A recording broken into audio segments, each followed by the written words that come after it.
Chapter 1734. In the main hall, the sound of a pin dropping could be heard. After Sun Shiji closed his eyes and passed away, Tang Shi became the most senior official in Dechu's court.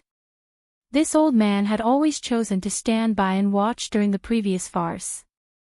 The Huai Yin Tang family was not one of the 10 great clans of the spring and autumn period.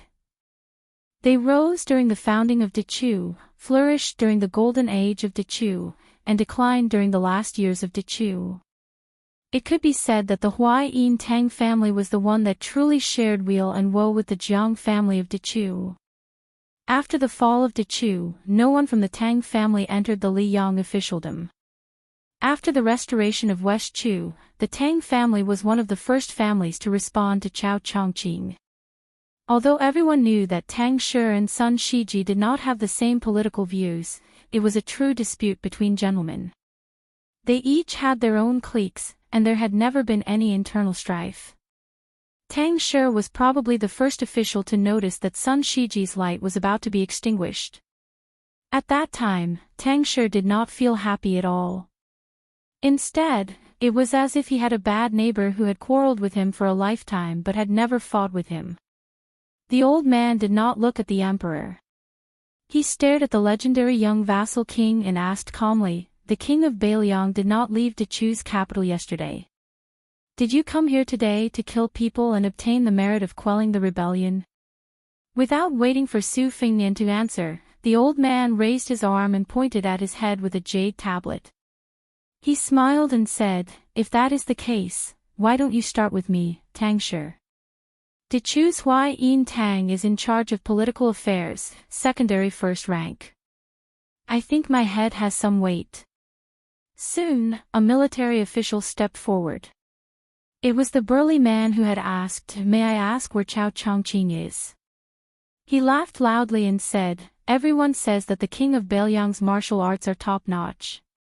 Then, Dechu's military officials will start with me, Xiao Yinhao.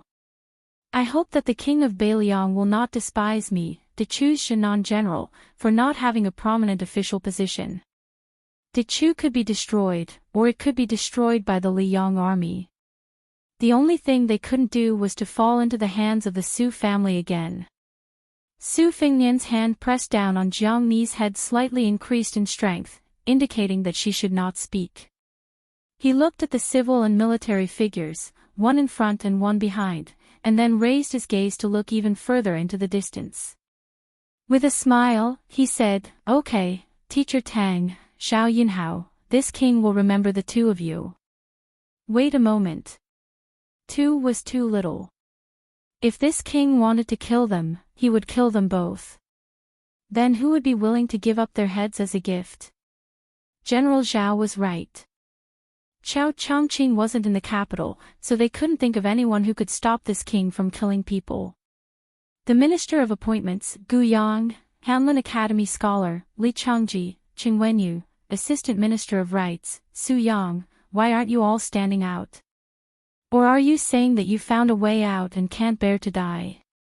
If this king didn't remember wrongly, your families all had people who died for the country after the Battle of the Western Wall. Among the 4, only the elderly Gu Yang walked out silently to Teacher Tang's side. The other 3 didn't move, especially Qing Wenyu and Li Changji, the 2 great literary figures of the time. They were so scared that their faces were pale.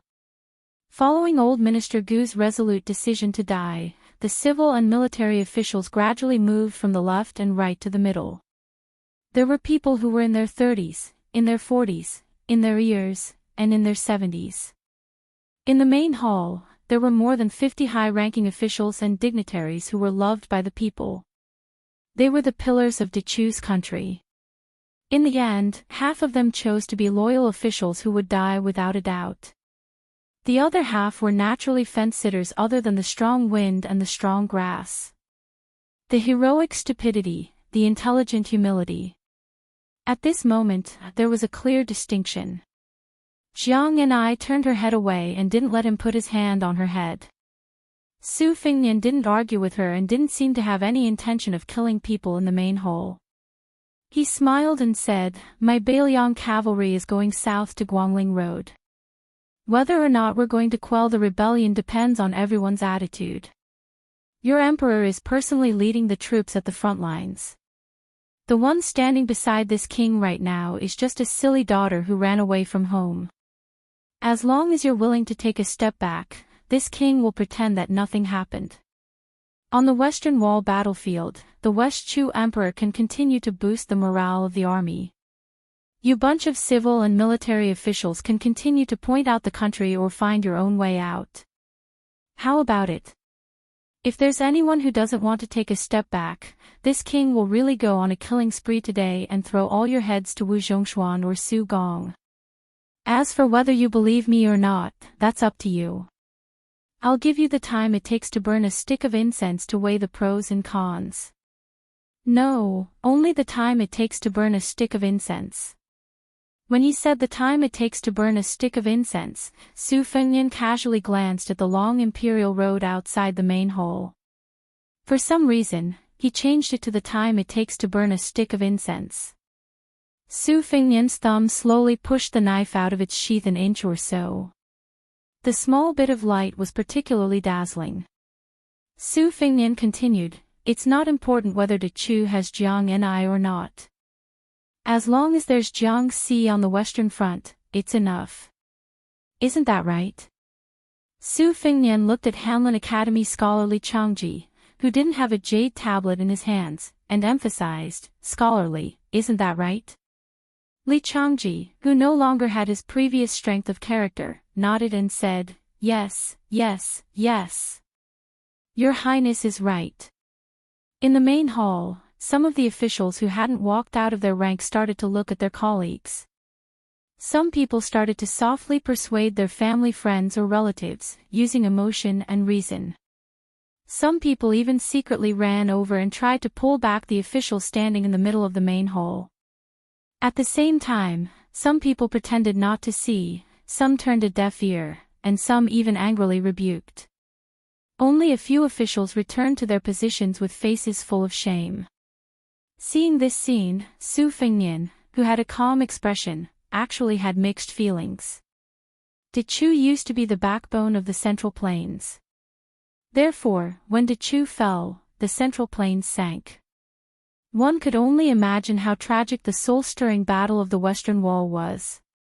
When someone noticed that Su Fengnian's expression was becoming more and more serious, someone finally had a mental breakdown. Assistant Minister of Rights Su Yang, who had been secretly colluding with the Li Yang military, suddenly shivered. As if he suddenly had an epiphany, he quickly walked to the position behind Minister Tang and smiled flatteringly at Su Fengnian. "Your Highness, I am Su Yang from West Chu's Ministry of Rights. When will Your Highness cavalry from the border arrive outside the capital of West Chu?" Instead of being dragged to the grave by a group of idiots, he, Su Yang, might as well choose the lesser of two evils. Although relying on the Northern Liang would definitely cause him to suffer in the future, and it was far from being able to directly connect with General Li Yang, it was still better than not being able to see the sun outside the hall. De Chu's Assistant Minister of Rights kept saying, "West Chu."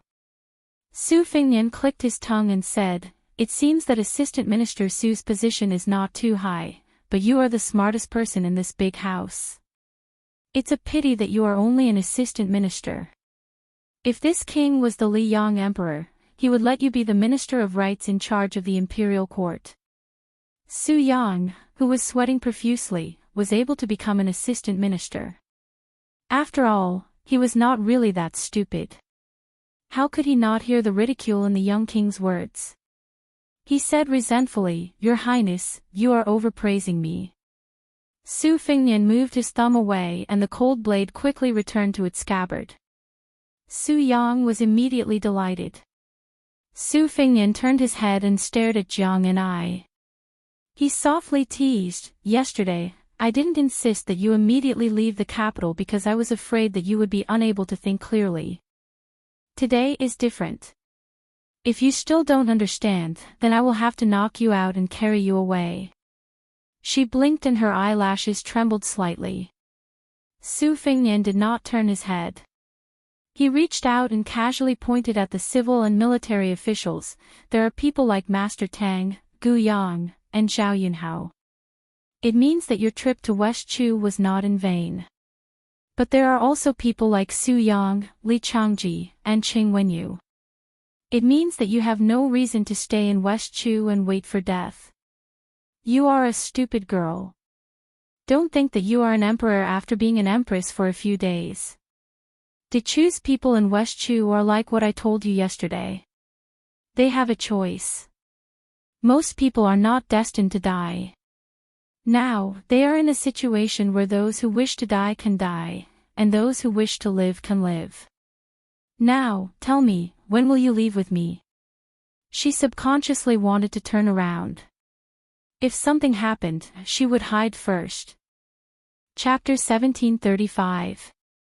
As a result, he stretched out his hands and pressed on her shoulders. He laughed angrily, still hiding. Su Fengnian stared at her. He suddenly lowered his voice and whispered, "I'm not trying to scare you this time. If you don't leave now, I'll be in trouble, and it won't be small." Her expression changed dramatically. She said, "Wait for me." Then she ran to the side door of the main hall. However, she suddenly turned her head and smiled brightly at him. Two small dimples. Almost at the same time, Su Fengnian waved his sleeves. All the officials in the main hall felt a strong wind blowing in their faces. They retreated one after another and covered their faces with their sleeves. As a result, they were unable to witness the devastatingly beautiful scenery. Su Fengnian said to the figure who was running away with the dragon robe in his hands, "If it's just a pawn crossing the river, it doesn't matter if you take it or not. I can take it with me." She didn't even turn her head. She simply said two words, "copper coins." Su Fengnian didn't know whether to laugh or cry. He reminded her, "I'll wait for you at the Imperial City Gate. Other than the copper coins, don't forget to tame the great Liang dragon sparrow. It might be useful." After saying this, Su Fengnian swept out of the main hall and stopped directly outside the Imperial City Gate. The eunuch of the ceremony directorate was stunned for a moment. He hurriedly followed, trying to catch up with His Majesty. If he was unlucky, if there was really a life-and-death battle, then he would have to fight to the death with that opponent before she could reach him. The degree of danger might not be less than the time when he faced the human cat Han Xingxian. The person who stopped him on the Imperial Road was Tantai Pingjing, who was talking happily at the city gate last night. After Hong Shixiang and Xie Guanyin gave up or lost their qualifications, she became the most qualified person in the world to enforce justice on behalf of the heavens. Last night, the only remaining Qi cultivator grandmaster in the world, the so-called supper she spoke of so casually, was the fate of West Chu. Originally, the remaining province in West Chu's capital city could still keep out a martial Dao grandmaster who had ascended to the earth immortal realm. However, it could only stop one person. The reason why Su Fengnian was able to kill his way into the imperial palace from the southern gate of the capital was because of the West Chu Emperor Jiang and I. Her existence was extremely important. To be precise, it was Jiang Ni's indecision that allowed Su Fengnian to be able to leisurely stroll in the courtyard. However, if it was someone who harbored enmity towards West Chu and Jiang and I, even if it was Tuoba Bodhisattva or Dong Tai, then it wouldn't be difficult for them to enter the imperial city. Like Su Fengnian, they could also kill the two city guards. However, if they were to face Jiang Ni's 100,000 swords, then Jiang Ni's chances of victory would most likely be higher. If one did not enter the celestial phenomenon realm, one would not know the mysteries behind this kind of indescribable advantage. Su Fengnian originally thought that no matter how bad his luck was, Tantai Pingjing would not fall out with him now. However, Su Fengnian raised his head to look at the sky and then looked at the human world in the distance. His eyes were in a trance. In an instant, heaven and earth turned upside down. It was not a banished immortal, but a real countless celestial beings in the human world. Su Fengnian closed his eyes and exhaled softly. With one step, it was the difference between yin and yang, the difference between heaven and earth. Su Fengnian's figure seemed to walk into a water curtain and disappeared into thin air. In the Taiji Palace, the atmosphere was solemn. When the young vassal king left, all the civil and military officials were stunned for a moment. First, the head eunuch, who had been instructed by the emperor to carefully move Sun Shiji's body out. In the end, only the head eunuch of Pingzhang silently followed, as if he was carrying a coffin. The other officials stayed in the palace and did not move. Li Changji and Qing Wenyu both cursed Beiliang in a low voice. The assistant minister of rites, Su Yang, who had unknowingly become the center of attention, was calm. Even when General Zhao Yunhao angrily reprimanded him for not having the dignity of a great Chu official, Su Yang only sneered. The Secretariat and Minxia provinces were like dragons without a head. Qiao Changqing, who was in charge of the 6 ministries, was also missing. This made the Minister of Personnel, Gu Ling, the most important official in the palace. Gu Yang looked at the chaotic scene. Although his heart was in a mess, the heavenly official of Dechu still said in a deep voice, "Regarding today's matter, I ask everyone to keep your mouths shut after you leave the court. You must not mention His Majesty's departure from the capital. Remember, His Majesty is still at the front line of the Western Wall battlefield. His Majesty is personally leading the army for Dechu. If anyone can't keep their mouths shut, I will do my best to punish them, even at the risk of being cursed. Don't say that I didn't warn you." General Jinan Zhao Yunhao, who belonged to a different camp from Gu Yang's faction, said gloomily, "This time, I am willing to be Lord Gu's lackey." The Minister of Revenue was a good man in his 70s. He was once known as the master of making mistakes in Dechu's previous dynasty. This time, he also made an unprecedented firm statement, "Everyone, listen to me. In times of crisis, we should help each other in the same boat. Don't do something that will harm others and harm yourself. Dechu is beyond cure. We should be careful with our words and actions." Gu Yang suddenly stared at Su Yang. "What do you think, Assistant Minister Su?" Su Yang smiled and said, "If someone else had said this, Su Yang would have let it go. But since it's Minister Gu, it's different." What he meant was that he, Su Yang, was about to find his next home. If anyone tried to stop him from fishing in troubled waters, he wouldn't care about them. But since it was Gu Yang, the minister of the Ministry of Personnel, who was also flirting with the Liang Imperial Court, then they should all take it easy. Since everyone was going to sell themselves to Liang's Shao family, let's not haggle over the price now. Otherwise, the price of jade would be reduced to the price of cabbage. Wouldn't that be benefiting Liang for nothing? Gu Ling nodded. Su Yang keenly caught the look of disdain in the minister's eyes. The assistant minister sneered in his heart. "At the end of the day, you and I are both prostitutes in a brothel. Your Gu family's price is just a little higher. I, Su Yang, am just a little less cultured than you in the main hall today. But Lord Gu, don't you find it embarrassing?" The only great general in West Chu's imperial court who was currently in the capital, General of Agile Cavalry Chen Kunshan, said in a deep voice, "From this moment on, the entire city is under martial law. Only those who enter the city are allowed to leave."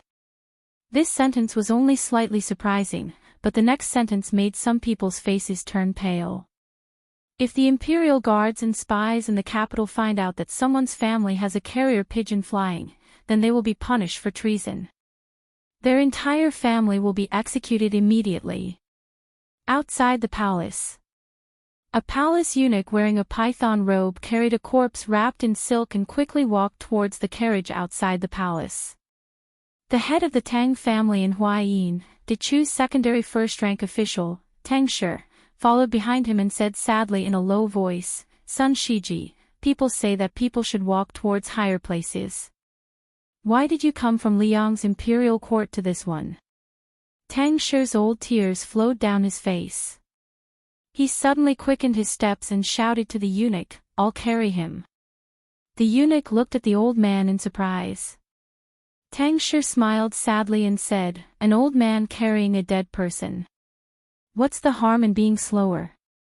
Tang Shi carried Sun Shiji on his back and slowly walked forward. In the spring breeze of the city, a former Dechu romantic named Sun Shiji silently returned to his roots on the back of an old man called Tang Shi. The imperial court slowly dispersed. Above everyone's heads, a bright sword light rose from the imperial palace and landed outside the gates of the imperial palace. Jiang and I, who was standing on the sword, looked around blankly. Why couldn't she find him? And she couldn't feel any chi activity at all. She tried to calm herself down and closed her eyes.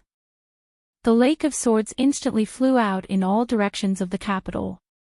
The 100,000 flying swords were like a giant lotus flower blooming in Guangling Road. Jiang and I began to use the sword wills in the world to connect with heaven and earth to determine Su Fengnian's approximate whereabouts. She prayed silently in her heart. "You must wait for me." She suddenly opened her eyes. There was shock, doubt, panic, and fear. Her sword heart was clear, telling her that Su Fengnian was actually nearby. She began to ride the thousands of flying swords back to the imperial palace. Then she found that several swords were obstructing her sword heart, as if they were taking a detour. She rode the swords and hovered in the air. She raised her head.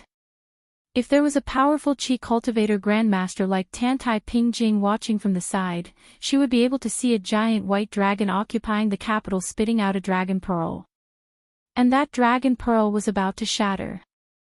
Chapter 1736. When Su Fengnian was dozing off on the beam in the hall, the tall woman in white should have attracted a lot of attention in the downtown area of the capital. But in fact, no one looked at her directly except for a few sideways glances. She was at a loss. If the Qi cultivators of the North sect were dependent on the Liang dynasty, they were a group of very different ministers who supported the dragon, then the Qi cultivators of the Guanyin sect of the South Sea were much purer. They walked quietly between heaven and earth like real immortals. As the suzerain of the Guanyin sect, Tantai Pingjing, a woman in her 30s, was already 100 years old.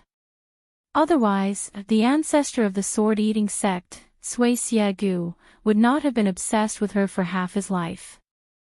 Tantai Pingjing was certainly out of the world. She moved her sect to the north from the South Sea to Beiliang.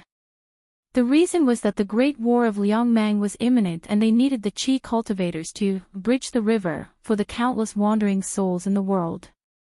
It was also equivalent to accumulating merits for their own cultivation. Although Su Fengnian had some doubts at that time, in the territory of Beiliang, no matter Tantai Pingjing's personal cultivation or the strength of the entire Guanyin sect, they could not cause too much trouble. He just let it be. The Beiliang sect opened the door to this group of immortals in white. But Su Fengnian did not really ignore it. One should know that on the immortal noisy land map that sold Charcoal Girl, the person who ranked first was Xie Guanyin, and Su Fengnian followed closely behind. Presently, Xie Guanyin was already a stray dog, and was still being pursued endlessly by Deng Tea. Then, in Su Fengnian's eyes, amongst the opponents that he truly had to fear in the world, Tantai Pingjing was already the fully deserving #1 person in his heart. Before last night's reunion on the city wall of West Chu, Su Fengnian had always thought that even if Tantai Pingjing wanted to do justice for heaven, she should do it after Chao Chongqing's death. But he did not expect that even if Chao Chongqing was still alive, she could already absorb the remaining fate of West Chu. Today, after Jiang and I decided to leave Guangling sect, she simply absorbed the fate of Dechu's Jiang family like a whale. Su Fengnian took a step out and left the vicinity of the imperial palace. Then, he took another step and arrived at a seemingly ordinary downtown area. There were all sorts of shops and stalls along the streets. The common people in the marketplace were weaving together, and there were all sorts of people. Yellow dogs were lying on the ground and dozing off, while birds were circling the eaves of the buildings. It was a scene of peace and prosperity. The sun was high in the sky. Su Fengnian stood on one side of the street. The woman in white stood on the other side. Even with Su Fengnian's terrifying eyesight, he could not see her face clearly. It was blurry. He could only see her standing alone in the downtown area. Su Fengnian hesitated for a moment. Finally, he took a step forward. In an instant, there was silence. But in an instant, there was noise again. Two old men in plain clothes brushed past Su Fengnian on the left and right. They seemed to be whispering, "Tai Bai's talent is too high. He showed off his talent too much. He lost his peaceful heart. What a pity. Old Du, you entered Shu after the fall of your country. You no longer have the talent, only the air of an old fool. Don't belittle me." Su Fengnian was shocked. He did not turn to look at the two old men. Out of the corner of his eye, he saw several vendors on the left. Some were selling jades, some were selling paintings, and some were selling hairpins. Someone held up a jade stone that looked like a seal. "I have 3 seals. They are respectively engraved in Xiaozhuan, Heaven's Mandate Jiang, covering the heaven and earth, praising the gods, and upholding 10,000 directions. Who wants it? I'm only selling it for 5, 2, 3 coins today." Soon, a peer laughed and scolded loudly, "Who are you trying to fool? It's already worthless 20 years ago. It's already expensive for 3 coins. Someone spread out his hands in front of his chest. Between his hands, it was faintly discernible. It was as if a picture scroll was spread out. It was as if there were mountains standing tall and rivers flowing. This Defeng's landscape painting only costs 2 coins. Another brush holder waved his hand and looked at Su Fengnian with a smile. He said lazily, "As long as it costs 1 coin, Wu Gusu will give you 500 characters." In Su Fengnian's line of sight, the simple and old-fashioned brush in the hands of the brush holder was surrounded by 2 iron trees. Soon, another brush holder smiled and said, "1 coin for 500 characters is a fair price. However, does this guest want to take a look at the brush in the hands of Han Songshan? 1 coin for 5 is enough to write 20 years of brilliant literary talent. I remember that in the early years, a child of the Jiang clan once bought a brush from me. Wu Gusu, Northern Han's master of calligraphy. Han Songshan, a world-renowned literary hero of the Southern Tang dynasty." Su Fengnian did not reply and continued walking. 2 people were sitting on small benches by the side of the road, playing chess. There was no chessboard or chess piece. However, in front of the 2, there was the faint sound of clanging hooves and flowing water. One of them angrily said, "Li Sanhuang, you are so absent-minded. How can you negotiate with me? Do you really not want that paradise? Forget it, forget it. It's so boring. I won't take advantage of you when you are down. I'll first seal the market for 100 years. The person across from him sighed, his face full of pain. He turned his head to look at Su Fengnian, his expression complicated. Su Fengnian remained indifferent. De Chu's state preceptor, Li Mi, the 3rd emperor of calligraphy. Someone walked over, carrying a 3-chi long sword chi. It was sword chi, not a sword. He shot a glance at Su Fengnian, who did not stop walking. After hesitating for a moment, he reluctantly gave in. He chattered endlessly, "Why isn't that brat Li Chungang coming? Otherwise, I would definitely experience his 2-sleeved green snake. Humph, is slaying a flood dragon worth bragging about? What's so strange about that? When this old man was alive, there were as many flood dragons as there were hairs on an ox. Only, I don't know what kind of situation Dong Tai was in that night. If it weren't for the fact that touching a stranger would bring bad luck, why would this old man give way? Unlucky, truly unlucky. Who was it last time? What was Lu Lai again? This person is truly exceptional. Admirable, admirable. Su Fengnian walked forward step by step. His expression was as usual. On this street, no one was pretending to be mysterious. This was the truly terrifying part. If a person who loved dragons saw a true dragon circling the beam amidst the lightning, if a Taoist who subdued demons and demons really saw demons and monsters pouncing over ferociously, what should they do? As Su Fengnian walked forward slowly, there were voices of abuse. The Great Qin is ruthless and cruel.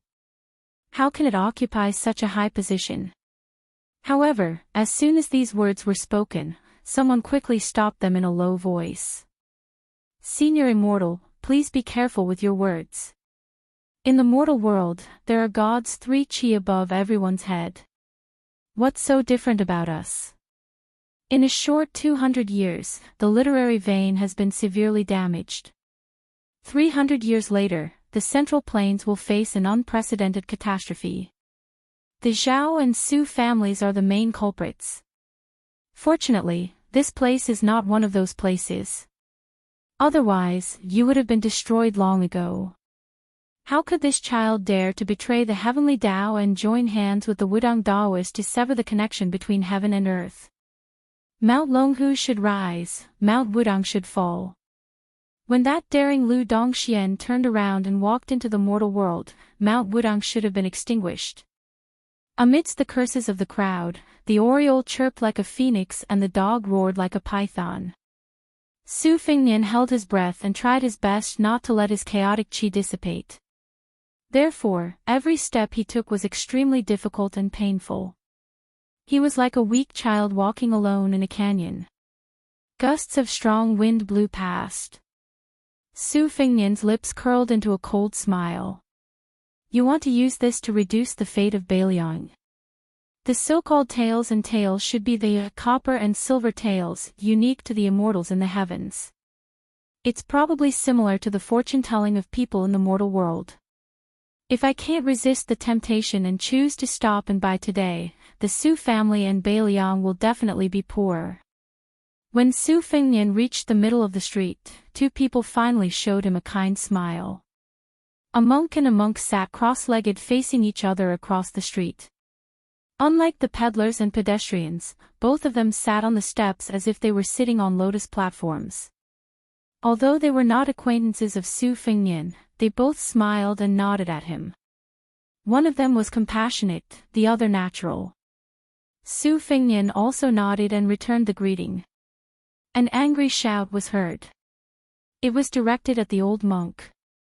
Old bald donkey, how dare you destroy the fate of the Central Plains? How dare you come to the east? The old monk smiled but didn't say anything and disappeared. 3 people who looked like soldiers in armor were patrolling the street. When they saw Su Fengnian, they hesitated for a moment, but still respectfully made way for him. At the end of the street, Tan Tai Ping still stood in the same place. Su Fengnian finally noticed the struggling and painful expression on her face. Her eyes slowly turned silver and became colder and more ruthless. A dazzling light bloomed in her heart like a bright moon hanging in the sea. Su Fengnian frowned. She saw through the body of the possessor and understood the state of the carefree. A round of the heart moon shone brightly. This was one of the signs of Taoism recorded in the rare ancient books of Taoism. He remembered that Miss Hehe had told him that Huang Sanjia had said before his death that since the beginning of the world, Buddhism had taken advantage of the ascension in the past 1,000 years. When a scholar proposed the idea of upholding justice and extinguishing human desires, in the future, it would be much easier for Confucianism to become a saint. It was like having a shortcut to the end of the world. It was just like the Buddhists becoming Buddha on the spot. They could reach the sky in one step, but the price was the imperceptible influence of the people's hearts. It was a stupid thing to lose a watermelon after picking up a sesame seed. It was the great sorrow of the sun has set in the west, and the moon does not rise in the sea. Su Fengnian angrily scolded, Tan Tai Ping Ping, after seeing such a ridiculous scene, why don't you wake up? How is this world different from our world? Why are people like Gao Shulu, Lu Songtao, and Li Chungang unwilling to ascend after Lu Dongxian? As soon as Su Fengnian's words were spoken, it was very strange. The previously clamorous street that was filled with curses was suddenly deathly silent. Afterwards, there were only a few scattered words of reprimand, such as audacious mortal and treacherous. Chapter 1737. Su Fengnian looked around and sneered, "What do you mean by banished immortals? What do you mean by fate? In the end, when I come back to you, isn't it all about seniority? If you go to the mortal world, I guess there are two situations. If you are unlucky, you will be banished to a remote place in the mortal world, right? Then if you are lucky, you will be sent to the battlefield to fish for military exploits. Is the so-called immortals fishing for the fate of the mortal world different from the merchants in the mortal world who do business and accumulate copper coins? Of course, I guess immortals are still free and unfettered. They have a fairyland as their mansion and live forever to watch the liveliness of the mortal world. If they become a real superior in the immortal world, most of them will get it done once and for all. But I am very curious. Will those who have made great contributions to the Tao of Heaven in the mortal world also have unrewarded achievements here? Could it be that there were also official promotions and demotions in this place? Will there be immortals who pretend to be powerful? For a moment, no one answered. Su Fengnian's body began to shake, like a rootless duckweed in the strong wind in the sky. A voice that was neither light nor heavy but extremely majestic sounded. The voice was more like a woman's voice from the south. Su Fengnian turned his head and saw her sitting on the roof. She was wearing a phoenix coronet and a robe, solemn and glorious. On her shoulder stood a red sparrow, and in its mouth was a snow-white little flood dragon. With her appearance, the whole street shook violently. The shaking became more and more intense and showed no signs of stopping. The movement came from a tall building. But Su Fengnian couldn't see the scene of the building at all, even if the window was open and he knew that someone was there. After the violent shaking that seemed to turn the world upside down, it instantly calmed down and stabilized. A middle-aged man in a yellow dragon robe stood beside Tantai Pingjing. Behind him, there was a magnificent scene of the rising sun. Su Fengnian walked all the way. The appearance and clothes of the people in his eyes were extremely ordinary. Only this person and the woman were different from ordinary people. The middle-aged man in the dragon robe should be the culprit who had dragged Su Fengnian into this heavenly earth. However, he looked at Su Fengnian and said with a smile, "There are indeed many unbearable things in the heavens that you speak of. However, the myriad of sceneries in the heavens is definitely not something that a mortal body like yours can use to know the autumn of the world with a single leaf. The cycle of the heavenly Tao is not as unscrupulous as you think. When you return..." Su Fengnian wanted to open his mouth and curse, but he couldn't even open his mouth to speak. However, a shout suddenly rang out from the north, revealing Su Fengnian's thoughts. "Shut up." The middle-aged man dismissed it with a smile, seemingly helpless. The woman on the roof pursed her lips and smiled. She teased, "You northerner, the kid on the street doesn't even want to acknowledge his ancestors, and you're still speaking up for him. He was really protective of his children. Su Zhao's matter, you've already angered the public." That deep voice could be heard clearly from tens of thousands of miles away as it mocked, "Bitch, go and give birth to your baby. You've been pregnant since I was in the Great Qin Empire, and you still haven't given birth. Aren't you ashamed?" After hearing this sentence, Su Fengnian felt very satisfied. It was indeed my true body. She stood up and said angrily, "You northerner, do you really think the heavenly Tao won't collapse because of the collapse of etiquette and music in the human world? Even the mortals in the human world know the simple truth that a 1,000-mile dike can be destroyed by an ant's nest." The voice sounded again, extremely domineering, "Then let's destroy it. When the time comes, I'll mend the sky by myself. I'm an indomitable man, and a bitch like you can just watch the show." I guarantee that nothing will happen to you." In her anger, she was about to break the rules from the south to the north. The middle-aged man in the dragon robe sighed. Obviously, he was used to the confrontation between the two great gods. Dong dong dong. The sound was like the beating of drums on a battlefield, approaching from the north to the south. As a result, the woman on the roof suddenly calmed down. The middle-aged man with a genial expression narrowed his eyes and a trace of anger appeared on his face. The tall building that had caused the commotion earlier shook again. Then, the uninvited guest sneered, "Which bastard said that Great Cheen is tyrannical? Do you really think that you can't be dealt with just because you're hiding in the east?" Someone on the street suddenly burst with golden light, and then there were signs of the golden light exploding.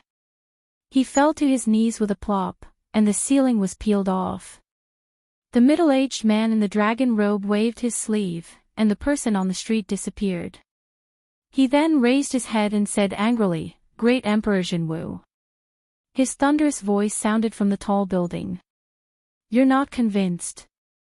Why don't we take off our skins and find a quiet place to fight? If you're not confident, then call that bitch along. In any case, the two of you have been flirting with each other for almost 1,000 years. I even suspect that the thing in her stomach." At this moment, someone interrupted this guy's nonsense. "That's enough. 300 years later, the Central Plains will be in turmoil, and 9 out of 10 houses will be empty. She's doing it according to reason. It's one thing that you can't bear to see the world fall apart, but it has always been a part of the heavenly Tao." The original person snorted coldly. "It's not that I can't bear to see the rise and fall of dynasties. It's that guy on the street who can't wait to use his human incarnation to obtain the status of an emperor that will last for thousands of years.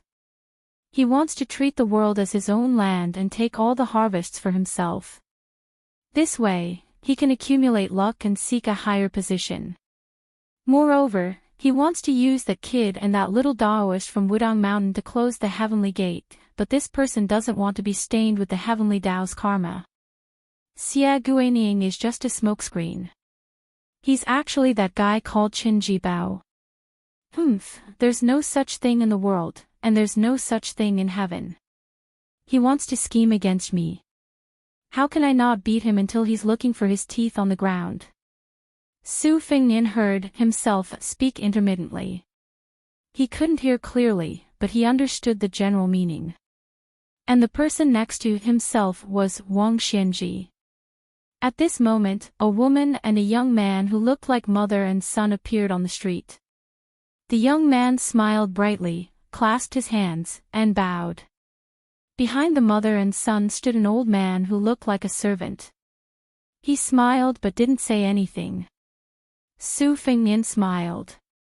He didn't recognize the woman, but the old man was Han Xingxian. The young man was the illegitimate son of the late Emperor Li Yang, Zhao Kai.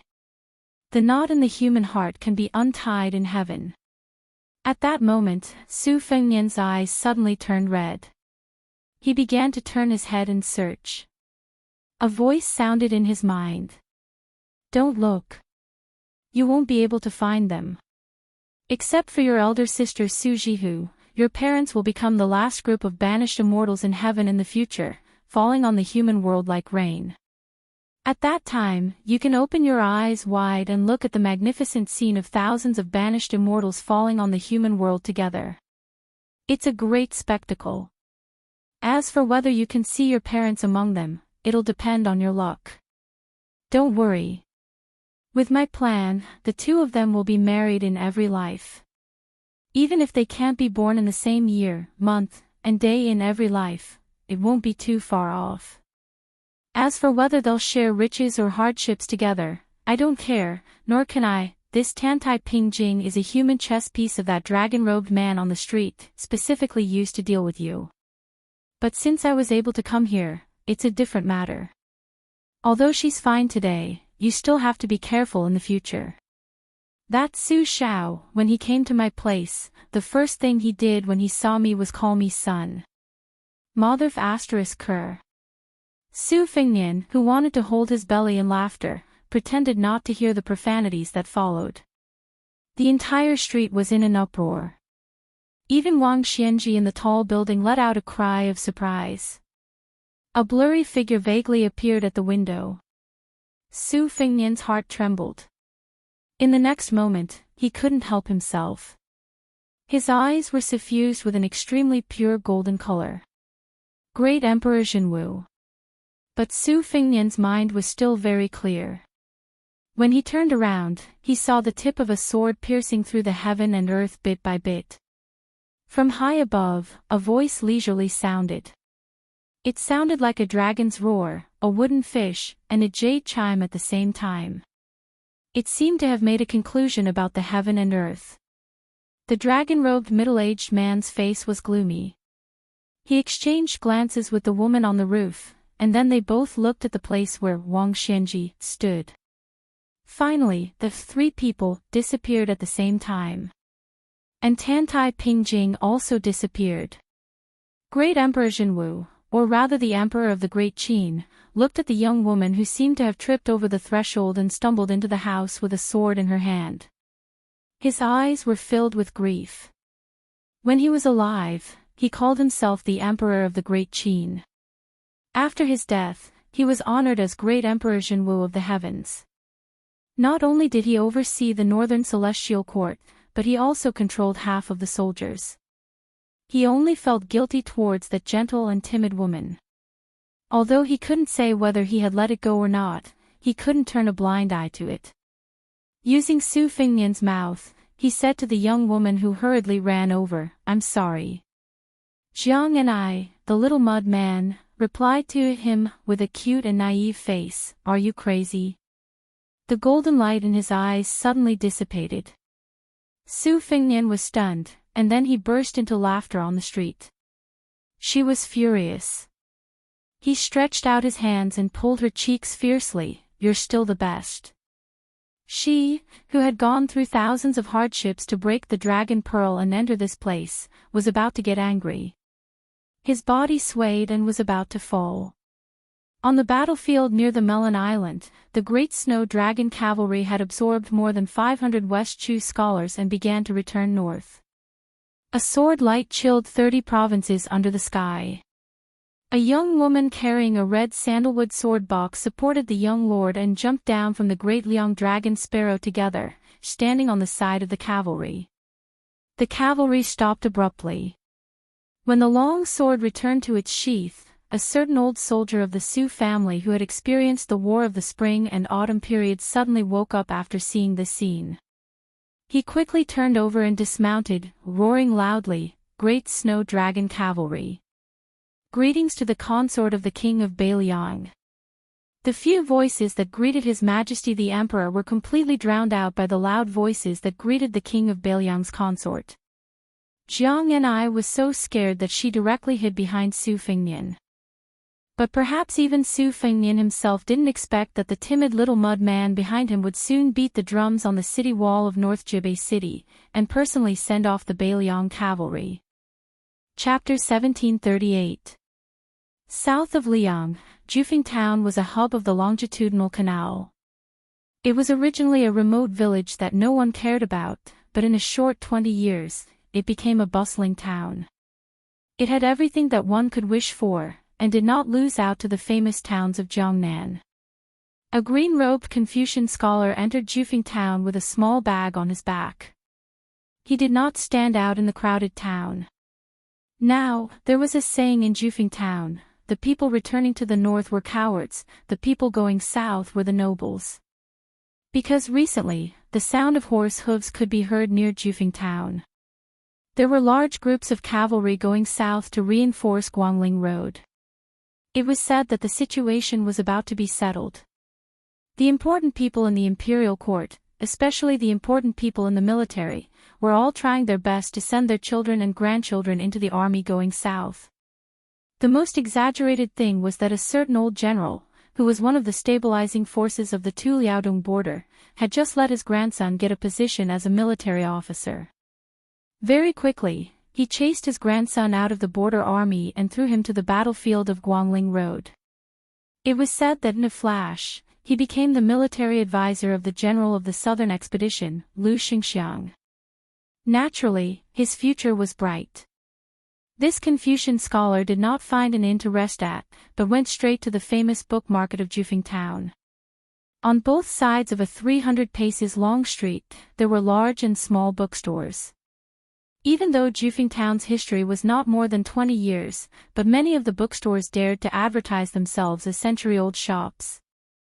It was just that most of the people who bought books laughed it off and did not care about it. The Confucian scholar did not choose those bookstores with golden signboards, but entered a small and dark bookstore at the back of the street. Even though it was small, it had all the essentials. The father and son of this bookstore engraved books, sold books, and edited books. They did not have any rare books to sell, and they definitely did not find any famous books that could not be engraved by the imperial court. But the value was in their careful selection. Occasionally, there would be a few West Chu's Southern Edict edition or Northern Edict edition. Whether it was good enough or not depended on personal preference. Seeing this Confucian scholar cross the threshold, the middle-aged shopkeeper, who was entertaining a group of young customers, smiled and hurriedly put down his business to welcome him. The Confucian scholar in front of him was a regular customer of his shop. He didn't come often, and he didn't buy many books, but for more than 10 years, he would visit almost every 2 years. Most importantly, he had a good chat with his father, so much so that his father, who rarely drank, would always make an exception and insist on pulling the Confucian scholar to sit down and have a drink with him. It was said to be a drink, but as they drank, they could drink at least 2 caddies of wine. The Confucian scholar smiled and asked, "Where is Brother Chu?" Last time, he said that he could not find the face-painted version of The Insect Under the Light. I brought it for him. The middle-aged shopkeeper calmly said, "Mr. Chow, my father passed away last year." The Confucian scholar was stunned for a moment. He was a bit sad, but he still took out the book from his bag. The middle-aged man smiled and said, "He left. When my father passed away, he was 70 years old. Before he passed away, he often smiled and said that it was rare to live 70 years old. Mr. Chow, my father was not sick or injured. He passed away after a good night's sleep. As his sons, there is no need for us to worry too much. However, before my father passed away, he often said that if he could have a drink with Mr. before he died, his life would be complete."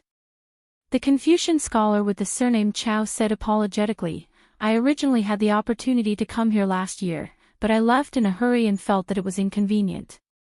If I had known, I would have come no matter what. Take this book. When you go back to Brother Chu's grave and offer him a toast, just burn it." The middle-aged shopkeeper smiled and joked, "Mr. Chow, then I won't give you any money." The Confucian scholar quickly smiled and waved his hand. After drinking so much wine for so many years, how could he have the nerve to ask for money? "Right, if I remember correctly, your family's fisherman and woodcutter should be coming of age, right?" The middle-aged man seemed to get angry whenever he talked about that bastard. He helplessly said, "Don't mention that bastard. Mr. Chow, you don't know that our family can't be considered a family of poets or scholars, but for better or for worse, we are people who interact with sages every day." Who would have thought that the older that kid grew, the more he refused to listen to advice. With his skinny bamboo body, he insisted on joining the army. Not long ago, he followed a few of his good friends in town to the county capital, saying that there was a back door that could be opened. If they were lucky, they could directly go to the south to fight. In the end, he came back sullenly. When I asked, he didn't say anything. Every day, when the rooster crowed, he would get up and run to the side of the canal. "Mr. Chow, that kid is old. As his father, my words have no effect. However, he has listened to you since he was young. If Mr. isn't in a hurry to leave, I'll go look for him. Mister, you must help me talk to him. If you can get him to come back to his senses, I'll give Mr. a set of West Chu's Chongwenguan's winter snow collection. That's a good thing that even my father couldn't bear to take away. He told me to keep it as a family heirloom and pass it down from generation to generation. Without waiting for the Confucian scholar with the surname Chow to say anything, the middle-aged shopkeeper didn't even care about his business and ran out into the street to look for his son, who was getting more and more worrisome as he grew older. Chapter 1739. The 5 or 6 young male and female customers in the store began to chat in boredom. Currently, the topic of discussion was naturally focused on the one-sided Battle of Guangling. They all believed that it was time to close the coffin and close the coffin. These rich kids with Beijing accents were indeed people who lived at the foot of the emperor's feet. Although their voices weren't loud, the people around them could hear them clearly. After commenting on the military achievements and abilities of the various generals of the imperial court, they also reprimanded the civil and military officials of West Chu. Soon, the topic reached the true backbone of West Chu's restoration, Chao Chongqing. In the end, both sides had opposing opinions. One side said that Chao Chongqing was only outstanding in martial arts and Go, but his ability to turn the country into a Go board was not enough. The other side retorted that Chao Chongqing was a clever housewife who could not cook without rice. He lost because West Chu did not have the right time, place, and people, and definitely not because that official was weak in Go. The dispute continued, but both sides were close friends and could not fight. Finally, the topic inexplicably shifted to the previous empress of West Chu. 2 young women spoke of her with pity. A young man dressed in embroidered robes sneered and said that she was nothing more than a femme fatale who could bring disaster to the country and its people. After West Chu was destroyed, it was rumored in the streets of the old capital that it was this woman who ruined the fate of Dechu. Otherwise, with West Chu's original fate, it should have been able to survive for another 160 years. Soon, another young man laughed and said, "Why is the popular saying that 9 out of 10 sheep are incomplete? Isn't it because the Empress of West Chu was born in the year of the sheep?" Not far away, the green-clothed Confucian scholar with white hair on his temples was silent. A young man who was playing with a small bronze seal laughed softly and said, "Not to mention that Chao Chongqing's reputation is unmatched, the king of Beiliang really made a big mistake. The imperial court has clearly relaxed the transportation of Guangling and actually led 10,000 cavalry south to Guangling under the banner of pacifying the rebellion. However, everyone knows that they are actually helping some remnants of West Chu to get out of trouble. However, Beiliang is domineering, but our imperial court can't do anything about it. After all, they control the northwest gate and claim to have 300,000 cavalry. My father has calculated with people in the Ministry of War and estimated that there should be around 120,000 to 30,000 cavalry. Sigh, we are really sullen. If it weren't for Beimang, the Beiliang Su family would have already handed over their military power." The Confucian scholar put down a yellowed ancient book and said with a smile, "Why else would I say that the world is afraid of the word if?" In fact, the group of people had long noticed this scholar in green robes. Although he didn't look like an official, the Liang court was generally more polite to scholars. Moreover, most of the reclusive scholars in the world had such a high standard. These young people who had come because of their fame came from the capital's official families, so naturally, they wouldn't treat this person with hostility. The Confucian scholar smiled and asked, "I've always been curious. Why did the young northwest vassal king want to fight to the death at the border? Can you explain to me?" A young man with a crooked appearance said loudly, "Isn't Su Fengnian a Grand Master of Martial Arts Evaluation? Since no one will die, why didn't Su Fengnian lead the Beiliang cavalry into battle? If he lost, he would just run away. If he won, his name would go down in history for all eternity. If it were me, I would also fight the Beimang, and beat the Beimang to death." The Confucian scholar asked again, "Then why didn't he join forces with the Beimang? 300,000 Beiliang frontier army and 1 million Beimang troops to go south to the Central Plains. Wouldn't that be a better chance than defeating the Baimang? The young man was stunned for a moment, and then said righteously, "It must be because Su didn't dare to ask a tiger for its skin." The Baimang barbarians are naturally bloodthirsty. In addition, they would definitely use the Bailiang cavalry as the vanguard. When they finally conquer the Central Plains, the Bailiang troops would be left with only a few tens of thousands. Wouldn't that old woman of Baimang burn the bridge after crossing the river? In the end, not only did Su not get any benefits, but he also got his head chopped off. Su isn't a fool. Why would he do such a loss-making business? What do you think, sir?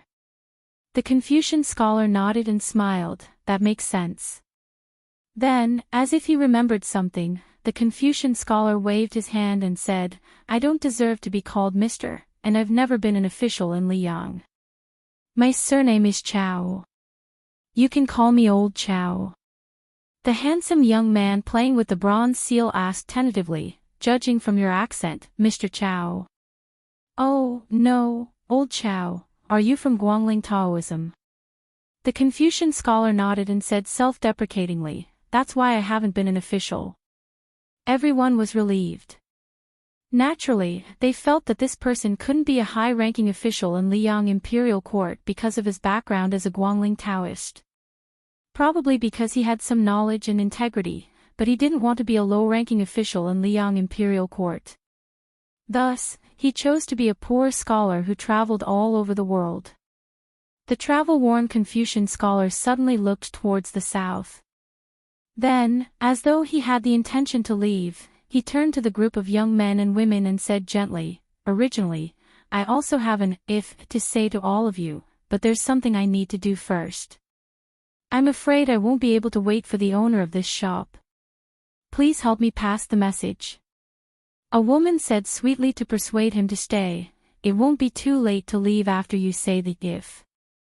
The Confucian scholar, whose hair was already white but had a unique style, shook his head and said, "There is something that really can't be delayed." After he finished speaking, the Confucian scholar walked out of the bookstore and walked along the small street towards the outside of town. On his way north, he deliberately concealed his presence, so he didn't walk very fast. This was because he wanted to see some old friends like the bookstore owner of Jufeng Town. He was afraid that they would be implicated after he died. The world was afraid of what if, and the world was afraid of what if. So his if was destined that no one in this world would know. If, during his official period, West Chu would be revived, he would personally lead the army north, and Gu Jiantong's Liang and Liang border armies would go south to Graydon City. Wang Sui would resist the Baimang and take the chance to go south, and Su Fengnian's 300,000 Bailiang cavalry would choose not to move because of a certain woman surnamed Jiang. Also, with Chen Jibao leading the Shu army in Guangling Road, they only needed to tie down Wu Zhongshuan and Su Gong's armies. They didn't even need to stop the Yan King Zhao Bing's Nanjiang army from coming to Graydon City because they wouldn't be able to make it in time. Then would the world still be surnamed Zhao? He didn't think so. He, Chao Chongqing, didn't think so. After this man slowly walked out of Jufeng Town, he took off his bag and took out 2 chess boxes. "Allow me, Chao Chongqing, to play one last game for you." Chapter 1740. The Great Snow Dragon cavalry went back the same way they came. First, Yuan Zuozong led his troops to the south. The Qingzhou army, which had less than 1,000 cavalry, was defeated like a landslide. The cavalry was almost wiped out. The Qingzhou army, which had no city to rely on, was driven 40 miles away. No matter how brave and skillful the Qingzhou army was, he could not stop the decline of the infantry army. On the other hand, the northern Liang Lieutenant Niu Qianzhu led 2,000 cavalry to intercept 20,000 Shu soldiers, but he did not succeed. This was because the Shu army's main general, Che Yi, unexpectedly chose to avoid the vanguard and led his army to take a detour to the north. His army's route directly drew a large arc. Niu Qianzhu's 2,000 cavalry under his command approached the Shu army several times. Amidst the flying dust, the Shu army was ready for battle, completely ignoring the Great Snow Dragon Cavalry's provocation. Not only that, this lone Western Shu elite army that had penetrated deep into the Central Plains, in order to show weakness, they withdrew all their mounted scouts and were actually willing to be blind. Niu Qianzhu also did not dare to start a battle without permission and delay the military's plan. However, he was really sullen. Before he joined the Bailiang cavalry in the south, he led 20 retainers to the side of the Shu army. He stopped his horse and raised his spear. The Shu army still did not move. They just buried their heads in the east. In the end, Niu Qianzhu spat, turned his horse around and led the army back to the south. As the four armies collapsed and were afraid to fight, the defense line built by Li Yang's assistant minister Su Gong was full of holes. In addition, Ji Zhou's general, Yuan Tingshan, was not willing to send out troops alone to stop them. He could only watch the Great Snow Dragon cavalry easily break into Guangling Road. This made the southern expedition general Wu Zhongshuan furious. Accompanied by his trusted aide Tang He personally rushed to Chaisang County to denounce Su Gong. The Minister of War and the left Assistant Minister of War met in this way for the first time and parted on bad terms. After that, Wu Zhongshuan and Yuan Tingshan led over 10,000 northern Ji cavalrymen to the front line, while Su Gong merged with 20,000 western Shu soldiers and gathered the defeated soldiers from Qing province. Together, they slowly made their way to the front line of Guangling. After this, the Great Snow Dragon cavalry was like a hot knife through butter. According to the established strategy, at the front lines of Melon Island where the two armies intersected, they successfully received more than 500 West Chu scholars dressed in light armor. In order to secretly escort this group of weak scholars out of the border, the West Chu army crazily counterattacked in Melon Island, Old Du Mountain, and other battlefields. In a short day, nearly 10,000 people died in battle, and 500 young carps almost died of thirst. Only then did they finally jump into the pond of the Great Snow Dragon cavalry and were able to take a breather. The Bailiang cavalry, including Su Yanbing, still had a fresh memory of the 500 West Chu people. After being escorted by the main force of the Great Snow Dragon cavalry, they did not have much joy of surviving a disaster. Instead, they all looked dejected and pained. The 500 people neatly dismounted from their horses and knelt to bid farewell to the east, crying silently.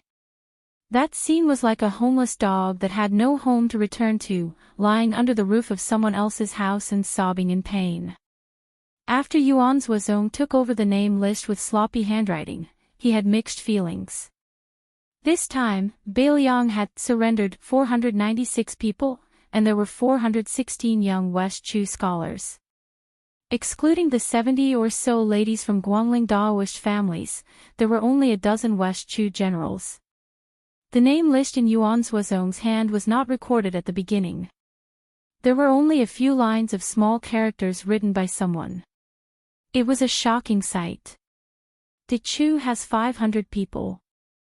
Can't talk about reviving the country. The surname Chu stays in Bailiang and can't leave the northwest.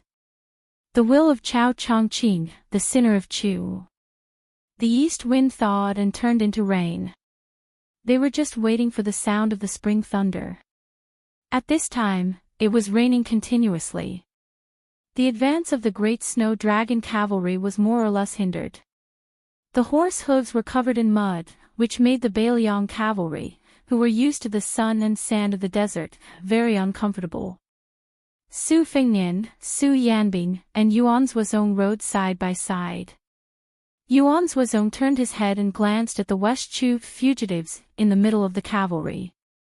He said softly, "For Bailiang, this is a good thing in the long run, but it is a mess now. When these scholars go to the northwest, they can only stay behind the scenes for now.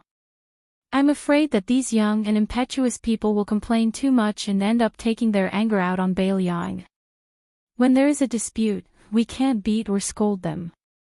Otherwise, we can only hand them over to Lingzhou College, which is far away from the war at the border. Let them pass the time with books. Previously, most of them were not even willing to change to Bailiang light armor, let alone the cold blade and light crossbow. Niu Qianzhu and the others were so angry that they almost pulled out their blades to fight with them. Su Fengnian comforted him, if the scholars don't have any strength of character, then the Central Plains is sad. I'm not afraid of their arrogance or pride, I'm just afraid that they will become depressed. The scholars can't rebel for 3 years. There are only 500 people from West Chu. Moreover, they are in Bailiang. Not to mention the border army, I reckon that any Liangzhou girl who is familiar with archery and horse riding can beat 2 or 3 of them. There is nothing to worry about. We also do not have extravagant hopes that they will quickly turn around. Also, I believe in Chao Changqing's eyes. Many of them should be people with broad horizons. When they truly experience the scenery of the Northwest, and with Yozhou's Yulwan Dao and Liuzhou's Ko Jianghuai in front of them, they will naturally put aside their grudges. In the end, the old people of West Chu may hate the Su family more than they hate Bailiang, but they are not the same. Most of them are in their 20s, and hate Bailiang more than Bailiang. I'm worried about these people. At this point, Su Fengnian smiled self-deprecatingly and did not continue, as though it was a taboo for the honored one. Yuan Zuozong smiled and said, "What, are you afraid that there will be 500 Zhao Changlings next to you? What day will you not be able to control yourself and really rebel against Bailiang?" Su Fengnian said in exasperation, "The second battle of Liangmang is near. Bailiang has not even solved the urgent situation, how can we have the extra thoughts?" Su Yanbing teased, "If it really is as the prince said before, that the world situation is advancing according to Chao Zhangqing's original plans, then our northern Liang would be the most comfortable side. As long as we join hands with Wang Sui to hold back northern Mang's southward advance, then everything will be over. Then, we can sit in the northwest and watch the storm in the Central Plains." "Wang Yi, I find it strange. This Chao Changqing is willing to send West Chu students to Bailiang. He clearly has a deep relationship with Wang Yi. Why did he go back on his word at the last moment? He caused West Chu's efforts to recover to nothing, and even Bailiang does not have a chance to get chestnuts out of the fire." Su Fengnian touched the northern cold saber on his waist and sighed with emotion. "My master once said that there are only 4 deaths for a scholar: death in the countryside, death in the province, death in the country, death in the world. That Chao Changqing originally wanted to die for 1 person and 1 country, but he changed his mind in the end. Of the martial grandmasters I have interacted with, the 11th in the world, Wang Mingyin, died for his brother. When he came out of the martial world, he had no regrets in life or death. Beimang's Tuoba Bodhisattva lives the most ambitious. He wants to be the best in the world, and the best in the world. Dong Tai lives the most carefree. Whether the world is peaceful or chaotic, whether you are an emperor or a general, Dong Tai, am too lazy to pay attention to you. Only Chao Changqing lives the most tiring life. He never thinks of himself as a man of Jianghu and has never walked out of Dechu's temple." Su Yanbing looked at the mud on the road and sighed, "Chao Guanzi is so sloppy." Su Fengnian was surprised. "Uncle Su, you sound like a scholar." Yuan Zuozong smiled knowingly. Su Yanbing's mouth twitched. He turned his head and said with a smile, "Wang Yi, most of the young girls in West Chu are unmarried. Every time they see you, Wang Yi, their eyes are not reserved. How do you describe it?" Yuan Zuozong undermined both sides. "Stop talking when you want to." Su Fengnian said helplessly, "That's not kind." Chapter 1741. Yuan Zuozong joked, "The real mess is a fire in the backyard if you're not careful. If I remember correctly, Second Commandery Princess has never been kind to the Emperor of West Chu. Moreover, your 2 fathers-in-law are not easy to deal with. Do you know about the Princess of Bailiang?" Su Fengnian was silent. He touched his forehead and kept silent for a moment. Finally, he said, I have never hesitated on this matter. Su Yanbing nodded, that's right. Yuan Zhuozong suddenly said, Xie Shibian is also in the army. If we can get his help, our Beiliang frontier army will be like a tiger with wings. No matter if we put him in Liangzhou or Liuzhou, he can be an army of tens of thousands. Su Fengnian smiled, there can't be two tigers in one mountain. There can't be two bodhisattvas in one temple. In case Ko Jianghuai feels that I don't trust him, even if Xie Shibian wants to join the army, I won't put him in Liuzhou. Moreover, Xie Shibian is not familiar with the affairs of the army. Why don't we put him in Liuzhou first? Yuan Zhuozong shook his head, Yuan Zhuozong, will use Xie Shibian alone. It's better to use Xie Shibian in Liangzhou. He and Ko Jianghuai are the top military geniuses in West Chu. After a series of battles in Guangling, they can be independent. Both of them had their own ideas when it came to using troops. It seemed that they were both abandoning the main course for the strange, but in fact, they were very different.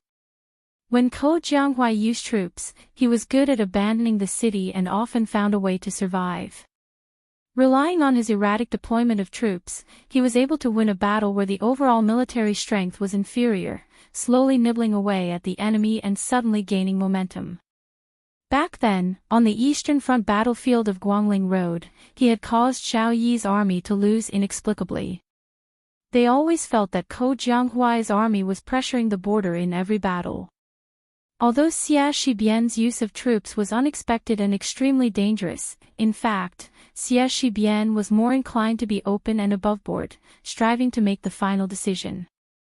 Therefore, they needed Ko Jianghuai's gentleness in the Liuzhou battlefield, and Xie Shibian's strength in the Liangzhou battlefield.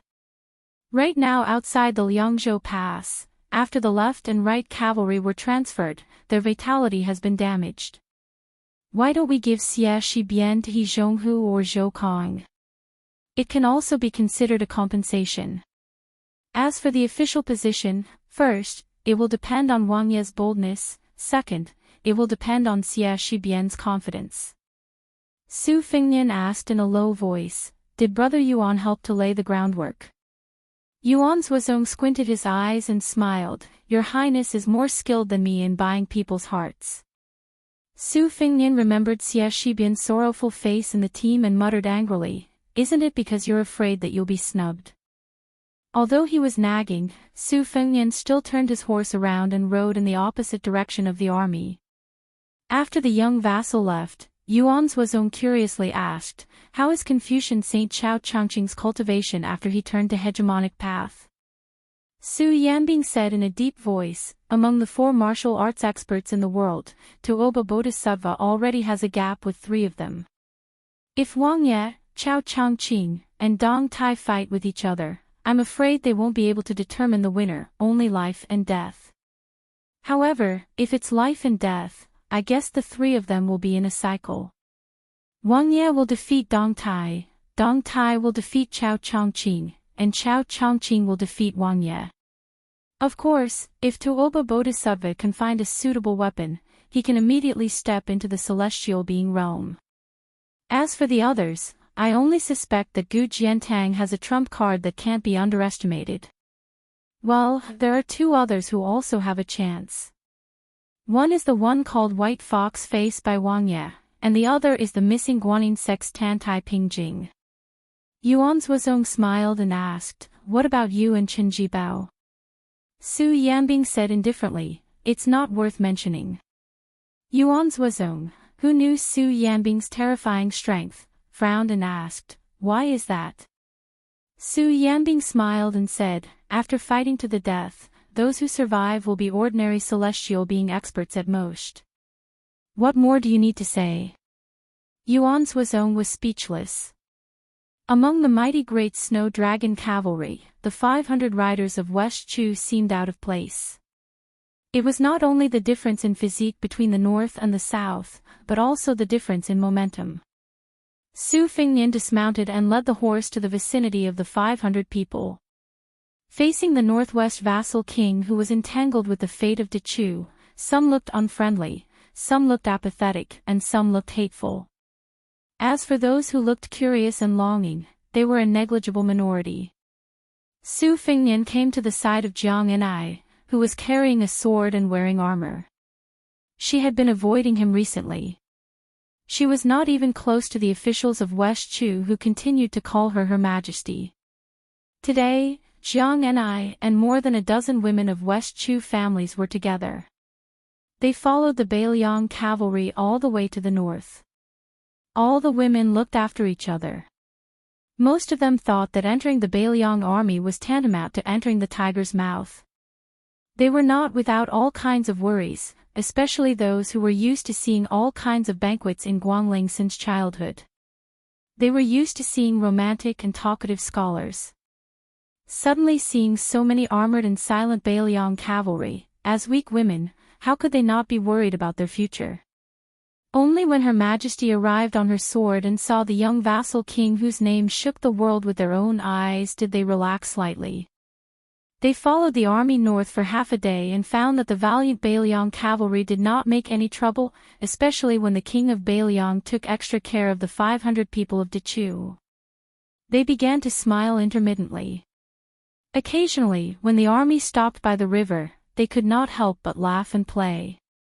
They also did a good job of washing the horses' noses, brushing their backs, and feeding them fine grain. Su Fengnian walked to the willow tree beside the official road. He did not walk directly into the shade of the tree. He was still 7 or 8 steps away from Jiang Enai and the young women of the wealthy families. Without waiting for Su Fengnian to speak, 4 or 5 young men with blades and swords at their waists quickly walked over. Their boots were covered in yellow mud. They were no longer as handsome as they were in the past. These young men did not speak.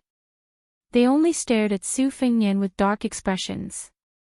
Su Fengnian looked at Jiang Enai and said softly, "Chao Chongqing will arrive outside Great Peace City soon. Do you want to take one last look?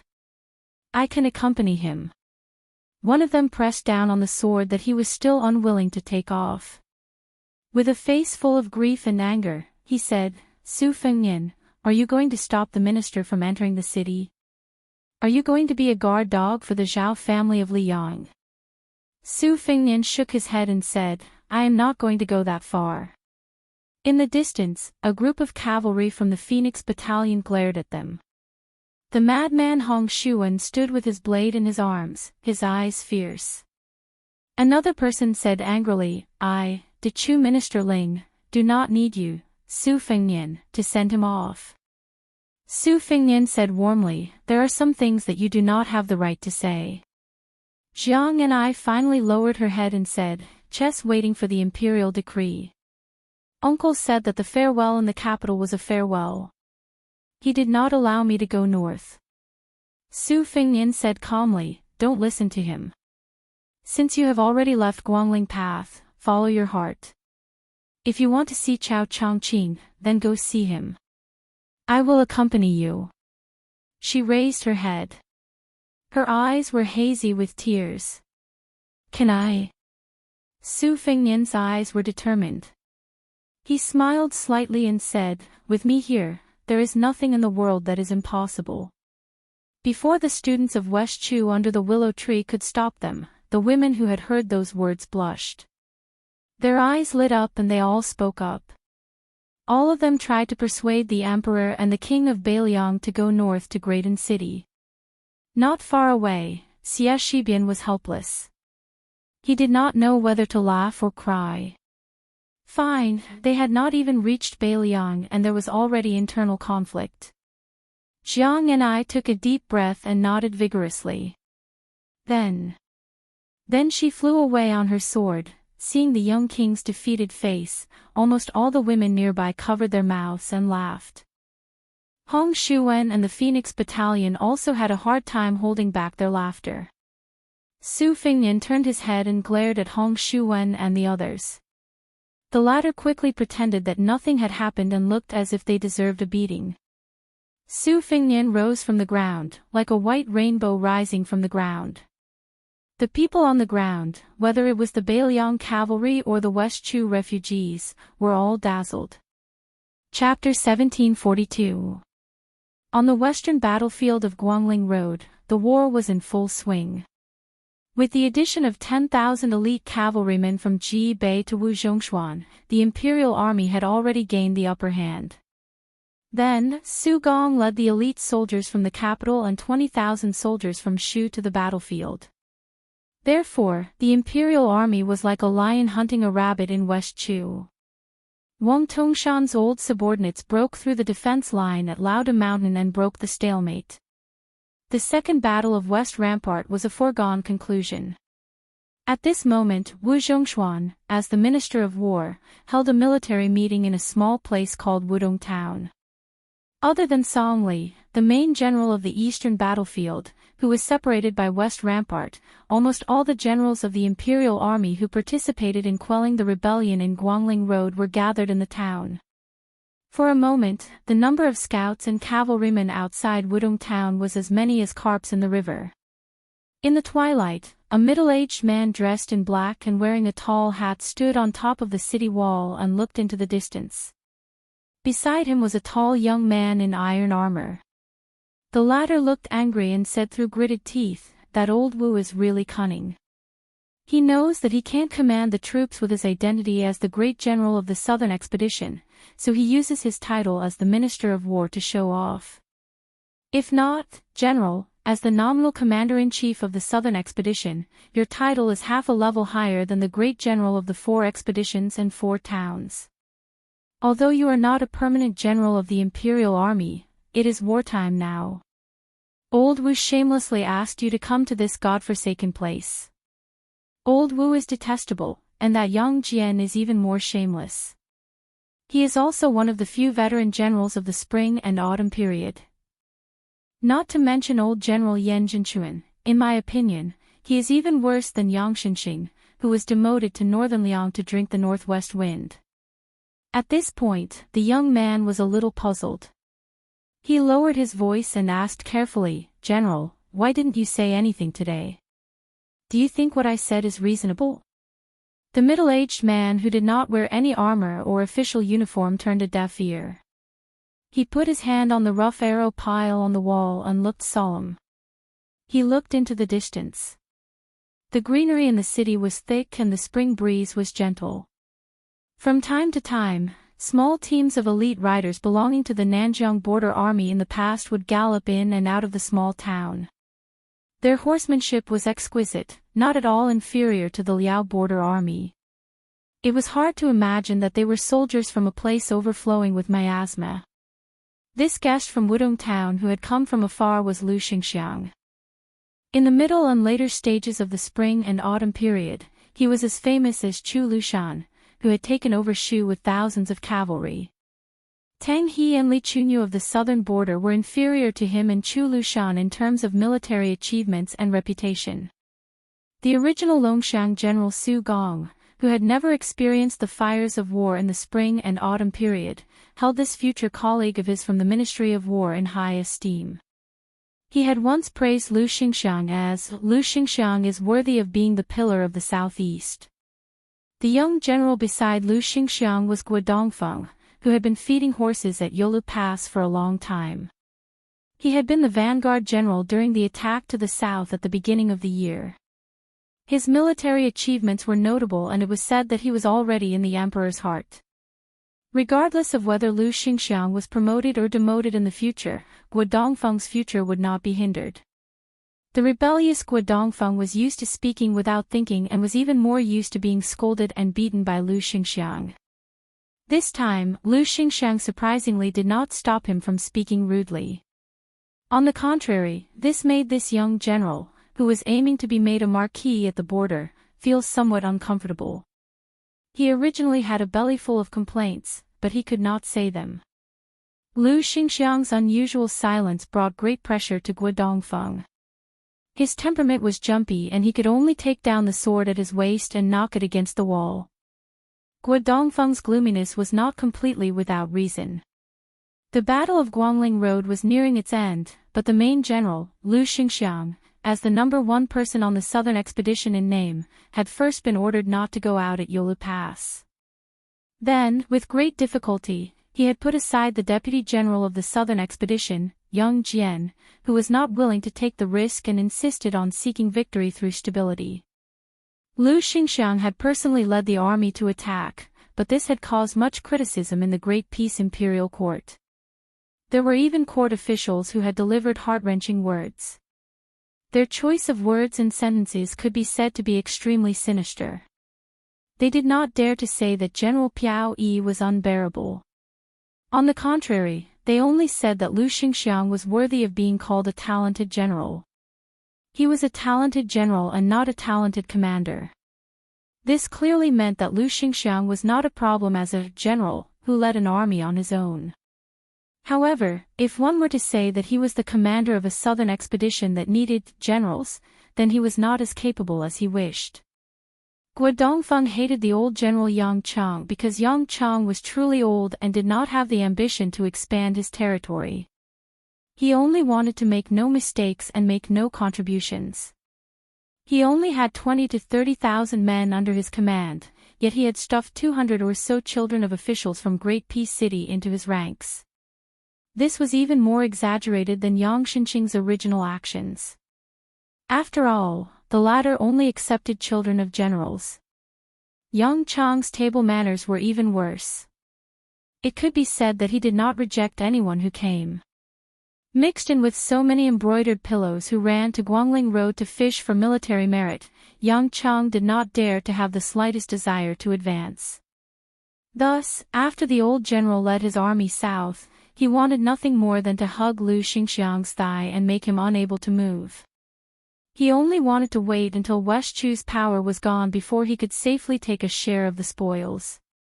It was clear that after Yang Xinqing's example, the experienced and prudent Yang Cheng had no choice but to be even more cautious. Earlier, Guo Dongfeng had seen Yang Cheng's main army advance at a tortoise's pace. The frequent use of scouts and mounted scouts was at the peak of perfection.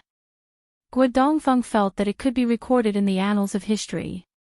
Almost every 3 li, there would be a scout that filled the sky. When he heard that the Bailiang cavalry headed straight for Guangling Road, Yang Cheng's army, which was located to the west of Lu Xingxiang, even though there was still a path of the Ji province cavalry and a path of Su Gong's army, Yang Cheng had already given the order to stop advancing. Guo Dongfeng heard that almost half of the 200 or so children of officials had retreated in the name of escorting the provisions of the capital. Because of this, Guo Dongfeng almost laughed his teeth out. A scholarly man wearing the robes of a military official did not have any retinue following him and walked up the city wall alone. Guo Dongfeng turned his head to look. Although it was an unfamiliar face, he was a third-rank official. His prominent identity was clear. Assistant Minister of the Ministry of War Su Gong, the pillar of the Gongnamdu Gomu Su family. After the Minister of War Liu Baijie, who had originally been the leader of the Jiangnan scholars, was defeated in Graden City, Su Gong had undoubtedly become the successor of the Gongnamdu officials in Jingdou. Guo Dongfeng did not have any ill feelings toward this person. Su Gong and his benefactor, Lu Xingxiang, were in the same boat. Su Gong had entered the capital to work in the Ministry of War. Before he could even warm the chair of the Assistant Minister of the Ministry of War, he had been thrown to patrol the borders of the 2 Liao provinces. With great difficulty, he had relied on the string of successful reports from the Great Pillar State Gu Jiantang on the Liaodong border to gain control of military power. This time, he had gone south with a face full of dust. It could be said that if it were not for the fact that Su Gong had attracted most of the attention of the imperial censors in Jingdou, Lu Xingxiang's days would probably be even more difficult. Thus, there was already the joke of the Assistant Minister of War in the Graden City officialdom. Lu Xingxiang's personality was cold. Whether it was in the spring snow building of Guangling Road or in the officialdom of Graden City, he had always had the good reputation of being resolute and virtuous. However, when he saw Su Gong climb up the city wall, he smiled slightly and took a few steps forward.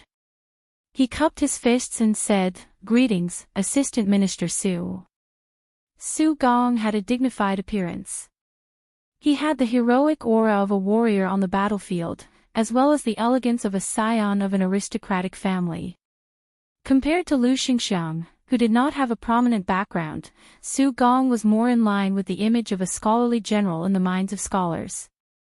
He saw Lu Xingxiang take the initiative to express his goodwill and also smiled sincerely. Su Gong has admired General Lu for a long time. Finally, I can see you in person. Seeing you once is better than hearing 100 times. Lu Xingxiang smiled and said, Ancestor Gu of the Southern Tang dynasty created the theory of the military situation in a collection of ashes.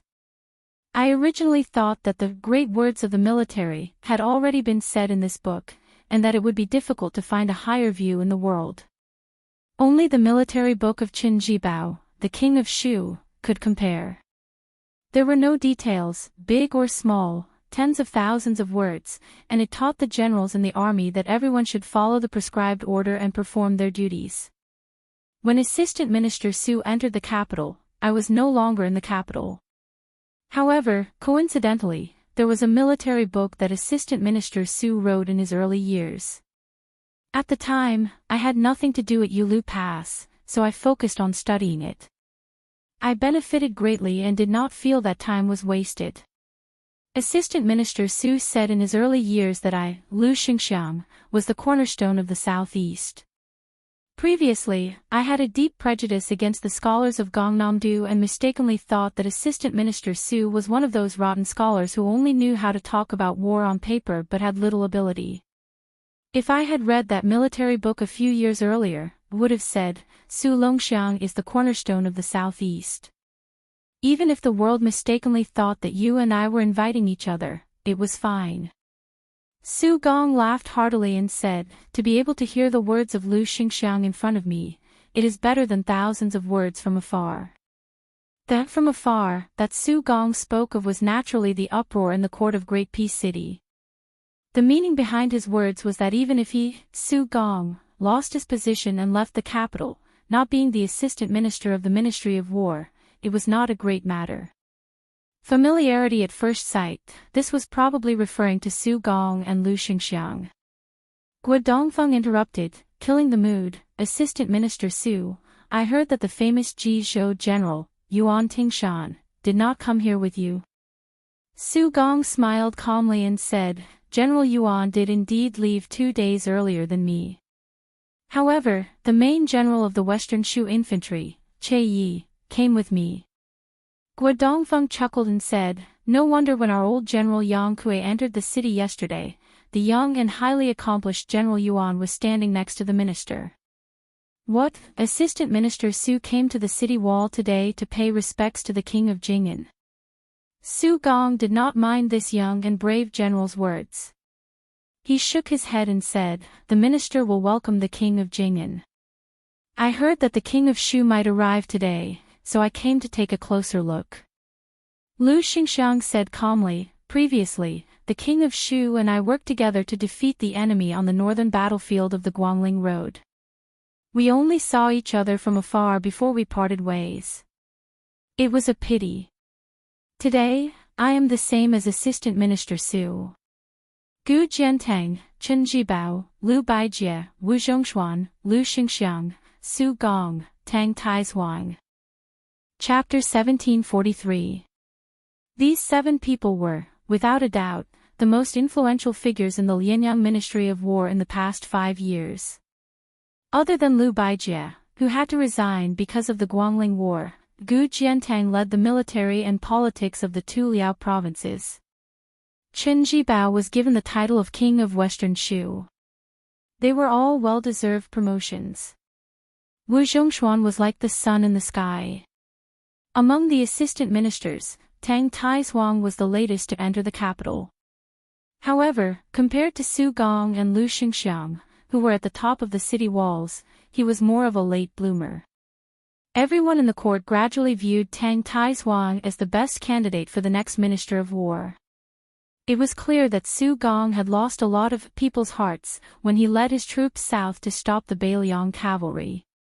At this time, there was a large group of people galloping out of Wudong town. There was no lack of high-spirited young people sitting high on their horses. Gua Dongfeng lay lazily on the arrow mound and looked at their figures. He twisted his mouth and his face was full of disdain. Su Gong stood beside Lu Xingxiang and smiled. It seems that the king of Jing'an is quite popular. Lu Xingxiang smiled playfully and said, "Who in the world doesn't know that the king of Jing'an is loyal to the court? Everyone says that he is the role model of the vassal kings. In the past 4 to 5 years, the court had not given him the title of king. Among the vassal kings, Su Fengnian of Beiliang was famous for being a playboy. Zhao Zhu of Nanjiang was famous for his bravery. Zhao Yu of Guangling was known for his ruthlessness. Zhao Yi of Liaodong was relatively unknown. At that time, Zhao Sun was only a little famous in the literary circles of Jiangzhou, but no one thought that he could inherit the title of vassal king. No one thought that in a short 2 to 3 years, he would first shake the capital with his 13 strategies. Then, he would save the Duke of Huainan Zhaoying and fight to the death. He was praised for being both intelligent and brave. The group of young nobles who followed General Yang Chang to Wudong town probably came because they admired their peer, the king of Jing and Gua Dongfeng. What's the saying? Gua Dongfeng, who suddenly heard Lu Xingxiang's question, was stunned for a moment. He was at a loss. Su Gong softly said, "Along the way to the south, I have indeed heard of the saying, the northwest has Su, Chu, and Song, it's a pity that our central plains has Sun." Gua Dongfeng, who heard this for the first time, flew into a rage. He is just a suicidal vassal king, who knows nothing about military affairs. How can he deserve to be called Zhongyuan Yuan Sun? That guy's surname Su at least blocked the iron hooves of Beimang's million-strong army. I, Gua Dongfeng, am somewhat convinced. As for that Song Mao Lin, who is brilliant in literary talent, is only famous for his beauty. I, Gua Dongfeng, disdain to compare myself with him. But who is this Zhao Sun? There were no soldiers near the city wall where the three of them were standing, so Gua Dongfeng's arrogant words did not matter. Su Gong smiled faintly. What a pity. Almost at the same time, Lu Xingxiang said, "What if my central plains?" The two famous generals who had been friends for a long time and met for the first time in the small town looked at each other and smiled. Not long after, the king of Jing'an, Zhao Sun, dressed in the official robes of a vassal king, withdrew from the Guangling River Navy and headed north. He only brought a small group of elite riders to Wudong town. Next to him were the children of the eunuchs in Jing who had come out of the city on their own to welcome him. After they met, Zhao Sun was gentle and courteous. All of them felt regret that they had not met sooner. The large group of people and horses surged into the small town. When Zhao Sun saw the two people on the city wall, he quickly smiled and cupped his fists in greeting. Su Gong and Lu Xingxiang also cupped their fists in greeting. Zhao Sun did not feel that the two generals of Liang, who had been assistant ministers of the Ministry of War, were lacking in manners. However, the group of young people who had been able to call the wind and summon the rain in Graydon City when they were young felt injustice for the king of Jing'an. They felt that Lu and Su were only people of high status but little power and should not be so restrained. Not to mention coming out of the city to welcome him, at the very least, they should have come down the city wall to greet this vassal king. However, something that made these people even angrier appeared. On the street, 3 riders suddenly appeared. Facing their cavalry army, almost all of whom were of noble status, they were not willing to give way. If not for the king of Jing'an and Zhao Sun taking the lead to give way, the two sides would have collided. The domineering 3 riders directly exited the city in the middle of the road and did not even look at the people. When someone was about to get angry, someone would quickly remind them in a small voice and then everything would be calm. The 3 riders of Shishu were Che Yi, Dian Xiongzhao, and Wei Fuqing. Dian Xiongzhao and Wei Fuqing had been the 4 fangs of Beiliang, outside the Northwest Pass. Later on, the two of them followed Qin Jibao into Shu without bringing a single soldier. This was like thunder in the ears of the Liyang court. Su Gong looked at the backs of the three riders with a calm expression. In reality, if it were not for the 20,000 Shu soldiers retreating at the last minute, the Bailiang cavalry would not have been able to enter Guangling Road so easily. However, the assistant minister of the Ministry of War, who had lost the support of the people in court because of this, did not seem to hold a grudge. Lu Xingxiang calmly glanced at Su Gong. About 15 minutes later, the three riders exiting the city turned into four riders entering the city. The leading rider was a man dressed in white. He held a long spear at an angle and was as handsome as a god. Lu Xingxiang and Su Gong moved their feet at the same time. They no longer stood in their original position and looked down. After walking down the city wall, the two of them stood near the inconspicuous city wall. The four riders did not stop, but the man in white nodded slightly at the two of them. Guo Dongfeng's eyes were burning as he muttered, "I will be like this in the future." The two great generals of the court, who did not feel that they had been neglected, quietly watched the four riders leave. Moreover, at this time, the small Wudong town was filled with dragons crossing the river. There were many eyes and eyes. If the two assistant ministers, who were not successful on the battlefield and had lost their official career, stayed together, it could be explained as human nature to stick together for warmth. However, if they were to interact with the feudal lords who held authority at the border, then they would be asking for trouble. However, toward this person called Qin Jibao, whether it was Lu Xingxiang, who had long been famous throughout the spring and autumn period, or Su Gong, who had risen to prominence in the Liang army, they both felt a sense of admiration and longing from the bottom of their hearts.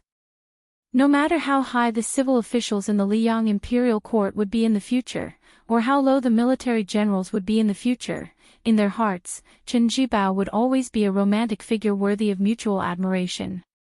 Logically speaking, on the battlefield, there would only be piles of corpses, and there would never be romantic affairs.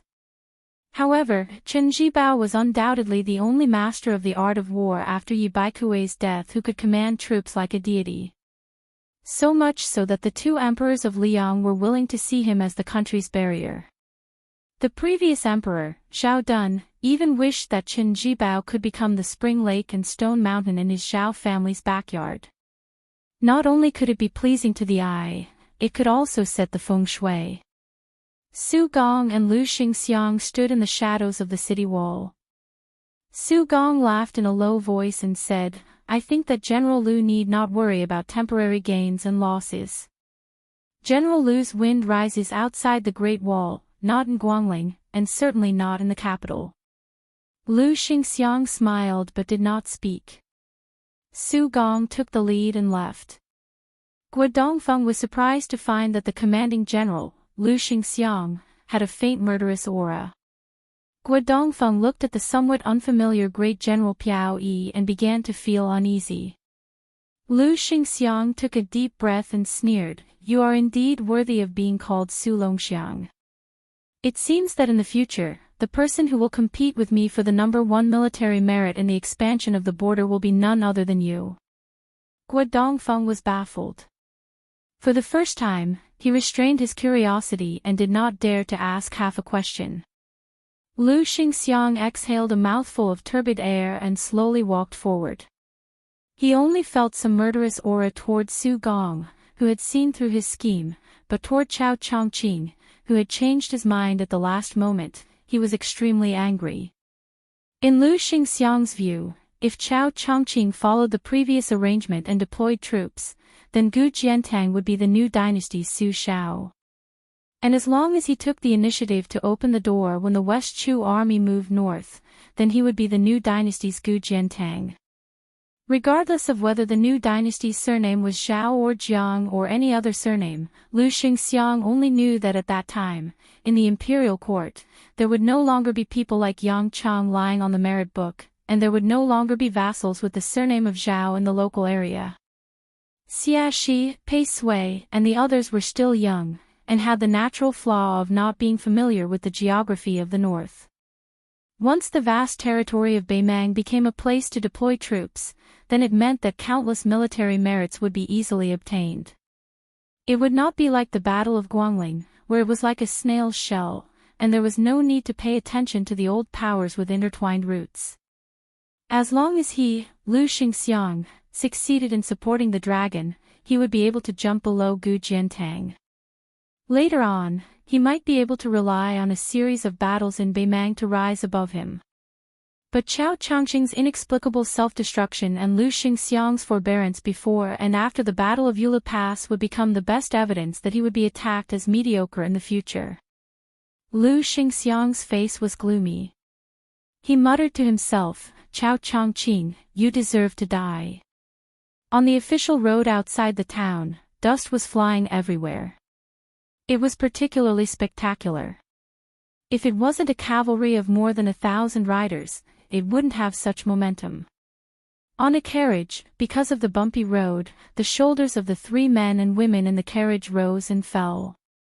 The young woman's face was beautiful, and her figure was tall and well-proportioned. She was obviously not a southerner. A long sword hung from her waist. She was full of heroic spirit and had a knight-errant spirit.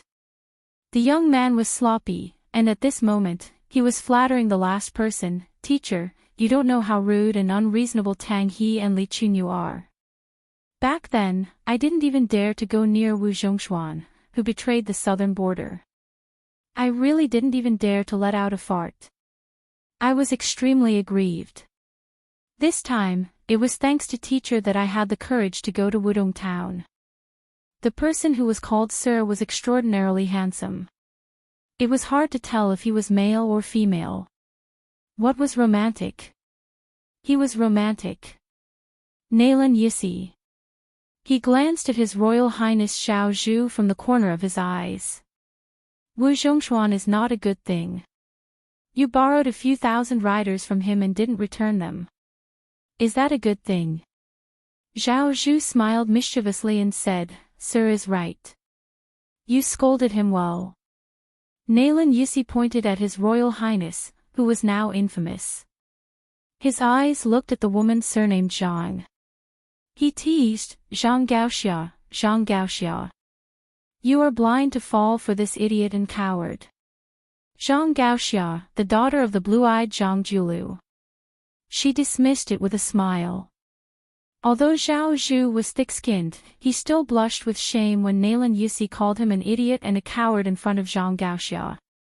He lifted the curtain of the carriage and poked his head out. He could already see the low city walls of Wudong town. Nearby were southern borders great General Zhang Dingyuan and his men, as well as Forest Crow and Gong Bonk, Wang Xianji's 2 disciples. Naylan Yisi closed his eyes. He put his hands on his knees and gently patted them. Chapter 1744. Xiao Zhu retracted his head and asked curiously, "Sir, why do you want me to come to this town this time?" "To tell the truth, I loathe and fear Wu Zhongshuan. I also don't like Su Gong and Lu Xingxiang. That mad dog Yuan Tingshan is even more disgusting to look at. As for Prince Jingon, Zhao Sun, I used to loathe him, but now, I actually don't like him." Naylan Yisi sneered, "Of course you're okay with them. There are so many heroes in this small Wudong town. You can only wrestle with this king of vassal." Xiao Zhu was resentful. Zhang Gaoxia raised the corner of his mouth. Naylan Yisi stopped smiling and said in a deep voice, "I have 4 things to do here this time. Scold Wu Zhongshuan, invite Su Gong to a banquet, meet Lu Xingxiang secretly, and test Chen Jibao." Xiao Zhu asked in a low voice, "Did I really jinx it? Did I say that Lu Xingxiang really has ambitions?" Naylan Yisi shook his head and said, "It's hard to be sure before we meet. As for after we meet, it doesn't matter if Lu Xingxiang has ambitions." Xiao Zhu sighed and said, "Well, anyway, I can't get involved in these big things. I don't want to add fuel to the fire. I have to trouble you." Nalan Yusi suddenly asked, Xiao Zhu, let me ask you something. If you ascend the throne in the future, assuming that Beimang is unable to invade the Central Plains, and Su Fengnian still has the Northwest Army in his hands, what will you do? Xiao Zhu was stunned. When he was about to blurt out the words, Nalan Yusi, who was smiling, suddenly looked cold. He shouted, Xiao Zhu. Think about it carefully first. After Xiao Zhu was shocked, he raised a bright smile. The old emperor of Liang, Zhao Li, and Xiaonian's father call each other brothers. It's different from me and Xiaonian calling each other brothers. Nalan Yusi sneered, where are you sitting at this time? Zhao Zhu didn't know how to answer. He couldn't say that he was sitting in the carriage. Mr. Nalan was asking the obvious. Nalan Yusi's eyes were deep. He didn't answer his own question. Instead, he asked another question, where did you sit in the past? Did you think that Zhao Li had the intention to kill Su Xiao from the very beginning? He wanted to kill Su Xiao, and his son, Zhao Dun, wanted to kill Zhang Gaoxiao's father. Were these the true intentions of the father and son? Isn't it because of one's position and politics? Isn't it because one has to face the general trend behind that chair? Xiao Zhu, who had never thought about these problems, paled slightly. He was in pain and unease. Nalan Yusi lowered his eyes.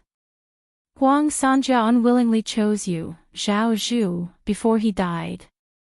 He gave all his accumulated wealth to me, Nalan Yusi. Now Jiang Fuding is on Wu Zhongshuan's side. Although Wang Tongshan, the idiot who thinks he is smart, died early, Wu Zhongshuan, a fence-sitter, is not worth mentioning. Even if he is wary of Jiang Fuding, it is easy for me to kill him. If you feel bored, you might as well guess which one of Tang He, Li Chunyu, and the others is the real spy. Xiao Zhu, if a person doesn't think about the future, there will be immediate worries. Now that the wind has risen, there will definitely be people who will soar to the top, and there will definitely be people who will fall from the top. You already have half the destiny. Other than Chen Jibao, who is shrewd and tries to accumulate power before acting, you are actually invincible. Therefore, there are some things that you should think about carefully. The family assets that Zhao Bing left for you, such as Zhang Dingyuan, Gu Ying, Yi Xiufeng, and Liang Yu, as well as those aides who are unwilling to stay in a corner of the southern border, you have to think about who is Wu Zhongshuan's man and who is the imperial court's man. Who will follow you to the Central Plains and gain power, and who will take the opportunity to wantonly start a war between the north and the south? Who would be Zhao Zhu's Zhangjulu? Of course, the most important thing is who will ask you to kill Su Fengnian in the future, or who will ask you to kill me, Nalan Yusi. Zhao Zhu said in a trembling voice, Sir, Zhao Zhu doesn't know. I don't know. Zhao Zhu held his head with both hands, as if he didn't dare to think about those questions. Grand hegemony was the most difficult to think about. Zhang Gaoxiao's eyes were sad. She hesitated for a moment, then reached out and gently held his arm. Nalan Yusi was expressionless, and his eyes were complicated. It was unknown whether it was pity or sarcasm. His eyes instantly became dull, and he said in a mischievous tone, I have long been annoyed by your sloppy attitude. How is it? Have you suffered? Zhao Zhu raised his head and held Zhang Gaoxiao's hand tightly. At the same time, he looked at Mr. Nalan, the only remaining strategist after Li Yishan, Wang Longsher, and Yuan Benqi died one after another. He looked at Mr. Nalan, the king behind the scenes of Nanjiang. Zhao Zhu suddenly changed his sitting position to a kneeling position. He faced Nalan Yusi and slowly bowed his head. Zhao Zhu knows that what Sir wants is different from any other strategist. Zhao Zhu only wants Sir to be my Yuan Benqi. If Zhao Zhu really sits on the dragon chair and wears the dragon robe one day, I can promise Sir that I will kill anyone who dares to kill Sir. If Zhao Zhu dies before Sir, when I die, I will ask Sir to choose a minister on my sick bed and let Sir choose a minister. Zhao Zhu will not let his descendant be the current emperor, Zhao Zhuan. Nalin Yussi laughed, but he never spoke. Zhao Zhu was sweating, but he was relieved. He intuitively found that Nalin Yussi might not be satisfied with his words, and it might not be what he really wanted, but this Mr. Nalin was somewhat happy. Chapter 1745. Nalin Yussi closed his eyes to rest and smiled faintly. He didn't care about the embarrassment and heaviness of His Royal Highness of King Yan at all. Nalin Yussi suddenly whispered, "If you feel stuffy in the carriage, you can go out." Zhao Zhu hurriedly got up and left with Zhang Gaoxia, who was wearing a hat. Ishan, back then, the two of us heard Huang Longshu say that thousands of years later, many scholars at that time would not only be able to calmly sit on equal footing with emperors, kings, generals, and ministers, they would even lose their backbone in front of officials as small as sesame seeds and mung beans. They would truly regard officials as their parents. I laughed. "You were angry. You used 20 years to teach your closed-door disciple to be a hero instead of a mighty lord. In the end, you died just like that, and your ashes were scattered outside the Northwest Pass." You laughed. I was angry. I could guess Huang Longshu's selfishness. He, Huang Sanja, calculated people's hearts. There was a paladin who made him lose once. He felt that he could turn the tables after his death. He firmly believed that Zhao Zhu and Su Fengnian would turn against each other. Then I, Nalin Yussi, will make you and Huang Longshu lose once. Nalin Yussi opened his eyes and looked up at the top of the carriage. He softly hummed a song from his hometown. There was a young man who went to the mountains with a broken book box. There was a little girl who came from the mountains with the fragrance of orchids. Nalin Yussi lifted the curtain, and the spring breeze brushed his face. He narrowed his eyes and looked at the northeast. Chao Chongqing, you and I are bitter, but you are still luckier than me. Nalin Yussi suddenly put down the curtain and suddenly reached out to cover his mouth. After spreading out his palm, he looked down at his bloody hand and muttered to himself, "But we are all young men." Outside the southern gate of Liang capital, the wide official road that connected to the imperial road in the city had been empty since 4 hours ago. The whole city was waiting for one person. Waiting for one person to attack the city. The city was full of iron armor. On this day, the elites of the 4 armies of the capital were all gathered here. Facing that green-robed man, they were still facing a great enemy. There was a green-robed Confucian who was walking slowly on the official road less than half a li away from the capital. He was alone, holding a go box in his hand. He stopped and sat down. He didn't face the number 1 city in the north. Instead, he sat cross-legged with his back to the east. The black box contained the white stones, and the white box contained the black stones. He placed the 2 boxes of old court objects that he had found in West Chu's chessboard waiting for the imperial edict in front of him. They were separated by a chessboard, and the boxes were already open. Thinking back to those days, the state preceptor Li Mi once said after getting drunk, "There is only one outstanding rock in the world, and I, De Chu, alone have 8 parts, and Chao Dei alone has 8 parts." How could such a person not be proud of himself? He sat upright and still, with 2 fingers together, reaching out to the go box in front of him, but he didn't play a go piece. He just smiled and looked across, as if someone was playing go with him. The green-robed Confucian scholar with white sideburns had a gentle look in his eyes as he said softly, "You go first, Black." The clear sky that had been clear for thousands of miles immediately turned into a storm. Apparitions appeared in the sky above Great Peace City. As the 4 words left the mouth of this Confucian scholar, a black stone jumped out of the snow-white go box slightly further away. It drew out an ethereal trajectory and lightly landed in the center of the invisible chessboard. First move was Tianyuan. A very unreasonable first move. But an even more unreasonable scene was that a brilliant pillar of light came down from the sky above Great Peace City and landed on the ground. An earthquake that hadn't occurred in 100 years seemed to occur in a grand city. The world shook.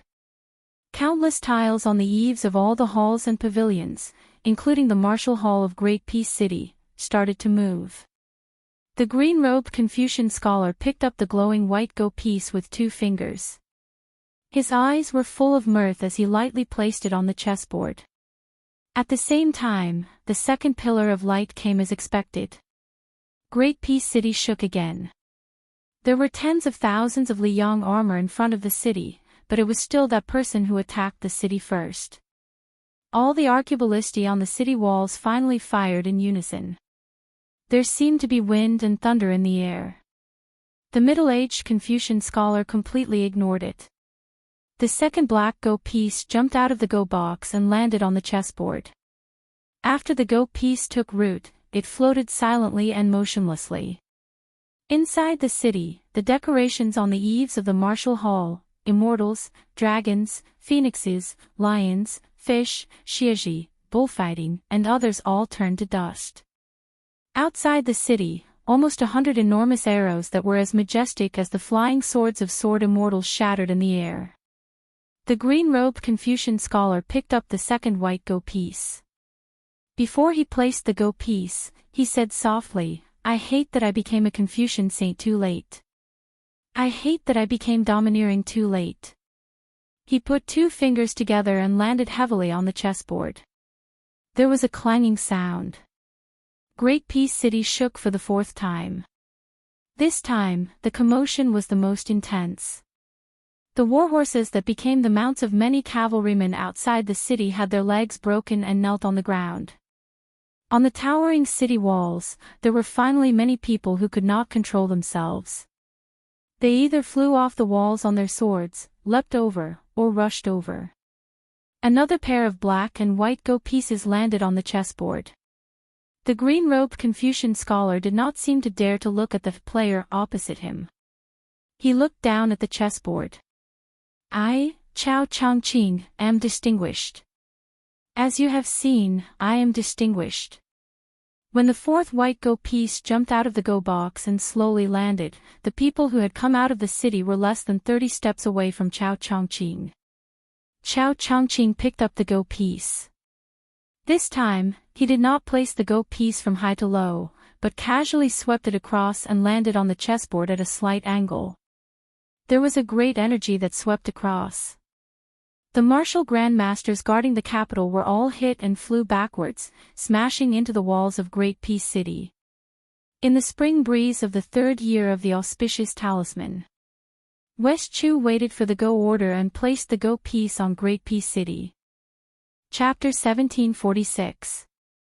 On top of the city wall in the south of Great Peace City, an old man and a young girl stood out among the clanging armor. The old man was dressed in linen and carried a long sword on his back. He looked like a normal swordsman. The young girl was in the prime of her life. Not only did she carry a sword on her back, but she also had 2 swords on her waist. She was even holding a sword in her hand. Therefore, she did not look like a swordswoman, but more like a little girl selling swords on the street. The 2 were Chai Qing-shan, the current leader of Donghua Sword Pool, and Shan Yi, who had been given a book of Qingshui Pavilion sword practice by the young lord in Escape Summer Town. Previously, several people had left the city aggressively, but in the end, they were sent flying back into the city. Their corpses were embedded in the city wall, just like flies and mosquitoes that had been smashed into pieces on the window. The miserable scene made many of the Liang military officers on the city wall shudder with fear and trepidation. They subconsciously glanced at the master and disciple of Sword Pool, who had a large age gap, and finally regained some courage with great difficulty. The young girl's face was a little pale.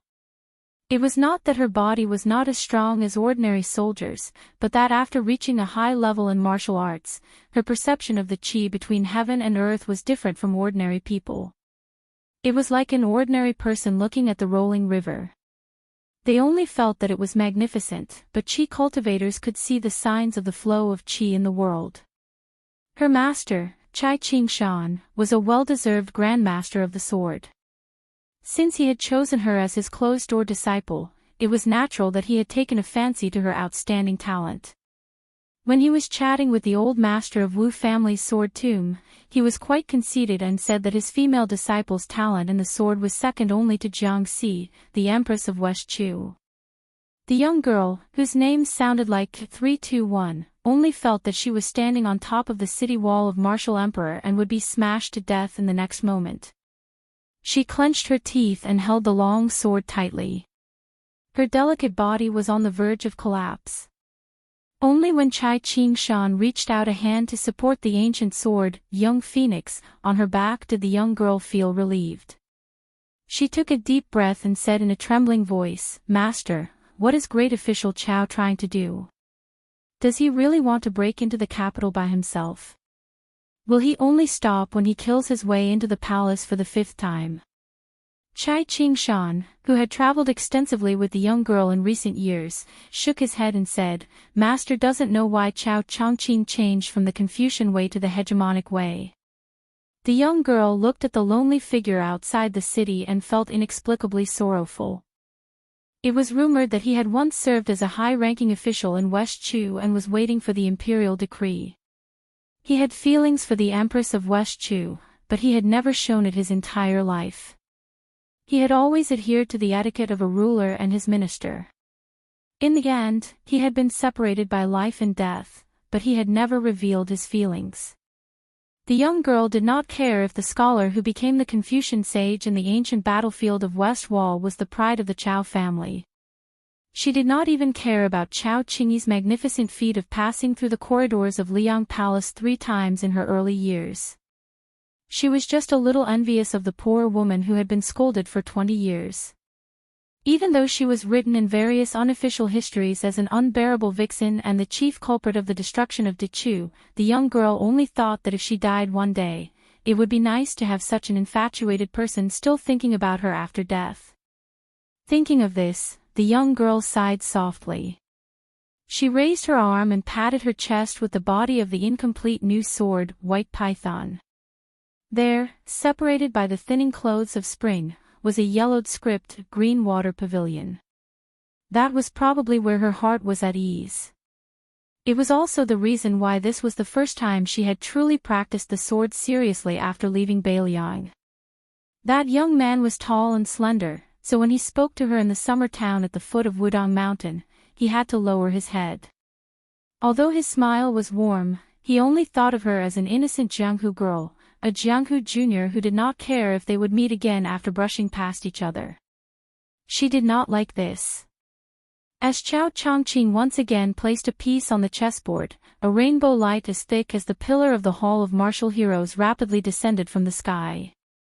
Great Peace City shuddered again. Chai Qing-shan did not look at the magnificent pillar of light descending from the city behind him. He sighed emotionally. "Us swordsmen, from ancient times until now, have tirelessly pursued the great realms of Qi, rushing into the bowl and reaching the rainbow. I had not thought that Chao Chongqing was already able to channel the great righteousness of the world from the blue sky into the human world. Gao Shulu's so-called mysterious celestial being is just this. What a good Chao Chongqing. It is no different from adding another 10 feet to the 100-foot scroll. If there were Qi practitioners of the northern land standing on the city walls right now, they would discover that some of Great Peace City's blue-purple Qi flowed slowly into the young girl's orifices like water. The young girl was completely unaware. Even Chai Qing-shan, who had long reached the ethereal passage, tiny finger profound realm, did not sense it. Different professions were like different mountains. Celestial phenomenon and land immortal were only separated by one level, but they were 2 completely different worlds. The young girl suddenly asked curiously, of the people of the 3 sects outside of pure martial arts, Buddhism's eminent monks are Vajra when they enter the 1st grade, Taoist immortals are profound when they enter the 1st grade, and Confucian immortals reach celestial phenomenon in 1 step. Master, you have always been vague in the past. Why do you only say that there is no difference between the 3? And why is it so difficult for Confucian people to become saints? Chapter 1747. The old man hesitated for a moment, as if he did not want to reveal the secret of heaven, or as if he did not want his proud disciple to come into contact with that level too early.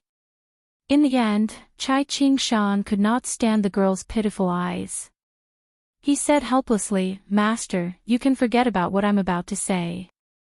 Don't take it seriously, and don't put it in your heart. Otherwise, your sword heart will be unstable, and it will affect the way of the sword that you should be walking." Master often went to the snowfield of Mount Hui in his early years, and had many long conversations with a scholar named Xianyuan Jingqing. He had a unique opinion on the matter of the saints of the three religions, and his words were always shocking. For example, he talked about the cliché of lay down the butcher's knife and become a Buddha on the spot. You must have heard this saying countless times. Xianyuan Jingqing's view on this was not quite the same. What he said was very good, and it had the merit of advising people to abandon evil and turn to good. However, at the same time, it also caused a lot of harm to people. One must know that to become a Buddha, one could only rely on gradual ascetic practice, and it required hard work. Just like the saying, "The writings of the heavens are miraculous." This saying was naturally very reasonable, but to many others, it was very unreasonable. Xianyuan Jingqing had said that many pioneers, especially those scholars who had turned from nomads to tycoons in the past 1,000 years, all of them pursued the three immortals advocated by the saints of the Zhang family. Xianyuan Jingqing opened up a new perspective on this, not because he disagreed with the teachings of the saints, but because he lamented that the later generations had gone astray. He gave an example of burying a child and worshipping his mother. This action was undoubtedly in line with the virtues of filial piety, and was praised by countless people. However, Xianyuan Jingqing asserted that this person was destined to have a hard time achieving good results. If there was really an afterlife, and if there was really heaven's will in the underworld, then this person was destined to suffer the wrath of heaven and not be able to transcend. All living things in the world nurtured humans. According to common sense, an eye for an eye. Humans should repay the heavens and earth. The Taoist saints had long left behind 3,000 words to warn the later generations. Heaven and earth are not benevolent, they treat all living things as straw dogs. This was to say that the heavenly axiom was selfless, and not the so-called shallow, unbenevolent and unjust, that some people mistakenly thought. Xianyuan Jingqing very much agreed with the four words heaven and earth are not benevolent, but at the same time he also said that they were scholars, and it was precisely because they knew that they could not go against the will of heaven and earth that they had to go against the current, and set rules for heaven and earth so that everyone could be content with it. Therefore, using the 5 words of benevolence, righteousness, propriety, wisdom and trust as a framework, it finally extended to the incomparably soul-stirring sentence, set your heart for heaven and earth, set your life for the people, inherit the lost knowledge for the past saints, and establish peace for all ages. However, my disciple, think about it carefully. If there are gods in this world, do they need us to tell them what to do? Taking a step back, is the peace of the world really in accordance with the rules of the cycle of the heavenly axiom? Therefore, the truly wise people of the Confucian school, especially those who have ascended to the ranks of the Confucian saints, do not worry about themselves or their future generations. All of them have an impassioned heart, and do not hesitate to burn jade and stone with the heavenly axiom. All of them are generously going to their deaths. The young girl made an "oh" sound. After the old man finished speaking, he repeatedly sighed, and all sorts of feelings welled up in his heart. Chai Ching-shan smiled and asked, "Do you understand?" The young girl grinned and said confidently, "I don't understand at all." The old man could not help but laugh, and rubbed her head. "I don't need you to understand. It's good to be muddle-headed. Life lasts for 100 years, and it's easy and carefree. Otherwise, it's too tiring to live with a heart full of depression. For us swordsmen, it's enough for us to be able to cry out against injustice." Chai Ching-shan said softly, "After going to Beiliang and seeing the desolate scenery of the border with your own eyes, you'll know that the carefree and happy life of the people of Jianghu is too weak to stand up to scrutiny. However, my disciple, you don't need to be so disgusted with Bailiang because you want to fight for justice. Let me tell you, if there really is a day when the Baimang army breaks through the border of the two Liao provinces, the countless people in this city who are cursing Bailiang today will also disregard their own safety and die as they wish. Even if the Baimang barbarians fight all the way to Guangling River, they won't be able to walk as if there's no one there. Instead, they'll only be flanked by the cavalry's hooves and the people of Liang who have died in battle. The people of Liang revered martial arts and chivalry. Since ancient times, there had been a saying, the scholars of the Central Plains travel north to study, while the wanderers of Liang go south to uphold justice. The latter often relied on martial prowess to violate prohibitions. This was why the countries of the Central Plains led by De Chu had always viewed the people of Liang as uncivilized northern barbarians. However, in the past 20 years, especially after Gu Jiantang resigned from his post as Minister of War and entered the Liao Kingdom, along with Su Zhao's Bailiang cavalry guarding the border with Baimang, Baimang was unable to take even half a step south. The entire Central Plains was filled with singing and dancing, while the smoke in the south only reported peace and no worries. In addition, countless scholars entered Liang, and the imperial court promoted the imperial examination, opening the Dragon Gate for the poor scholars of the Shu clan. Just the imperial college in the capital alone accommodated nearly 30,000 scholars from all over the world. Scholars flooded in like carps crossing the river, as well as the gathering of tycoons from all over the world. In a short 20 years, Taiyan City was no less prosperous than Dechu's capital in the early years. The late Emperor Zhao Dun spared no effort in promoting scholars in the imperial court. At that time, other than Zhang Lu and Gu Lu, where the two peaks faced each other, almost all of the Green Party officials in the capital were scholars. A large number of young scholars were able to enter the imperial court, and the literary Gongnamdu provided a large number of talents to the imperial court.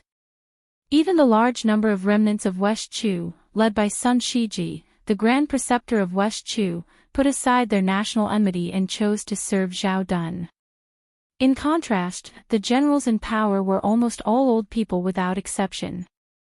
The Liang Imperial Court, after 20 years of recuperation and following the example of their superiors and subordinates, had already displayed a pattern of having more scholars than warriors.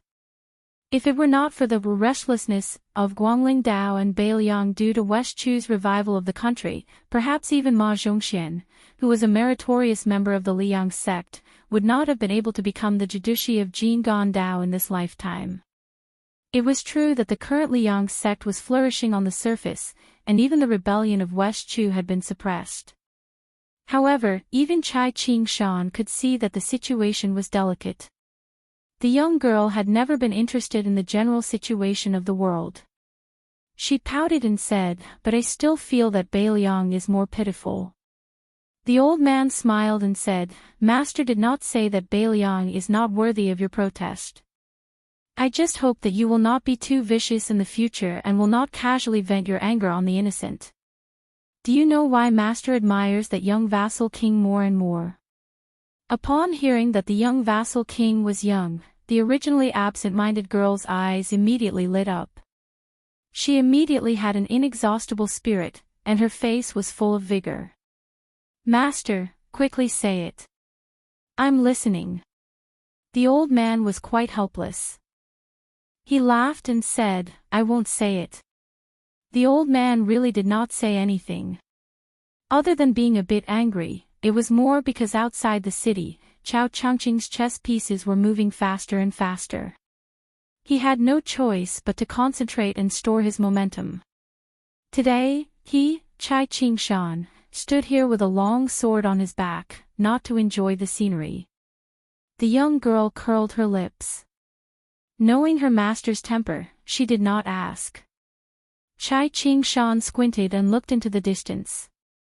The old man's line of sight followed the waves of arrow rain from the top of the city wall and threw it at the figure in green.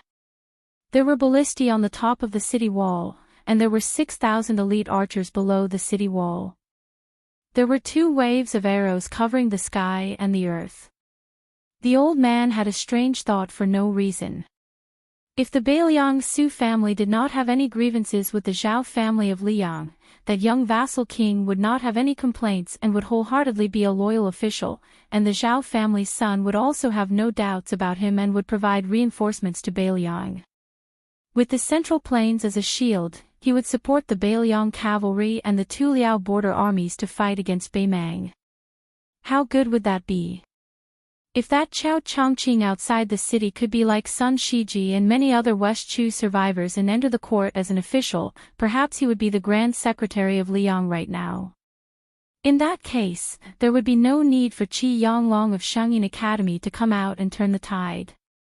Inside, there would be Chao Chongqing leading the Eternal Hui Old Spring and Xiangfu New Spring to strategize together. Outside, there would be 300,000 Bailiang cavalry and 200,000 Liao border armies. How could the world not be peaceful? Even if they gave Beimang hundreds of thousands of soldiers and armor, so what? On a small road in the northern region of the capital, a rider leisurely headed south toward Graydon City. There was a stall by the road that seemed to sell everything, including dumplings and tea and wine. A young man and woman sat there, each with their head buried in the two large bowls of dumplings. The rider dismounted and led the horse near the table, asking, "Can I sit?" The young man glanced at him. "Since you didn't bring a knife, you can sit." Thus, Gu Jiantang sat on the long bench next to Su Fingnian and Jiang and I. After this pillar of the country that could overturn the world sat down, he smiled and asked, "Su Fingnian, you treat me to a bowl of dumplings, and I help you become the emperor. Do you want to do this deal?" Chapter 1748. Gu Jintang's words were no less than his mind grenade. However, Su Fingnian was not surprised after hearing this. Without hesitation, he asked the waiter in the distance for an extra bowl of dumplings. He then asked with a smile, "A big bowl of dumplings is only 20 dumplings. The entire Liang is only 30 prefectures. One dumpling is worth one prefecture. General Gu, don't you think this is a big loss?" Gu Jiantang laughed it off and did not answer. He looked like a hungry traveler waiting patiently for a bowl of thin-skinned, meaty dumplings. Su Fingnian had been wolfing down his food, so the ginger paste naturally ate slowly. Su Fingnian was the first to put down his chopsticks and exhaled contentedly. His mouth was full of the taste of cabbage. Gu Jintang's expression was as calm as an ancient well. He looked at the young king calmly. There was a seniority difference between the two, but in the end, there was still a difference of spring and autumn. Among the four famous generals of the older generation, De Chuyi Baikue was the best at commanding troops. He had fought more than 70 battles in his life and had never lost a single one. Unfortunately, he only lost one battle in the end. Dong Yue's consort Old Wang was the most talented in the spring and autumn. He could always turn something rotten into something magical. He was good at using surprise troops and always surprised people. He could win battles that he could not win, but he could also lose battles that he could not lose. Moreover, he lost in a way that baffled his opponents. Therefore, although he was the most talented, he had the lowest achievements. Su Zhao's personal strategy was the weakest, but he won in his perseverance and tenacity. He fought on despite repeated defeats. No matter how defeated he was, he could always rise from the ashes. Even if he was still dead, the Su family's military heart was still condensed. That was why he had the last laugh. Gu Jiantang and Qijing were not as good as Yu Baikue and Wang Wang, but they had no shortcomings in commanding troops. Therefore, in this life, they had achieved brilliant results on the battlefield. Gu Jiantang entered the spring and autumn later than Su Xiao, who left Liaodong with 800 old soldiers. In the end, he only had 2 achievements. Su Xiao, on the other hand, had 6 achievements. Most of the military strategists and historians in the Liang imperial court did not think that Gu Jiantang was not as good as Su Xiao in commanding troops.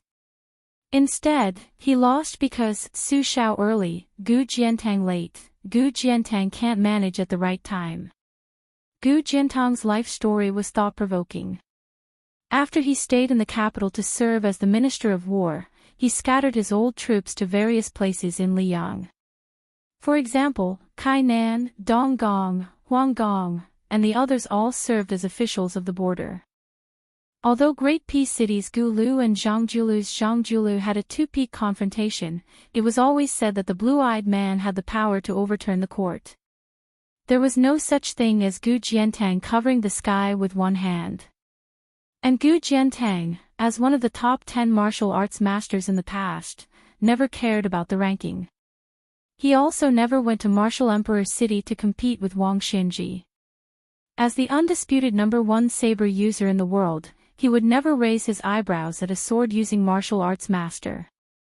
In the past 10 years, other than when Chao Changqing and Jiang Si joined forces to break into Great Peace City in the first year of Xiangfu, Gu Jiantang used his identity as a military official of Liang to stop them with the thunder of mind.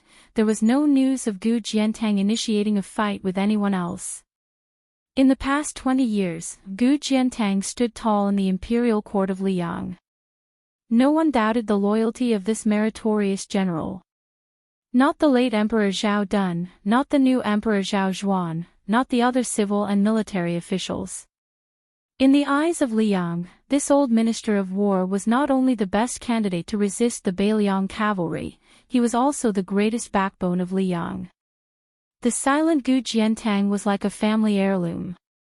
If he did not take it out to show it to others, it meant that the family was still there and that they were still confident. Therefore, even when the Guangling Road War last year was so chaotic, Gu Jiantang, who was in charge of the border defense between the two Liao provinces, did not lead his troops south.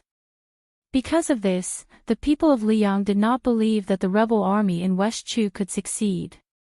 But today, at the critical moment when West Chu was destined to collapse, it was this only pillar of the Liang dynasty that said that he wanted a young man not surnamed Zhao to be the emperor. Su Fengnian looked at Gu Jiantang, who was sitting across from him, picking up his chopsticks and gently poking at the greasy table. He watched as Gu Jiantang picked up a dumpling and began to slowly chew it. Su Fengnian's expression was as usual. This was the calmness that had been honed through countless battles, but it did not hinder the stormy waves in his heart. Gu Jiantang ate 7 or 8 dumplings in one go. He paused for a moment and raised his head to look at the young vassal king that he had only met once. He glanced at the sensitive young woman beside him and said indifferently, "You don't believe me? Today, do I still need to use words to deceive anyone?" After 3 travels in Jianghu, 1 battle in Liangmang, and 2 trips to the capital, Su Fengnian was no longer a high-spirited hothead. He smiled and said, "Did you not come to the south to find Chao Changqing, but to predict that I would stop you?" Gu Jiantang picked up a dumpling and gently shook his chopsticks to shake off some chopped green onions. He was not in a hurry to put it into his mouth. He shook his head and said, "If you didn't come, I would have gone straight to Tai and City to kill Chao Changqing. If it was before, I would at most have a 40% chance of winning against the Confucian sage Chao Changqing. Naturally, I would not be able to kill the tyrannical Chao Changqing. At this time, no one can stop Chao Changqing. But if he insists on using human strength to fight against the heavens and wear down the fate of the Liang Zhao clan, then I would have a chance. Since you are here, that's even better. I believe you already know why I want to kill Chao Changqing. Originally, he promised me that once the West Chu matter was completed and the Jiang clan became the co-ruler of the Central Plains, then all the military merits of Beimang would belong to me. I will not refuse this invitation." Su Fengnian frowned and said, "Isn't it the same if the West Chu matter is defeated? You, Gu Jiantang, don't even have to bear the infamy for a while." Gu Jiantang laughed coldly and said, "What have I done in these 20 years? Wasn't it because I had no choice but to raise the bandits for my own sake? There is Su Shao in the northwest and Zhang Julu in the court. That is why I, Gu Jiantang, am stable. The border towns are divided. Other than you, the vassal kings, who are too big to get rid of, don't forget that there is still the word town. In the Battle of Guangling, how many generals who would not have died? How many generals' power was reduced? All the cavalry, including Yan Zhenchuan, were wiped out. Yang Xinqing's Jizhou infantry were not many left.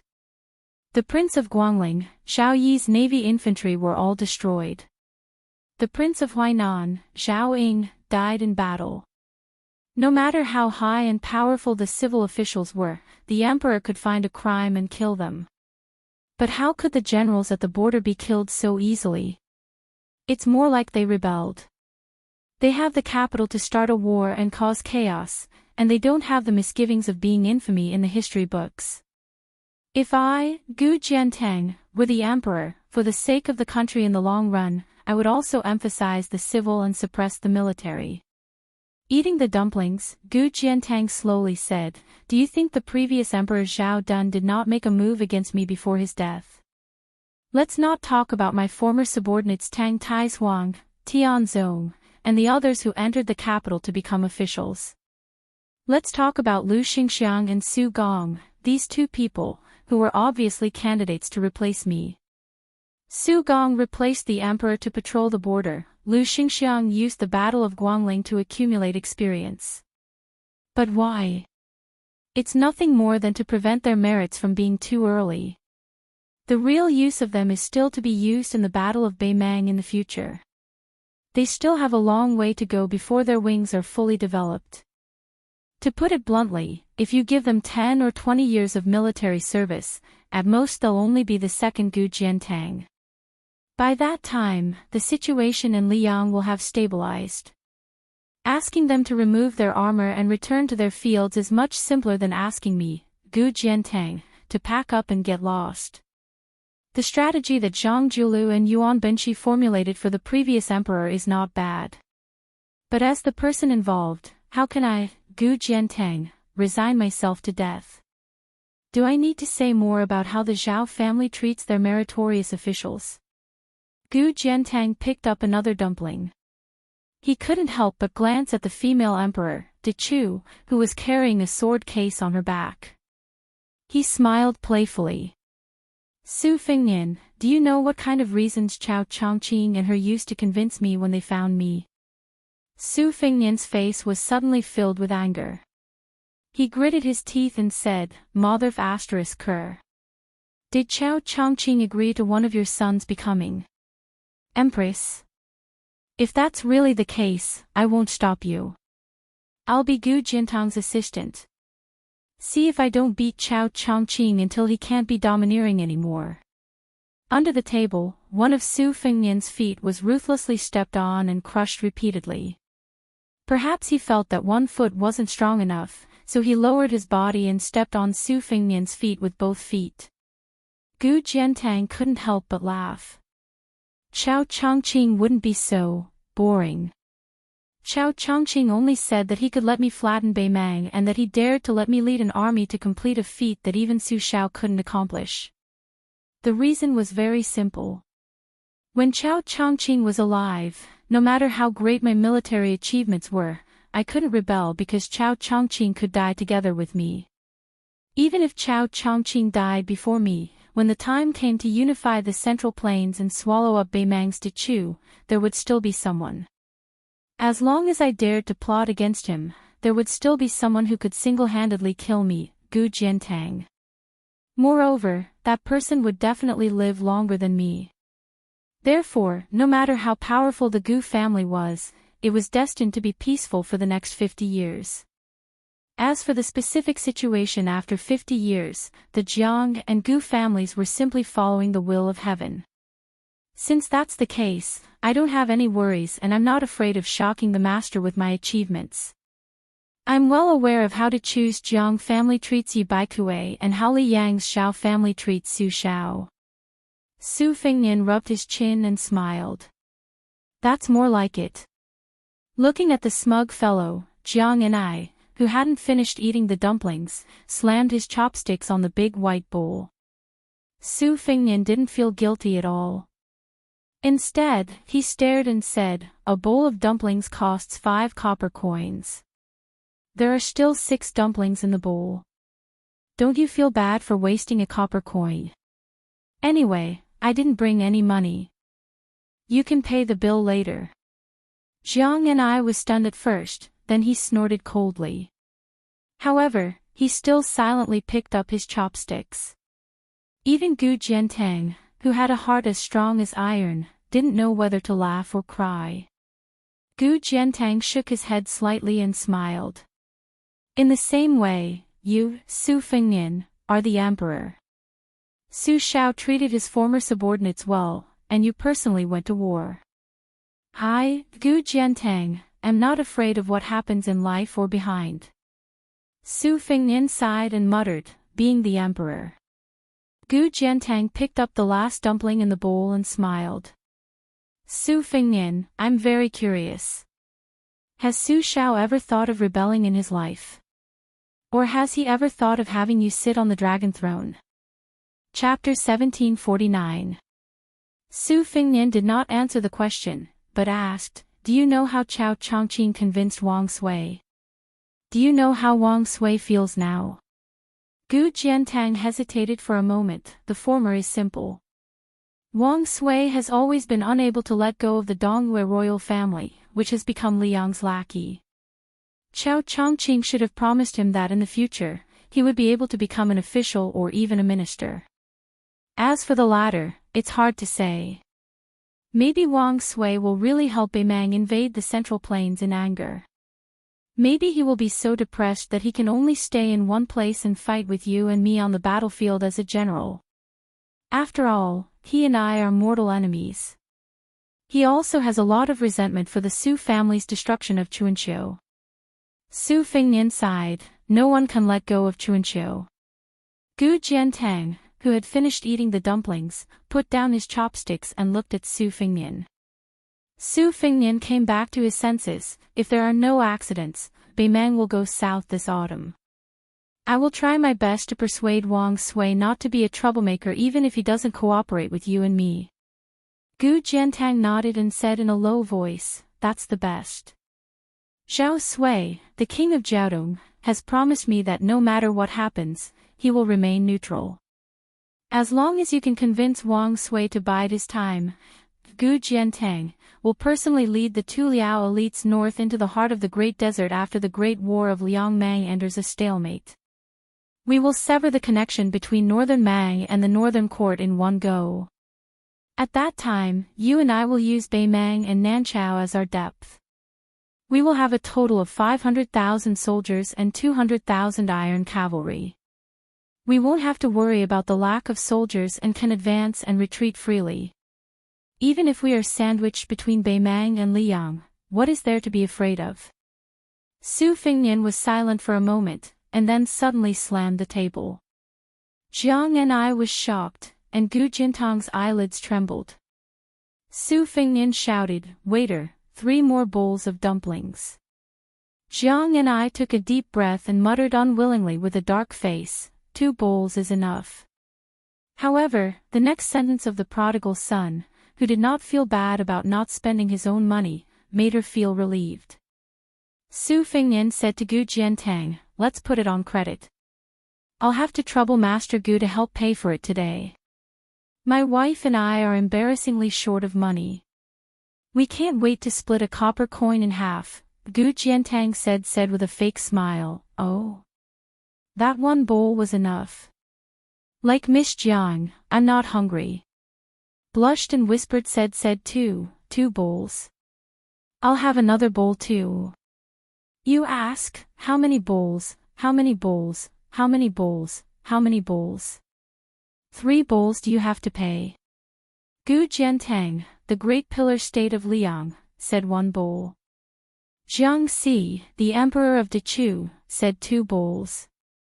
Su Fengnian, the king of Beiliang, said 3 bowls. The waiter looked at the 3 of them and said angrily, all right, you 3 don't have to be so stingy. I will treat you to 3 bowls of dumplings for free today.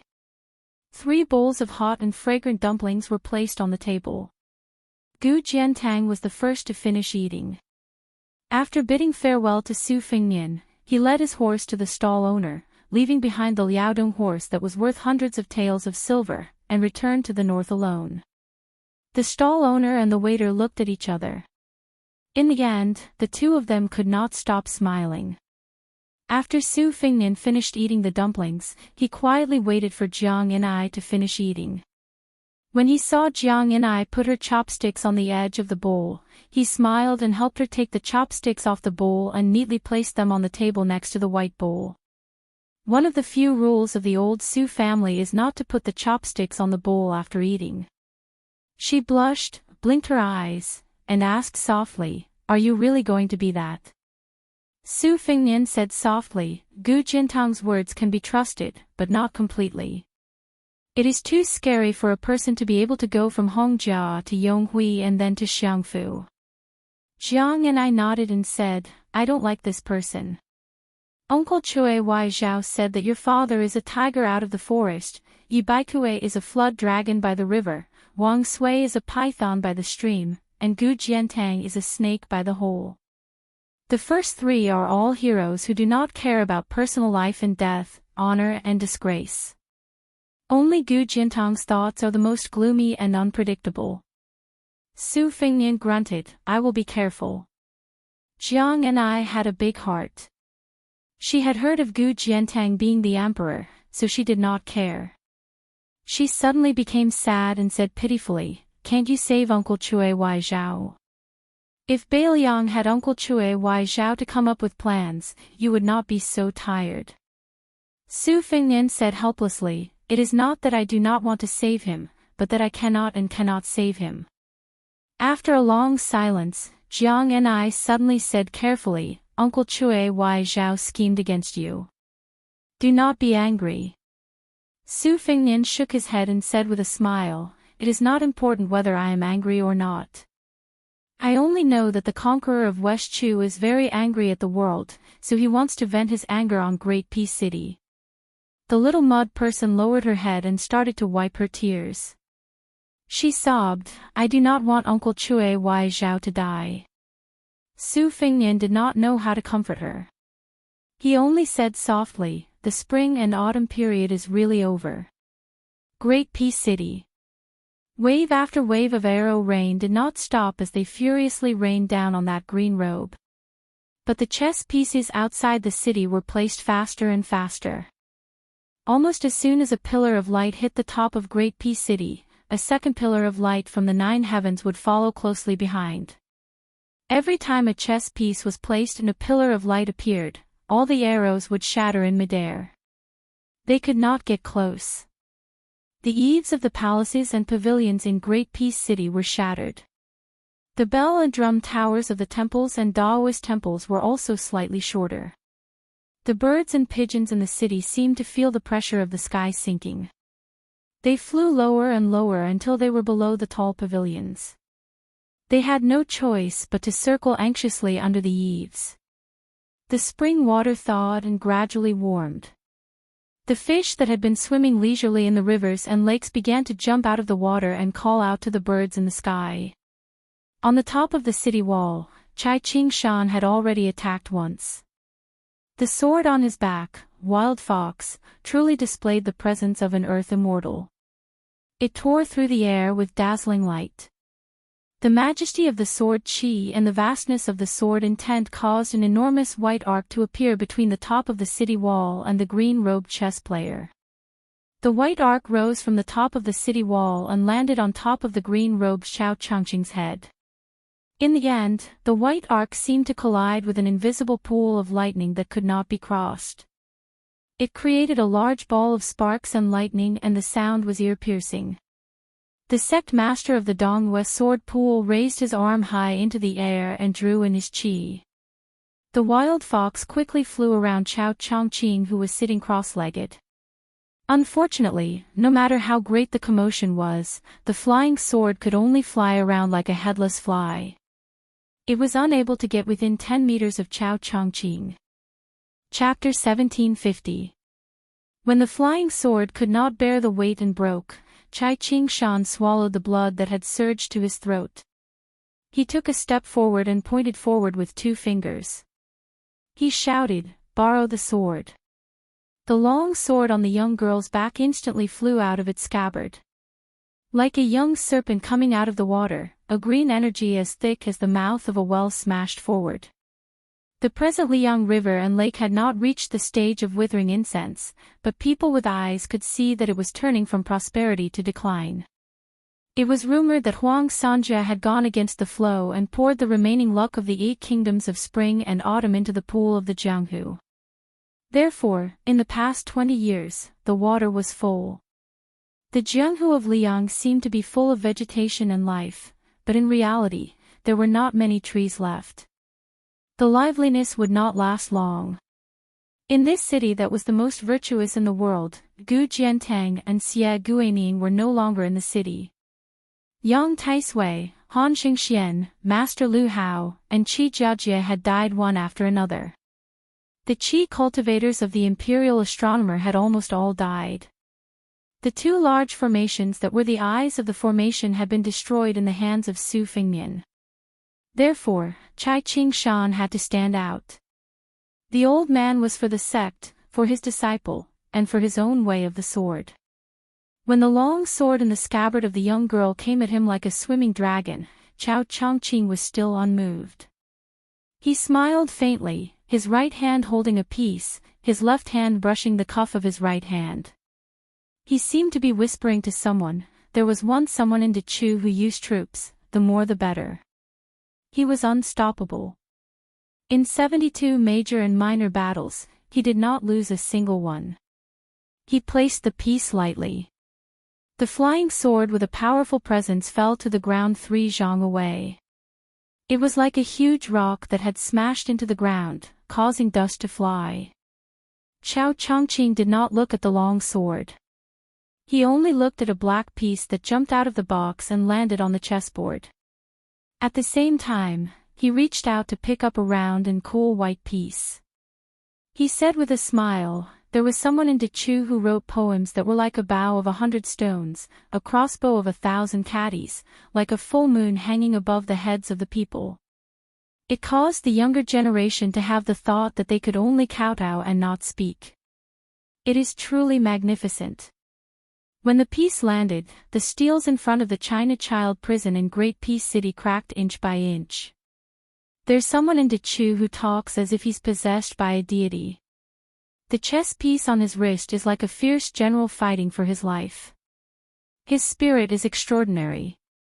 As the chess piece was placed, Chao Zhangqing slightly straightened the root-like white chess piece that had deviated slightly.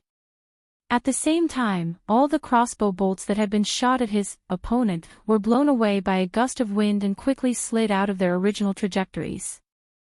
The people of Dechu, the Milky Way is brilliant. There have been fables from various philosophers, teachings from eminent monks, and sermons from enlightened people. Why should the human world envy the heavens? On the chessboard, the black and white go pieces flew down. The old ancestor of the Wu family's sword tomb, Wu Jian, finally made his move.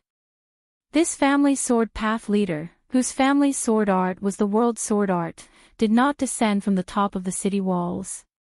From the outer city to the imperial city, all the city gates opened at the same time. Then, a thin but extremely long sword chi went from north to south, all the way south. This wisp of sword chi had the momentum of 1,000 riders crashing into each other. After Chai Qingshan attacked, he did not turn his head. After Wu Jian attacked, he still did not turn his head. Chao Chongqing said softly, in the spring and autumn, the wind and rain are turbulent. Some people cry, some hide from the rain under the eaves, some use umbrellas. Only Dechu will not hide from the rain. I would rather die in the rain than live under someone else's roof. The sword chi paused slightly when it was 3 zhang away from Chao Chongqing. Then it suddenly exerted force and charged out 2.5 zhang. The sword chi didn't dissipate until it was 20 feet away. When the second sword chi came out of the city, a pillar of light coincidentally hit the head of the old man at the gates of the imperial city. The old master of the Wu family sword tomb raised his hand and shattered it with a wave of his sleeve. His face paled slightly and the ground he was standing on caved in. The old man with his back to the gates of the imperial city slowly walked out of the large hole and stepped out. There was a straight line from the front of him to the imperial road south of Great Peace City. The crack that appeared on the ground was like a long sword. This sword was not more than an inch wide, but it was several li long. In this moment, the sword chi was about to leave the city. Chao Chongqing had coincidentally placed a piece closest to the chessboard in front of him. At the beginning of the imperial road inside the city gates, a pillar of light fell down like a long sword cutting a snake. Wu Jian, who had left the city with the sword chi, stood at the gates of the city. He did not have a sword in his hand but made a sword-drawing posture. He shouted, "Chao Chongqing! It is not easy to come by, turn back and be saved." Chao Chongqing picked up a piece. This time, before he could place it, the piece at his fingertips shattered. A snowy white sword light appeared in the air to his side. Then there was the sound of an enormous collision like the morning bell and evening drum ringing in their ears. Everyone on the city walls and below the city walls widened their eyes. They saw dust fill the air where the indigo-robed person was sitting. It was impossible to see that person's figure. When the dust settled, everyone was on tenterhooks again. Chao Chongqing had not died under that sword and continued to remain motionless. The earth where he was sitting had been shaved off several feet, so Chao Chongqing was sitting in the air. The black and white pieces on the chessboard did not move at all.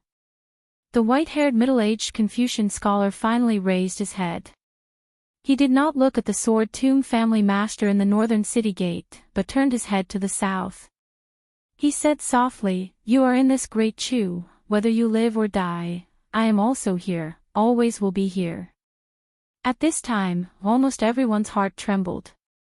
A woman in purple stood up from a tall building in Great Peace City.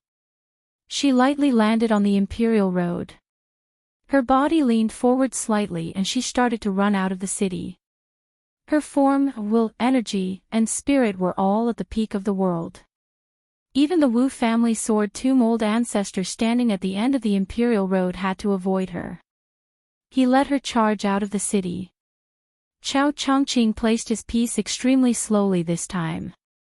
The purple robe, purple aura, and purple rainbow charged to within 10 feet of Chao Chongqing.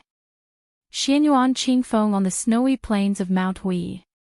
The purple robe crashed within 10 feet and then stopped. The woman's fingers were like hooks and were only 2 or 3 feet away from Chao Chongqing's head. Chao Chongqing, who was indifferent to this, leaned forward, one hand holding his sleeve to avoid messing up the chessboard. When this piece landed, the sound was especially crisp. The sound of the piece landing softly sounded on the chessboard. She was sent flying backward, her body tumbling in the air. Xianyuan Qingfeng's back was pressed against the city wall. Her eyes were cold, her elbows pressed against the city wall. Her knees were a mess and blood seeped out of the corner of her mouth. The blue-robed Confucian scholar, who had been defeated at some point, sat quietly where he was. He bit his lips and shook his head. The Confucian saint of Dechu, Chao Chongqing. He finally said something he had not said for 20 years. "This world says that you caused the fall of Dechu. I, Chao Chongqing, do not agree." For the first time since he came to the city alone, he raised his hand high and then placed a piece heavily on the chessboard. The clouds tumbled as they descended together. The sky of the central plains dropped 100 feet. Chapter 1751. There were countless lofty mountains and precipitous ridges in the southern border. Someone was skimming across the peaks of the mountains. There was always a swift and fierce flying sword following him like a shadow. He suddenly stopped on the branch of a towering tree at the peak of the mountain and looked up. The flying sword also stopped chasing him at the peak of the mountain before him. It hovered in the air and hummed slightly. An average-looking middle-aged man stood near the flying sword. He also looked up at the sky and sighed. Then, he stood on one leg like a golden rooster. He lifted one leg and bent down to take off his hemp shoe and shook it. The man in a scholarly robe who had been chased all the way from Great Peace City to the deep mountains and forests of the southern border laughed and said, Dong Tai, oh Dong Tai, Chao Chongqing is seeking his own death. The Empress of West Chu, Jiangxi, has also left the capital of West Chu. Not long later, even you will be able to feel the collapse of the great pillar of fate of West Chu.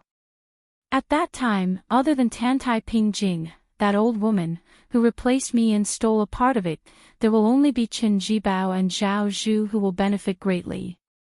As long as Chen Jibao absorbs half of the fate of West Chu, as the most important person supporting the dragon, let's see how you, Dong Tai, will kill me. Not to mention the 4 Grand Masters of the Martial Arts Assessment, even among the 14 Martial Arts Assessment Masters, the Peach Blossom Sword God, Dong Tai, was definitely the one who did not have the demeanor of an expert.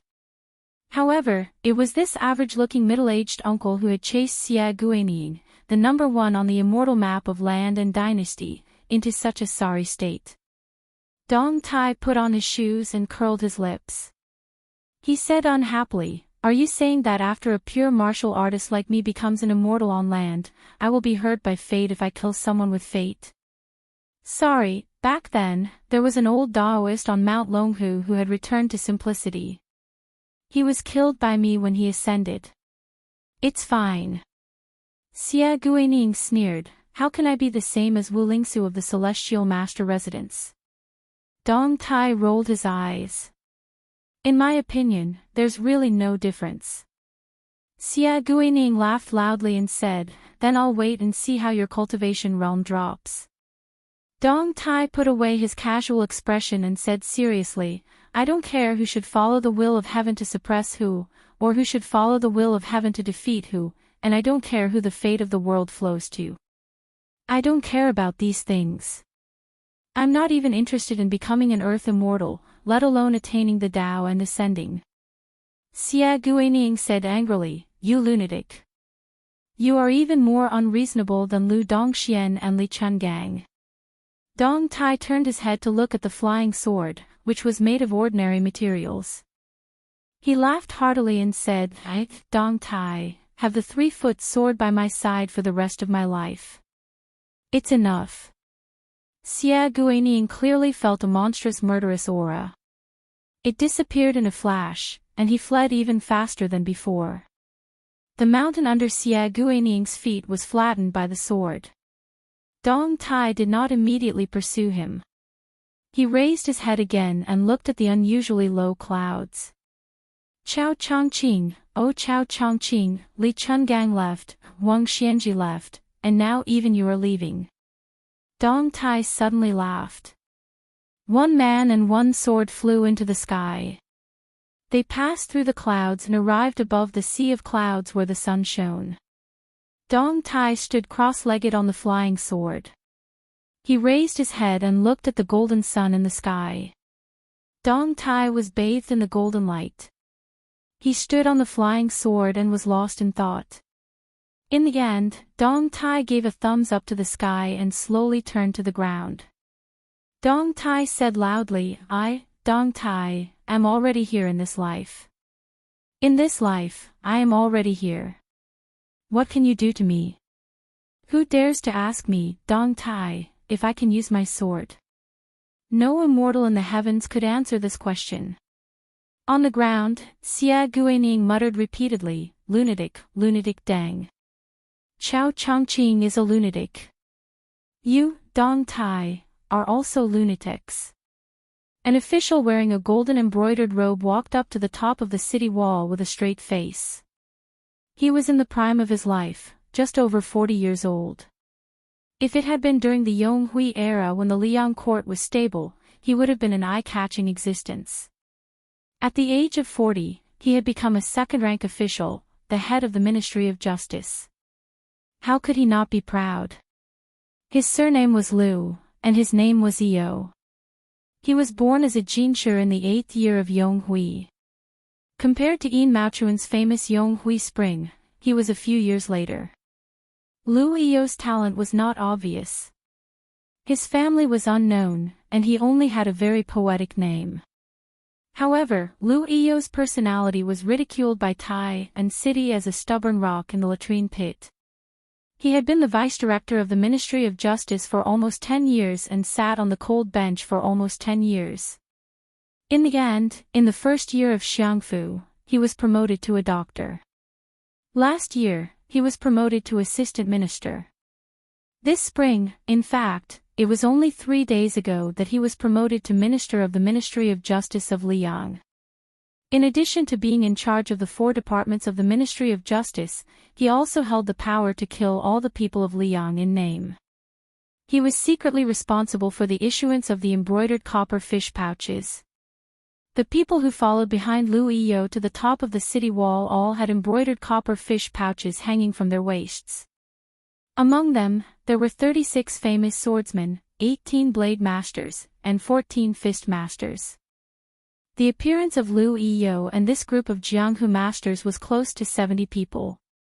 Immediately, the originally devoid of the aura of spring on the city wall added a bit of the austere aura of autumn.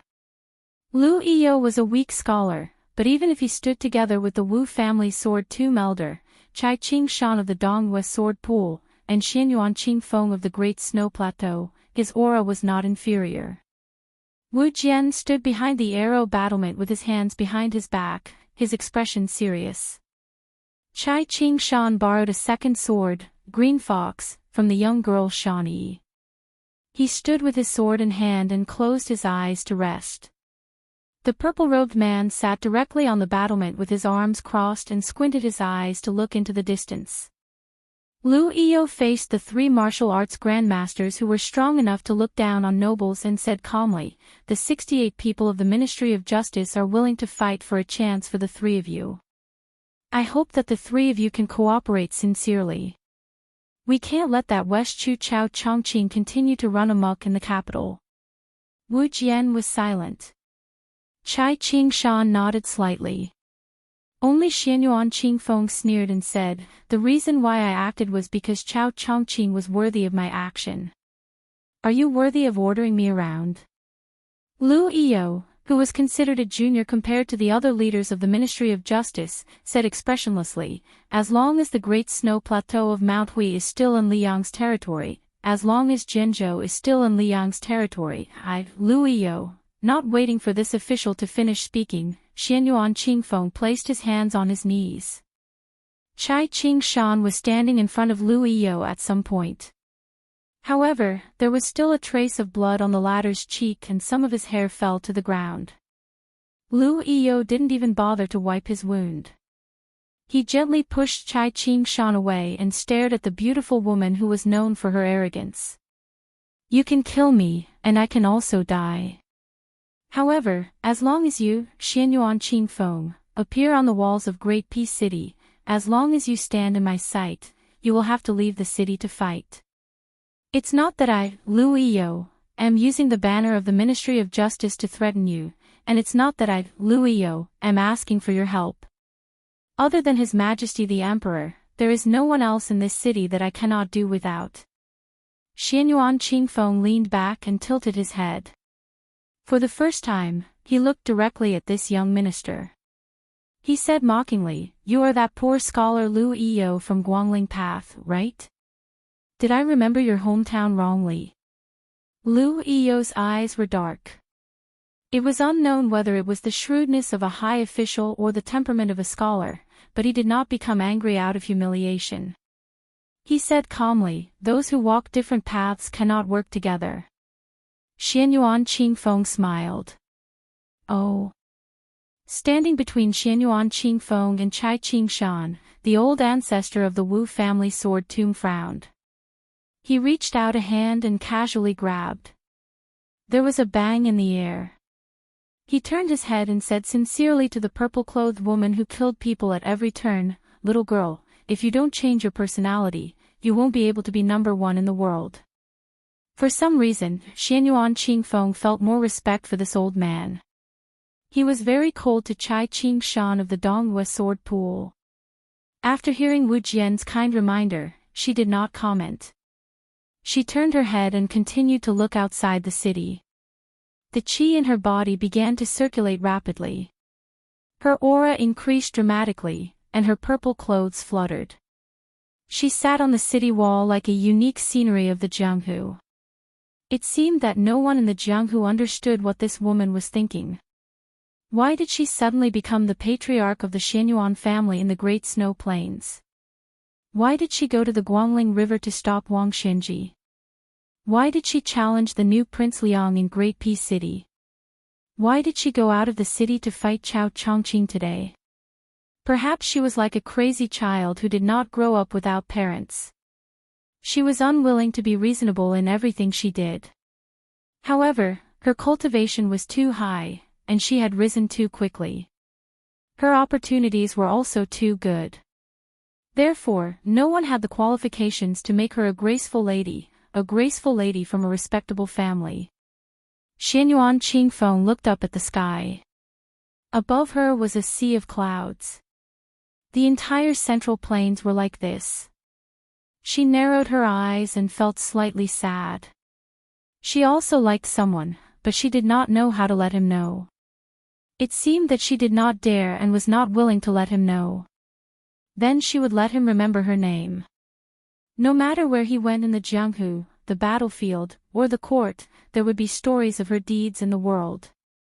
Since he could not be like her father who only liked her mother, then she would rather have nothing. Xianyuan Qingfeng suddenly flew out of the city wall. She did not care about the cooperation of the experts of the Ministry of Justice, nor was she willing to work with Wu Jian and Chai Qingshan, the two grandmasters of the sword. She came to Great Peace City alone, and she left Great Peace City alone. The purple robe once again charged towards Chao Chongqing. She was impassioned and did not fear death. Even Lu Yi couldn't help but be impressed when he saw this scene. If there was a woman like this in the world would not be lonely. Chao Chongqing's lips curled up. He ignored Xianyuan Qingfeng's charge and smiled slightly. He looked at the chessboard. If you do not know in your dreams, how can you know in your life? A long time later, in the Jianghu where there were only Yu Dilong and Go Yufang, there was actually a promise of 10 years that no one knew about. Chapter 1752. Every 10 years, she would come out of seclusion on time and sit alone on the rooftop of the missing moon tower in the Great Snow Plains. She would wear a purple robe and take out a jar of osmanthus wine from under the osmanthus tree, waiting for someone to fulfill their promise of 10 years. After the third time, it was the fourth time. That day, it was raining heavily, and he did not find her. She failed to fulfill her promise. There was only a jar of osmanthus wine on the rooftop, allowing the rain to beat against it. Outside the window, the rain was heavy and the wind was strong.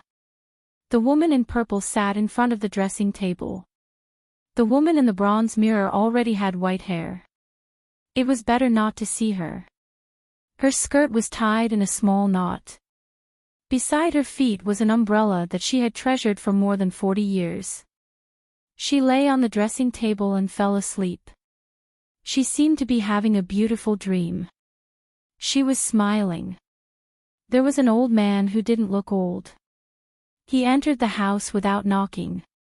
He put away the wet oil paper umbrella, stood at the door, and asked with a smile, "It's raining heavily outside. A lot of fish are going to drown. Do you want to go take a look?" She slept and did not wake up. Everyone in Great Peace City saw an absurd scene. The woman in purple had clearly crashed into Chao Chongqing in West Chu and had clearly passed by him. However, Chao Chongqing remained sitting in his original spot, while Xianyuan Qingfeng stood in her original spot a few dozen feet to the south of Chao Chongqing like an old monk in meditation. Chao Chongqing did not look sideways. He picked up a go piece from the go box and gently placed it down. He turned his head and smiled. "It's time to wake up." Xianyuan Qingfeng, who seemed to have been dreaming for 40 years, suddenly woke up. Her back was to the official in green. She did not know when, but tears had streamed down her face. She did not turn around. She stretched and wiped her face with her hands. Smiling, she said, "It really was a good dream." Hearing this, Chao Chongqing smiled and said, "That's good." Just as Xianyuan Qingfeng was hesitating about whether to turn around and thank him, Chao Chongqing slowly retracted his gaze and looked back at the Go board that already had more than 90 Go pieces. He smiled and said, "I'm fine. Just don't learn from me." The heavens and the earth were vast. Jiangnan's Guangling had the cool breeze, bright moon, and great river.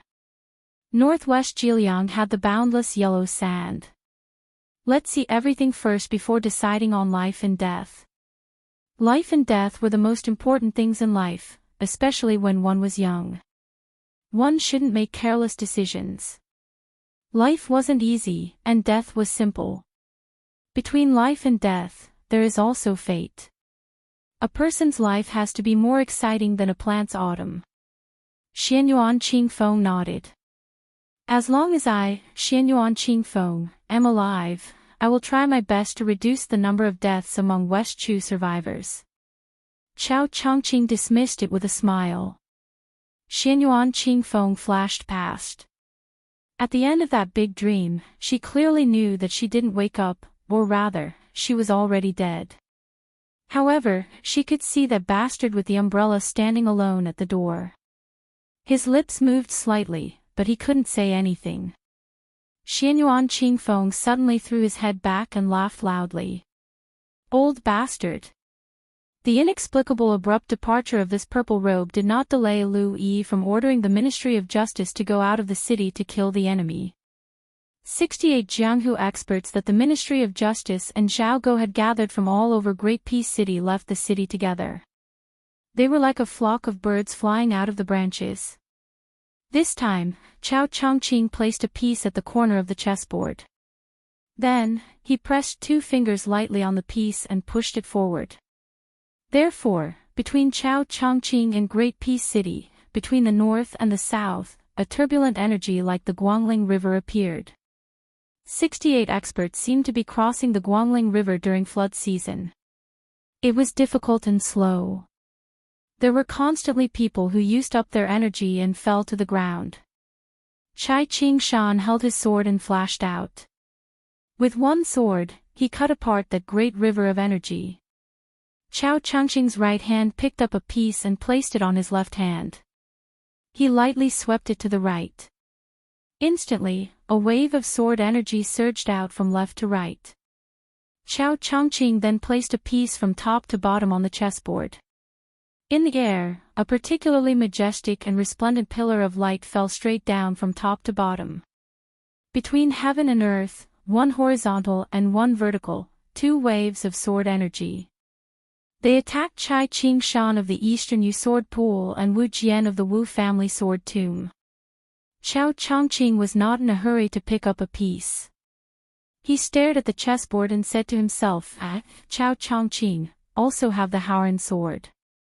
Chai Ching-shan held half of the broken sword and landed 20 zhang to the north of Chao Chongqing.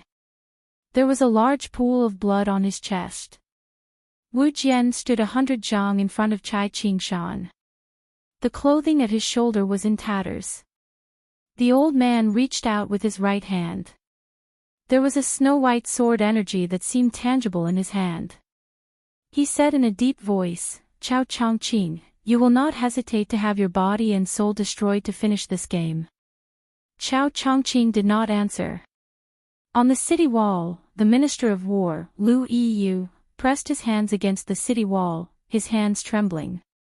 As a poor scholar from the Guangling Taoism, he recognized Chao Chongqing. He was not in West Chu, but in Liang, an enemy state of West Chu.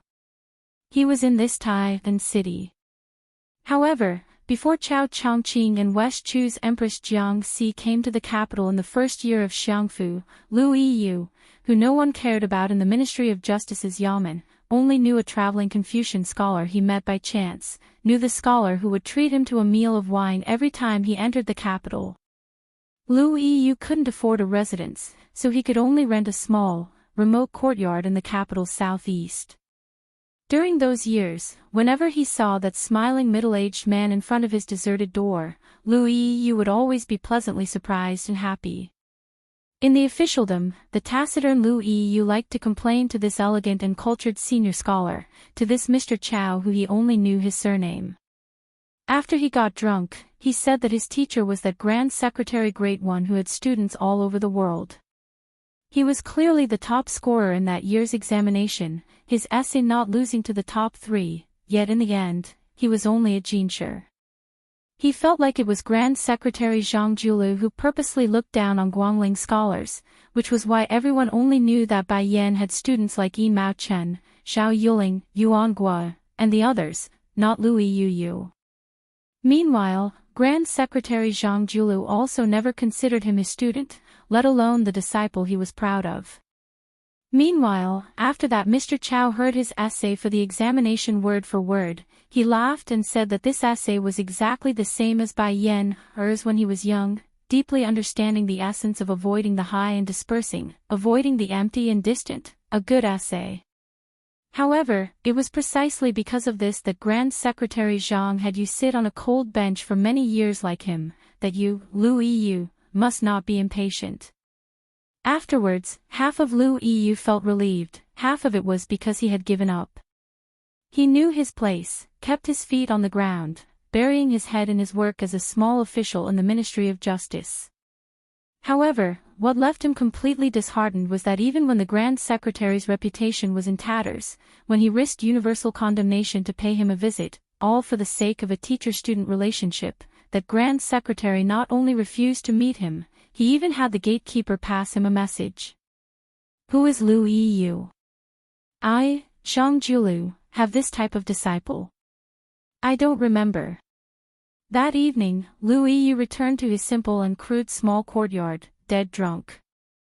However, after that Grand Secretary died, after he was promoted to Assistant Minister of the Ministry of Justice, Qi Yanglong found someone to give him an extremely ordinary scripture, only saying that it was something he accidentally flipped through in someone's house.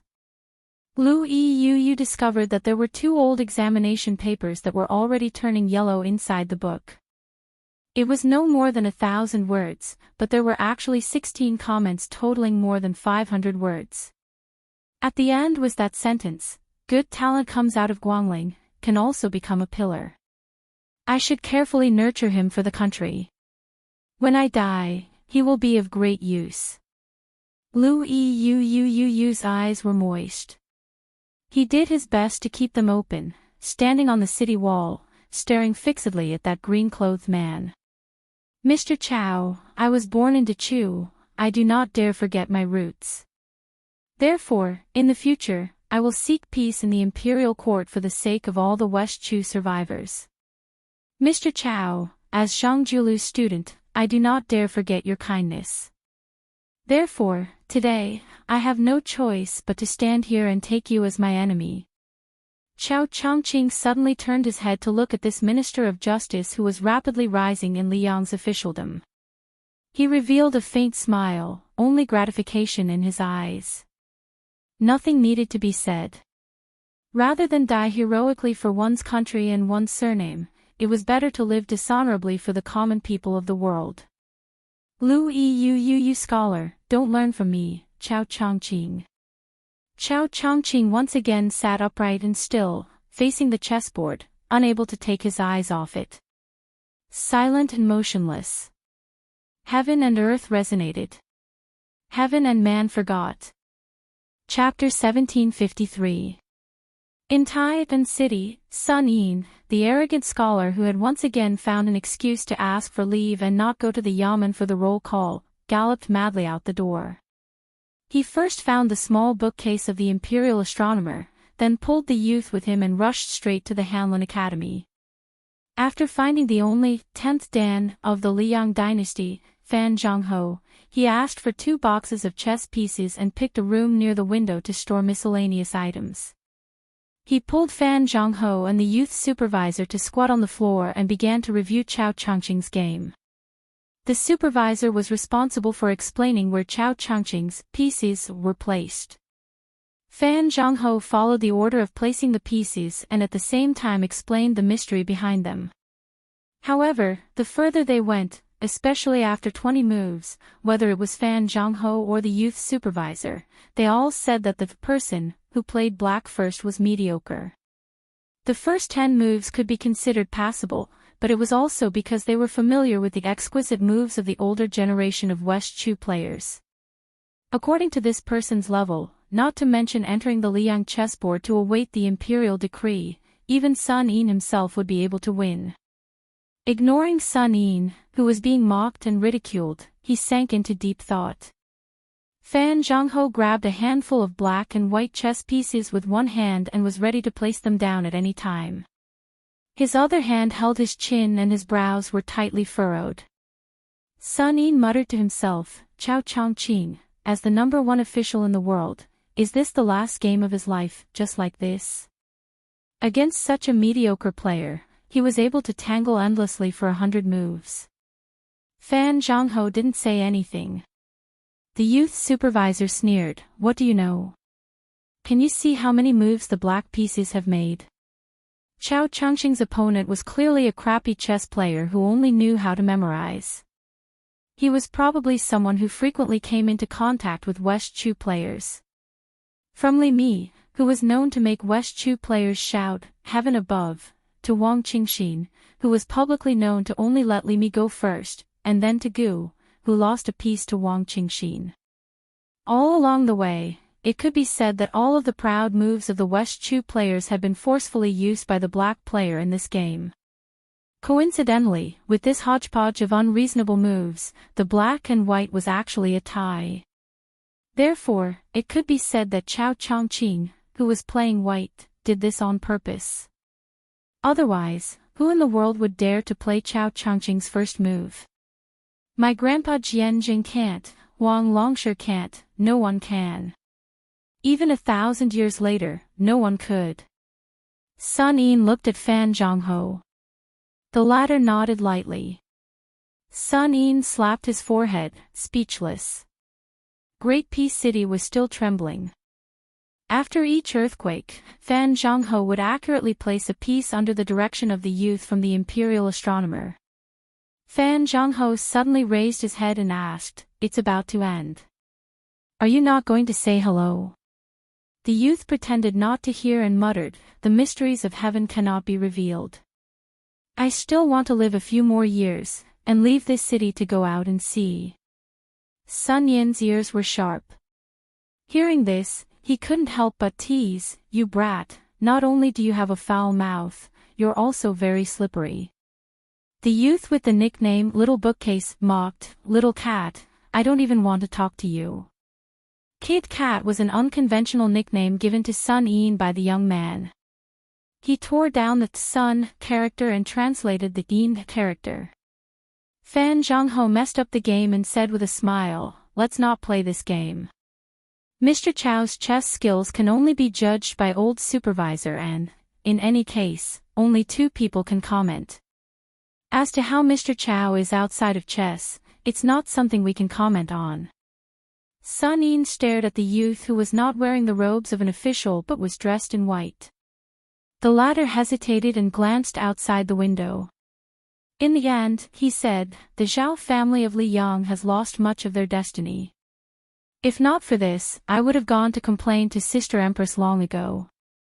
Looking at the situation, that Chao Chongqing is showing signs of losing all of his destiny to Guangling Path. So boring. If I knew this would happen, I wouldn't have revived the country. Sun Yin's eyes suddenly turned red as he shouted angrily, shut up. Fan Zhongho sighed softly and said, little bookcase, don't say any more. The youth became angry and left with a wave of his sleeve. Sun Yin squatted there, his chin on his folded arm. He said to himself, Chao Chongqing wants to let Li Yang know that, whoever wins Guangling wins the world. Fan Zhongho nodded. It's a good thing. Guangling Path will have fewer deaths. Sun Yin said with a wooden expression, feelings naturally can't be eaten as rice. But without feelings, it's like cooking without seasoning. Every meal is plain white rice with tasteless vegetables. Over time, there really won't be anything to chew. Some tastes can make your eyes fill with tears, make your teeth chatter, and make your liver and gallbladder break. This is probably feelings. Fan Zhongho silently began to pack up the chess pieces. Sun Yin asked, "Why do you mock those who have feelings?" Fan Zhongho thought for a moment. People who are too smart don't like to have feelings. People who are too simple and stupid can't have feelings. That's why both don't like this thing. Sun Yin grinned. I should be the former. Fan Zhongho slowly put the chess pieces back into the box. He smiled. I should be the latter. Sun Yin's eyes suddenly became as sharp as knives. Then Huang Longshi. Fan Zhongho's expression was normal as he asked in response, then Su Fengnian. The two smiled at each other. They did not overdo it. They were light. The sky shook and the earth shook. This time, the shaking was especially intense. The two people in the room fell to the ground at the same time and then felt suffocated. Dust poured down from the roof beams. Sun Yin lay on the ground with his arms and legs spread out. Fan Zhongho continued to pack up the chess pieces. Outside Great Peace City, in front of Chao Chongqing, in the black and white chess boxes, there was only one chess piece left. Wu Jian of the Wu family sword tomb and Chai Qing Shan of the Donghua sword pool could not break through that one zhang of distance. Chao Chongqing remained calm. Great Peace City was shaken again and again. There was no one in the cavalry outside the city who could ride on horseback. How could they charge and kill? The archers outside the city had spasming arms. There were no arrows in their quiver, so how could they rain arrows? Chai Qing Shan was bathed in blood even though that indigo robe had not intentionally attacked him. Wu Jian's palm was a bloody mess and white bone could be seen. Chai Qing Shan spat out a mouthful of blood and grimaced. First, I saw Su Fengnian receive that sword, and then I saw you, Chao Chongqing, being as immovable as a mountain. This life is almost over. Chao Chongqing, if you get up and enter the city now, I cannot stop you. I will not block the way here. Chai Qing Shan turned and slowly walked back to the city gates. His back was bent and he looked old. Wu Jian, who had been standing between Chao Zhongqing and the city gate, made way for him. He sighed and said, although I still have the strength for one sword strike, I definitely won't be able to block it. My Wu family's sword tomb has been extremely benevolent to the Central Plains. It's time to stand aside and watch. After all, if we keep the last bit of power, it may be useful in the future. As Chao Chongqing stopped playing chess, heaven and earth fell silent. Chao Chongqing smiled as he looked across. The last black chess piece finally jumped out of the box.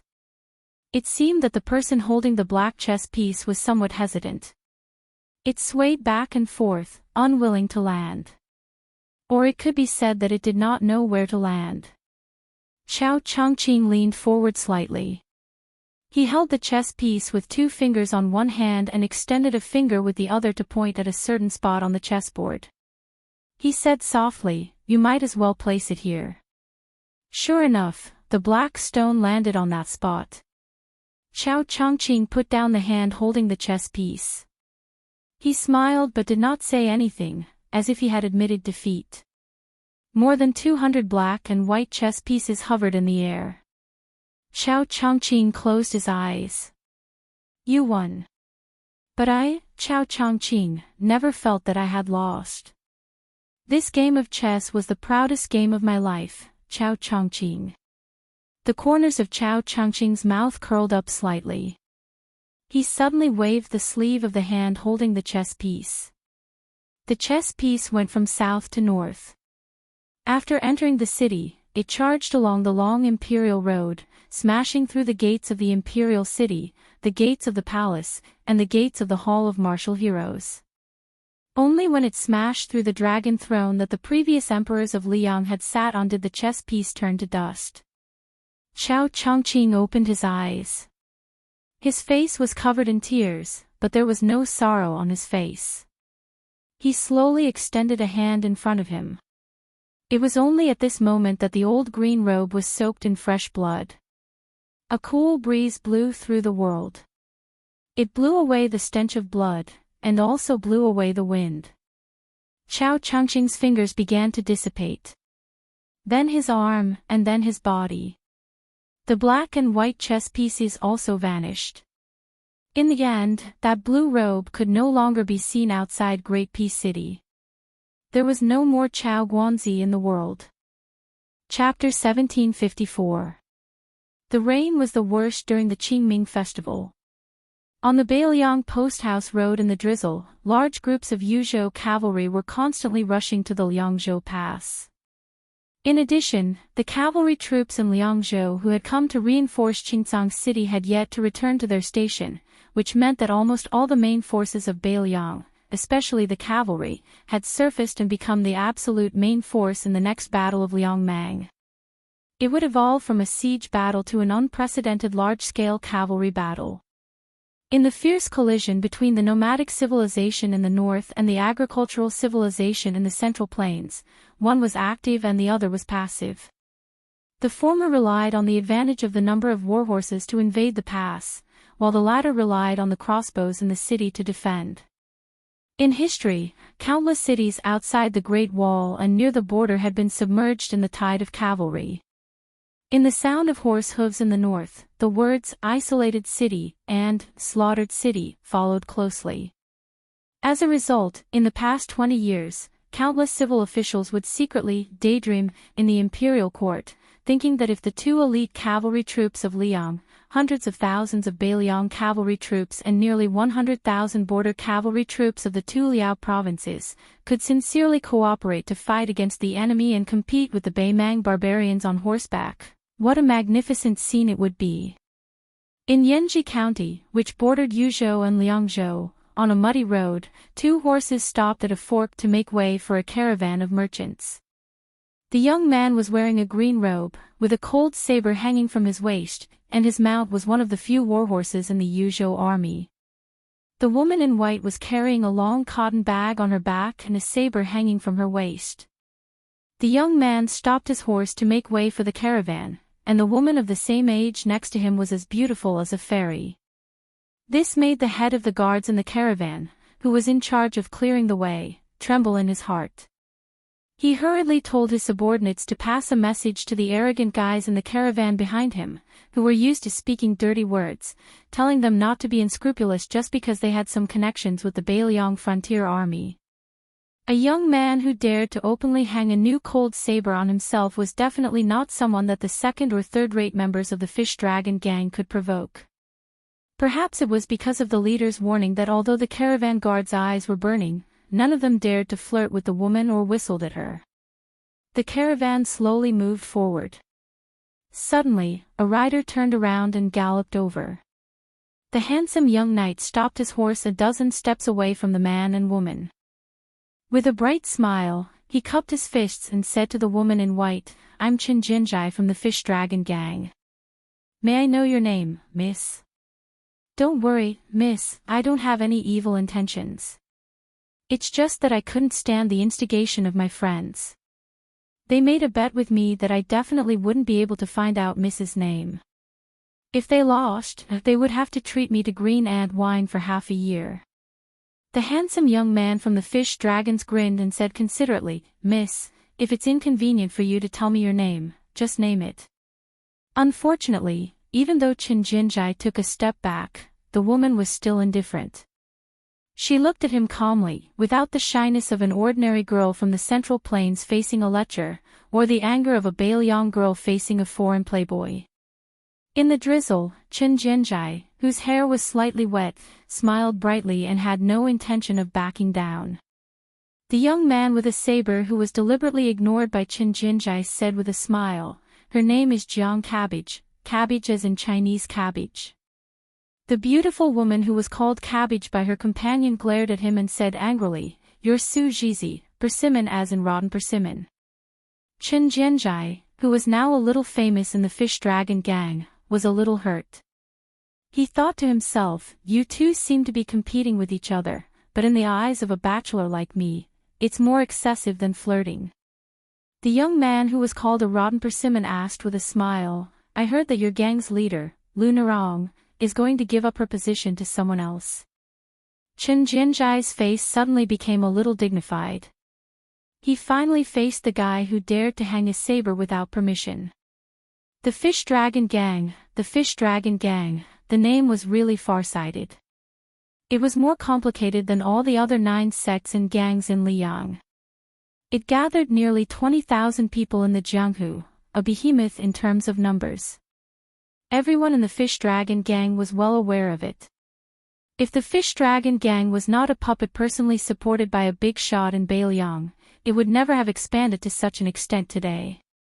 However, the elders of the Fish Dragon Gang who had followed the old leader to fight for the Jianghu had all retired, and the people in charge had changed. Therefore, there were all kinds of inside stories about the Fish Dragon Gang. Some said that the former Lingzhou provincial governor, Su Beiji, had promoted the originally unknown maid of the Fish Dragon Gang to be the empress of Beiliang's Wulin. Some said that the former local emperor of Lingzhou, the former Huaihua general Zhong Hongwu, had tried to collude with the forces of the Jianghu, but the leader of the Fish Dragon Gang, Lu Narong, had turned against him. She had climbed up Mount Qingliang and used the old general's head as a sign of her allegiance. Nowadays, there were even rumors that Lu Ni Rong was actually a private pet of Wudong Courtyard. The implication was that Lu Ni Rong did not have the qualifications to preside over the future of 20,000 men and horses. A large faction could flirt with the government, but she absolutely could not marry into a high family and become a concubine. Therefore, the undercurrent was surging. It was under these circumstances that the news of Lu Ni Rong's resignation as the gang leader spread. Qin Jinjai, as a rising star of the 4th batch to join the Fish Dragon Gang, had complicated feelings about this matter. Deep down, he admired the way Lu Narong treated people, but he also didn't want the Fish Dragon Gang to have too much to do with the government and the border army. The Jianghu was the Jianghu, and the people of the Jianghu would do what the Jianghu did. Otherwise, in the Second Battle of Liangmang, once the war outside the Great Pass was in an emergency, the more than 20,000 people of the Fish Dragon Gang would have to fight for their lives outside the Great Pass. Putting their lives on the line was something that small gangs would do when they had no territory and no money. Now, the Fish Dragon Gang was deeply rooted in Beiliang and vaguely had the momentum of a military town. Moreover, it was located in Lingzhou, which was far away from the border and had a relatively weak garrison. Chen Jinjai believed that there would be many people who were active in the Fish Dragon Gang. Chapter 1755. Chen Jinjai's long silence made the man with the saber laugh. He no longer had the patience to continue waiting. He turned his head and told the woman to go. He squeezed the horse's belly and the two of them rode past Chen Jinjai. Chen Jinjai did not stop them from leaving. He slowly turned his horse around and stared at the two figures who were heading into Liangzhou.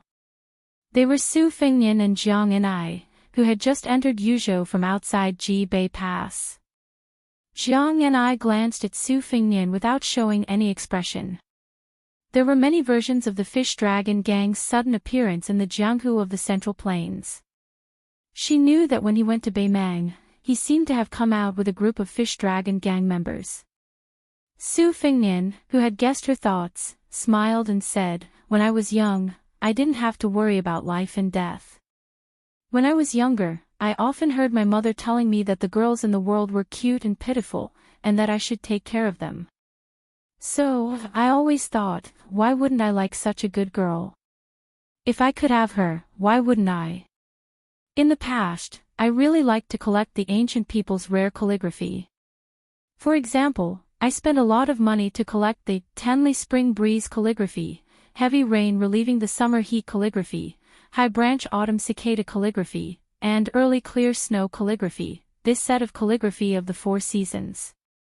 Even the Frost Descends calligraphy, this set of calligraphy of the 24 solar terms, was only 3 short. At that time, I only cared about liking the women I liked, and they had to like me. I hoped that they would be like those precious and exclusive copybooks, all in my wooden courtyard. That way, the copybooks could be preserved well, without wind, rain, and insects, and the women could live without worries, without being homeless.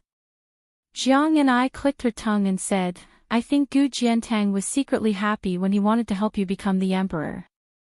Once you become the emperor, you will be able to have 3 palaces and 6 courtyards. The officials will cry and beg for help in finding concubines, and then they will say that this is inappropriate and happily accept it. What 4 seasons and 20 solar terms posts? Even 100 posts are too few. It was rare that Su Fengnian did not argue with her. He raised his head and squinted his eyes, as if he was feeling the coolness of the hazy drizzle. He said to himself, later, I found that all the women in the world who are worthy of my affection can live well without me. Perhaps they can even live better without me. No matter how chaotic the world outside Wudong Courtyard was, it was not necessarily worse than that small courtyard with no wind or rain and walls on all sides. How could the notes of those inanimate objects? How could he confine them to Wudong Courtyard or Qing Liang Mountain like a pavilion? Tide Hark is big, but Jianghu is even bigger. It was only later that I realized that if I could start over again, I would probably still like them in my heart, but I definitely wouldn't flirt with them anymore. For example, Xianyuan Qingfeng of the Great Snow Plains was living a carefree life. Yu Yuwei was also living a carefree life as teacher Ji Shang in Shangyin Academy. But there are some people I do not regret. For example, I brought Qinyu to Beiliang and saved Zhao Fengya from Graydon City. I did not have any bad thoughts about them. I just wanted them to live for themselves. Jiang and I said angrily, you are right. But I know that I can't outtalk you. Su Fengnian quickly changed the topic. He sighed, if your chessmen waiting for the imperial edict could have held real power in Dechu's army earlier, instead of staying in a corner south of Guangling River, my father might not have been able to win the Battle of the Western Wall. At that time, both sides were fighting to see whose last breath was gone first. If Chao Chongqing took over Yi Baikui's position, Dechu's last breath would still be there. This time, my master, Chao Zhongqing, and you were the reason why I was able to come to an agreement with Wang Sui and finally connect the entire Liao, northern Ji, northern Liang, and western regions together. The 3 of you have contributed greatly. Under this situation, Jiaodong Prince Xiao Sui, Wai Jidushi Kai Nan, Administrator Han Lin, and Ji Zhou's Deputy General Han Fang will also become important figures. Of course, there are also Yu Wandao, Ko Jianghuai, Xia Shibian, Su Huang, and other foreigners from Beiliang. As for the Fish Dragon Gang, maybe they will play a role in the future. But if the battle reaches the point where the Fish Dragon Gang needs to go to the battlefield after the young adults in Liuzhou, it means that both sides in Liangmang have suffered great losses. Jiang and I did not have time to mourn the death of his chessmen waiting for the imperial edict. He said worriedly, there are so many barbarians in Beimang. Su Fengnian laughed involuntarily. Yes, there are many. But it's not like I don't have a backup plan in Beimang. Just you wait. As long as Beimang can't take Beilu City in one go, I can set their backyard on fire. As a result, Jiang and I asked an irrelevant question. That Qinyu, is she very beautiful? Su Fengnian grimaced and pretended to be stupid. He did not answer this question. Some words were wrong the moment you opened your mouth. The more you spoke, the more mistakes you would make. Jiang and I seemed to be talking to himself. How beautiful is this woman who was called a beauty by Yan Ji, who was hiding a mistress in a golden house. If I have the chance, I must pay my respects to her. Alas, I'm afraid I'll feel ashamed when the time comes. Su Fengnian suddenly turned his head and said, although I know this request is too much and you won't be happy when you hear it, I still have to say it. If one day I'm not here, you take them away from Beiliang. The farther the better. Jiang Ni's face was full of anger. He said bluntly, I can't do it. This answer was completely within Su Fengnian's expectations. As a result, he did not show any strange expression. Su Fengnian rubbed his stubbled chin and said self-mockingly, "When I think about how if I die on the battlefield, I won't be able to see you guys again, I feel very depressed." After teasing, Su Fengnian's expression gradually became serious. Wherever there were shining spears and armored horses, there would inevitably be corpses. After this year's spring, at most there would be a relatively peaceful summer. When the autumn wind gradually rose, there would probably be people dying outside Liangzhou Pass and all of Liuzhou. It would be too late to collect the corpses. Of the 4 Grand Masters of martial arts, apart from the carefree peach blossom sword god Dong Tai, West Chu had Chao Chongqing, Beimang had Tuoba Bodhisattva, and Beiliang had Su Fengnian. The last 3 were all people who would die if they lost a great battle. At this time, Su Fengnian heard the little mud man say something that he would never have thought of even if he cracked his head. Her words were not very auspicious, but her tone was very resolute. "If that day really comes, then wherever Su Fengnian's corpse is, I will stand there." Chapter 1756. Su Fengnian went back to Mount Qingliang alone. Jiang and I went to Mount Wudong, saying that he missed the vegetable garden there and that it would be too late if he didn't plant something while there was still some spring rain. Su Weisheng probably thought that Su Fengnian would go to north-resisting town outside Liangzhou Pass, so she specially asked Fu Shui Room to send him a letter from home. The meaning was very simple and clear. No matter how urgent the military affairs outside the pass were, Su Fengnian had to go back to Mount Qingliang first. This matter was non-negotiable. Su Fengnian didn't know whether to laugh or cry at this. Of course, he understood his second sister's good intentions. She was afraid that because he had mustered so many people to bring back the little clay figurine, he would have a guilty conscience and not dare to see Wudong Courtyard's Lu Qingyan, the official consort of Northern Liang Path. In fact, Su Fengnian didn't have the idea of hiding from debt. Some things would be a knot in his heart if he didn't talk about it. If he talked about it, there would be a scar in his heart. There was no distinction between good and bad. However, when Su Fengnian left Beiliang, he had already thought about how to face Lu Qingyan. He didn't say that Lu Qingyan would be Beiliang's princess consort in the future. When Su Fengnian walked out of the Wudong Courtyard with her and arrived at the pavilion in the middle of Tidehark Lake, when she heard those 3 words, her smile was tranquil as she gently tossed a handful of bait into the lake. Then Su Fengnian, the young king who wasn't afraid of Wang Xianji, the king of Liang, the army of Beimang, and the fearless man who even dared to kill immortals, sat beside her a little uneasily. Lu Qingyan didn't say anything, and he didn't know what to say. The 2 young tiger kuei desperately rubbed against him. Su Fengnian glared at them fiercely. The 2 poor, little guys, were immediately scared and ran out of the pavilion. However, they didn't want to leave, so they could only lie under the stairs and lazily bask in the sun, waiting for their master to change his mind. Fortunately, the steward of the prince's mansion, Song Yu, helped the king of Beiliang out by saying that the deputy administrator, Song Dongming, had something important to discuss with him.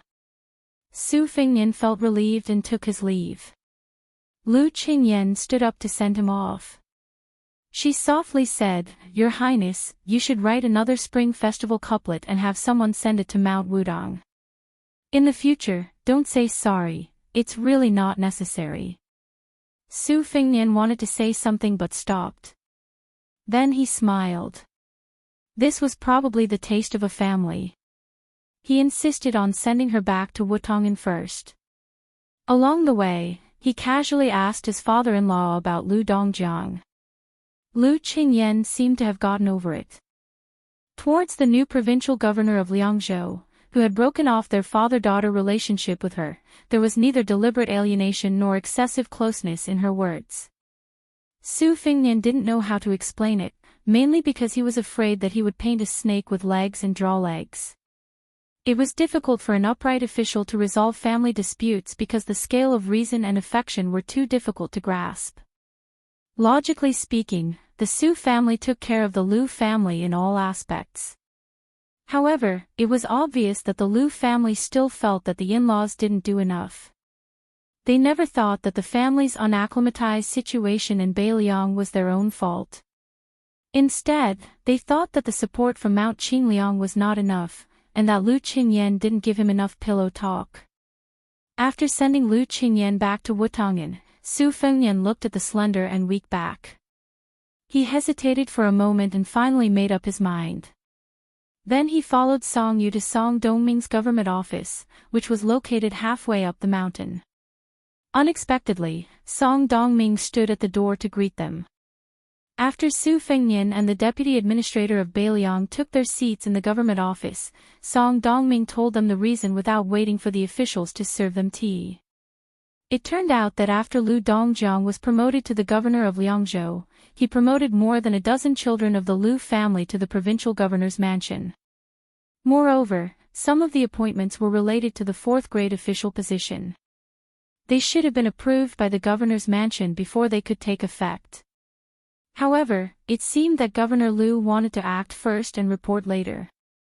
To be honest, Song Dongming did not nod or shake his head about the resignation of the former governor of Liangzhou, Tian Peifang, and the filling of the vacancy by Lu Dongjiang. If he were an ordinary official, he would have roughly figured out Deputy Administrator Song's bottom line. Su Fengnian was silent. In the final analysis, the crux of the problem was not the Liangzhou officialdom, which had just changed parents, or even Lu Qingyan and Lu Dongjiang. It was Su Fengnian himself. In the past 2 years, he did not have a good impression of the Lu family. However, when he did not make a clear statement on many things, no one in Beiliang could understand his thoughts. Therefore, they could only tolerate and compromise. Especially when they recruited the children of the Lu family to be officials with real power in Beijing, the officialdom of Beiliang naturally did not dare to underestimate the Lu family. Especially when Lu Dongjiang was unexpectedly promoted, it undoubtedly fueled the arrogance of the Lu family. Song Dongming's expression was calm, but he could not help but feel a little depressed. Originally, he wanted to make friends with Lu Dongjiang. He did not expect that this famous scholar of Qingzhou, who was famous in the Central Plains, would be so insatiable that he might disrupt the situation in Liangzhou. Song Dongming knew that Bai Yu was against Lu Dongjiang's appointment as the provincial governor of Liangzhou. Therefore, Lu Dongjiang's action was tantamount to a silent slap to Song Dongming's face. Presumably, Bai Yu was watching the fire burn across the river. Su Fengnian sighed and did not say much to Song Dongming. He only said that the 3 appointments were temporarily put aside at the administrator's manor. He would personally go to the Liangzhou provincial governor's manor. Then, Su Fengnian changed the topic. He said with a smile that Administrator Li Gongda had also submitted his resignation, only keeping the post of northern supervisor. Then, Li Gongda recommended Song Dongming to be the second administrator in Beiliang's history. Song Dongming did not agree. He only said that Beiliang still needed Li Gongda, an experienced and reputable local official, to be the administrator. Otherwise, now that the provincial governors of Liangling and Yulu had been replaced by foreigners, if Song Dongming were to be promoted to administrator, it would be one disaster after another. It was inevitable that the local scholars of Beiliang would resent him. Su Fengnian did not press the issue. He only said that Song Dongming should think it over. After leaving the Yamen, Su Fengnian went to the Liangzhou provincial governor's manor with a light carriage and a simple entourage. Sitting in the carriage, Su Fengnian's fingers unconsciously stroked the jade pendant with a dragon's tail hanging from his waist.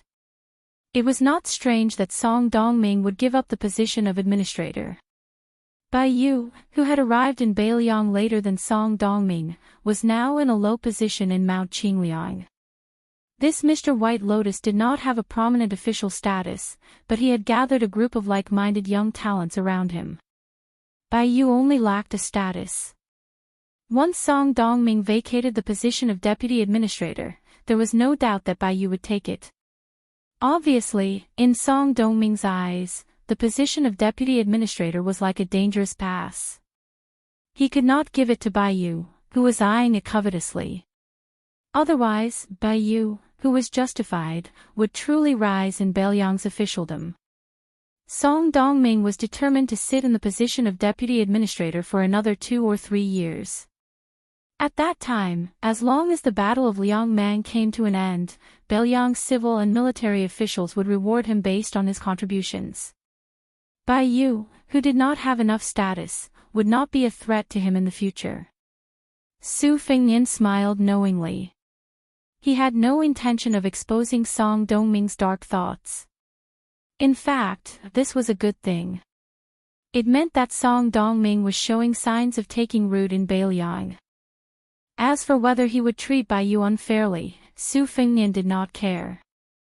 Speaking of which, if Song Dongming could really provoke Baiyu's competitive spirit, it would be a great thing for Bailiang.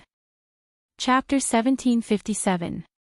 When Su Fengnian's figure appeared outside the gate of the provincial governor's mansion, the officials were scared witless. They hurriedly opened the gate to welcome the king of Bailiang. Su Fengnian walked in quickly. Soon, he saw 20 to 30 officials from the provincial governor's mansion surrounding Lu Dongjiang, who was wearing a purple robe. Su Fengnian dismissed them with a smile. According to the law, the provincial governor of Liang was a grade 3 official. His official patch should be embroidered peacock. However, the provincial governor of Liangzhou of Bailiang had always been half a grade higher than that of Yuzhou and Lingzhou, which was a grade 2 official. This had long been reported and filed by the Ministry of Personnel of the Liang Imperial Court. However, none of the provincial governors of Liangzhou of Bailiang dared to openly wear the official robe embroidered with a grade 2 golden pheasant. This was the rule of the Liang officialdom. Therefore, there was an insurmountable gap between the purple-robed official robe and the red-robed official robe. In the Grand Peace City, taking the minister of Shangshu Province as an example, the minister of the 6 ministries was a grade 2 official. However, most of the left and right assistant ministers of the 6 ministries were grade 3 officials and were still not allowed to wear the purple robe. During the reign of Yonghui, only the left assistant ministers of the Ministry of Personnel and the Ministry of Army were grade 2 officials. After the Xiangfu incident, not only were the right assistant ministers of the 2 ministries promoted to grade 2, even the left assistant minister of the Ministry of Rights promoted to grade 2 this year. Lu Dongjiang could be regarded as the first provincial governor of Bailiang to wear the purple robe official robe. He was also one of the few high-grade provincial governors in the territory of Liang.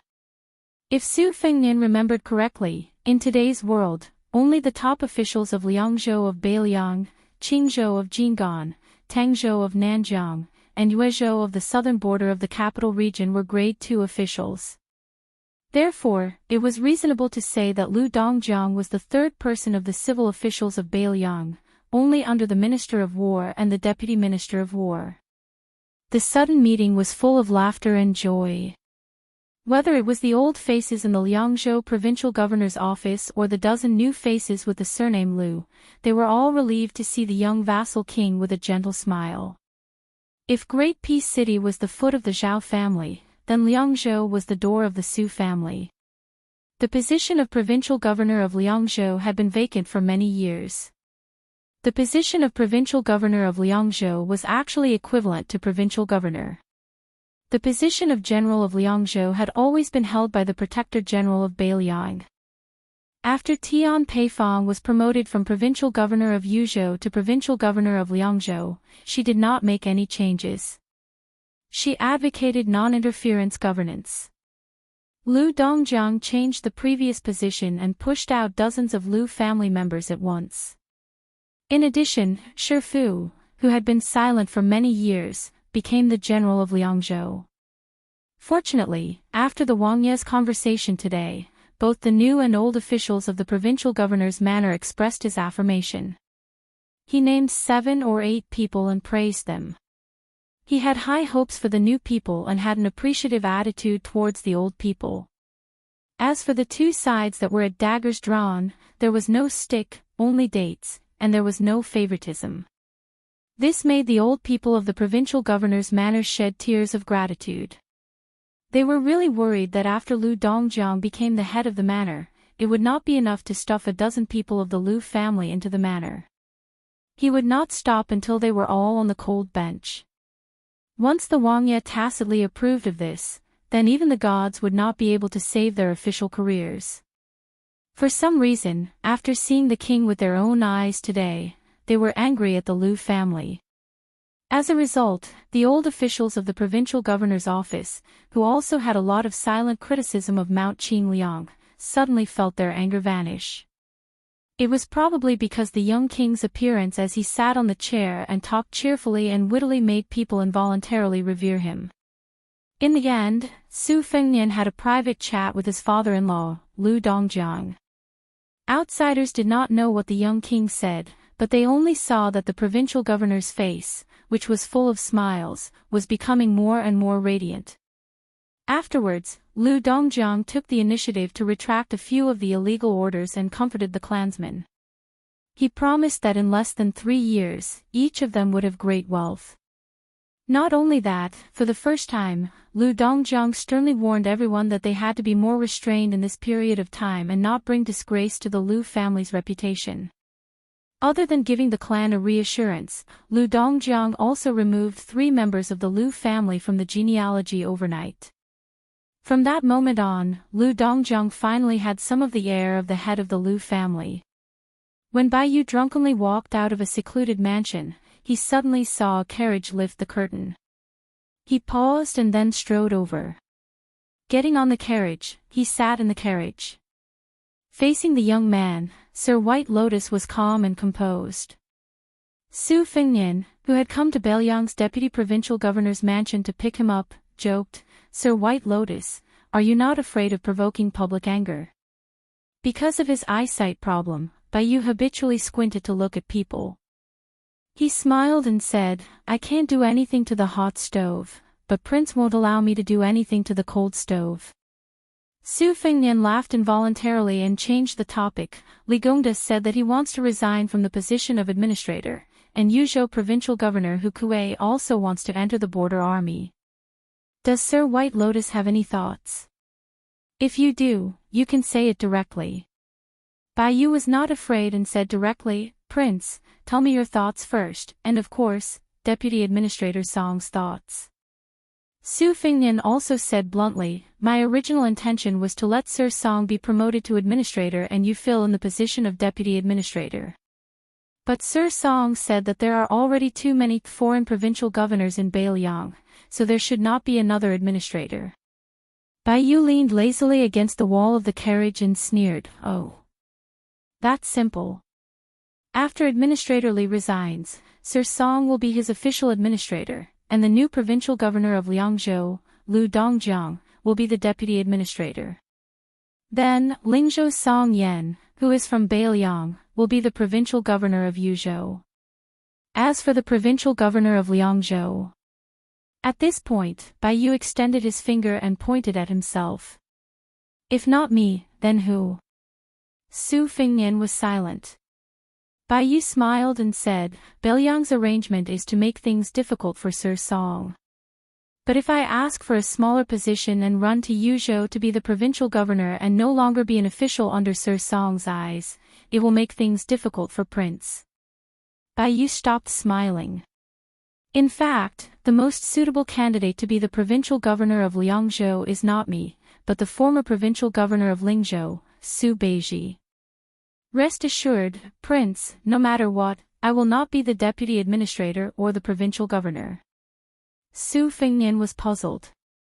"Then what will Sir do?" Bai Yu raised a corner of the curtain and hung it on the hook. A cool breeze blew against his face and brought some coolness to the carriage. Bai Yu sighed. "The key is not what I think, but how bold Prince is." Su Fengnian was even more puzzled. "Sir, what do you mean?" Bai Yu said in a low voice, "Beiliang's land is narrow and is old history. Right now, it has the vast western regions, including the 4th province, Liuzhou.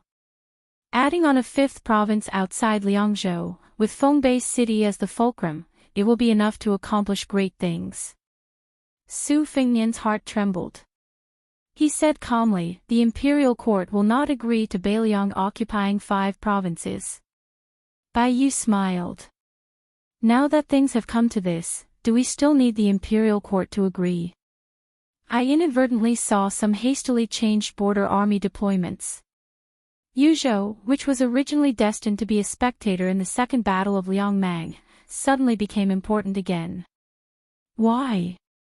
Dare I ask the 2 Huais Kai, Nan, Han Lin, the northern Mangs Wang Sui, and the 2 Liaos Gu Jiantang, how many of these 3 groups of people did Wang Ye see when he led his troops out of the border? How many people did you negotiate with? And how many people did Prince negotiate with in the north and south of Beimang? The string of questions caused Su Fengnian's expression to change slightly. Bai Yu did not expect to get an answer. He seemed to be talking to himself. A certain person is the emperor. I, Bai Yu, will be an official no matter where I am. It is all good. Su Fengnian did not answer the question.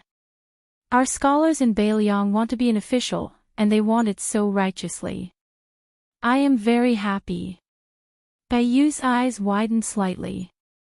He looked at the still blurry face and smiled slightly. If Prince wants all the scholars in the world to not have to bow and scrape, I will be happy. I am also very happy. Su Fengnian said emotionally, I am afraid the people of the world will not be happy. Bai Yu sneered and said, just one family will not be happy. Su Fengnian was shocked. Bai Yu said, maybe Prince will find it strange why I, Bai Yu, have changed my mind. It is actually very simple. I recently understood something. A certain person may be the emperor for 30 to 40 years, at most 50 to 60 years. But it may be enough for the world to have 200 years of peace and good weather. It is very impressive. Su Fengnian looked at this elegant scholar in white robes. Just like when Su Xiao saw Zhao Chongling in the past. Both of them wanted to support the dragon. Chapter 1758.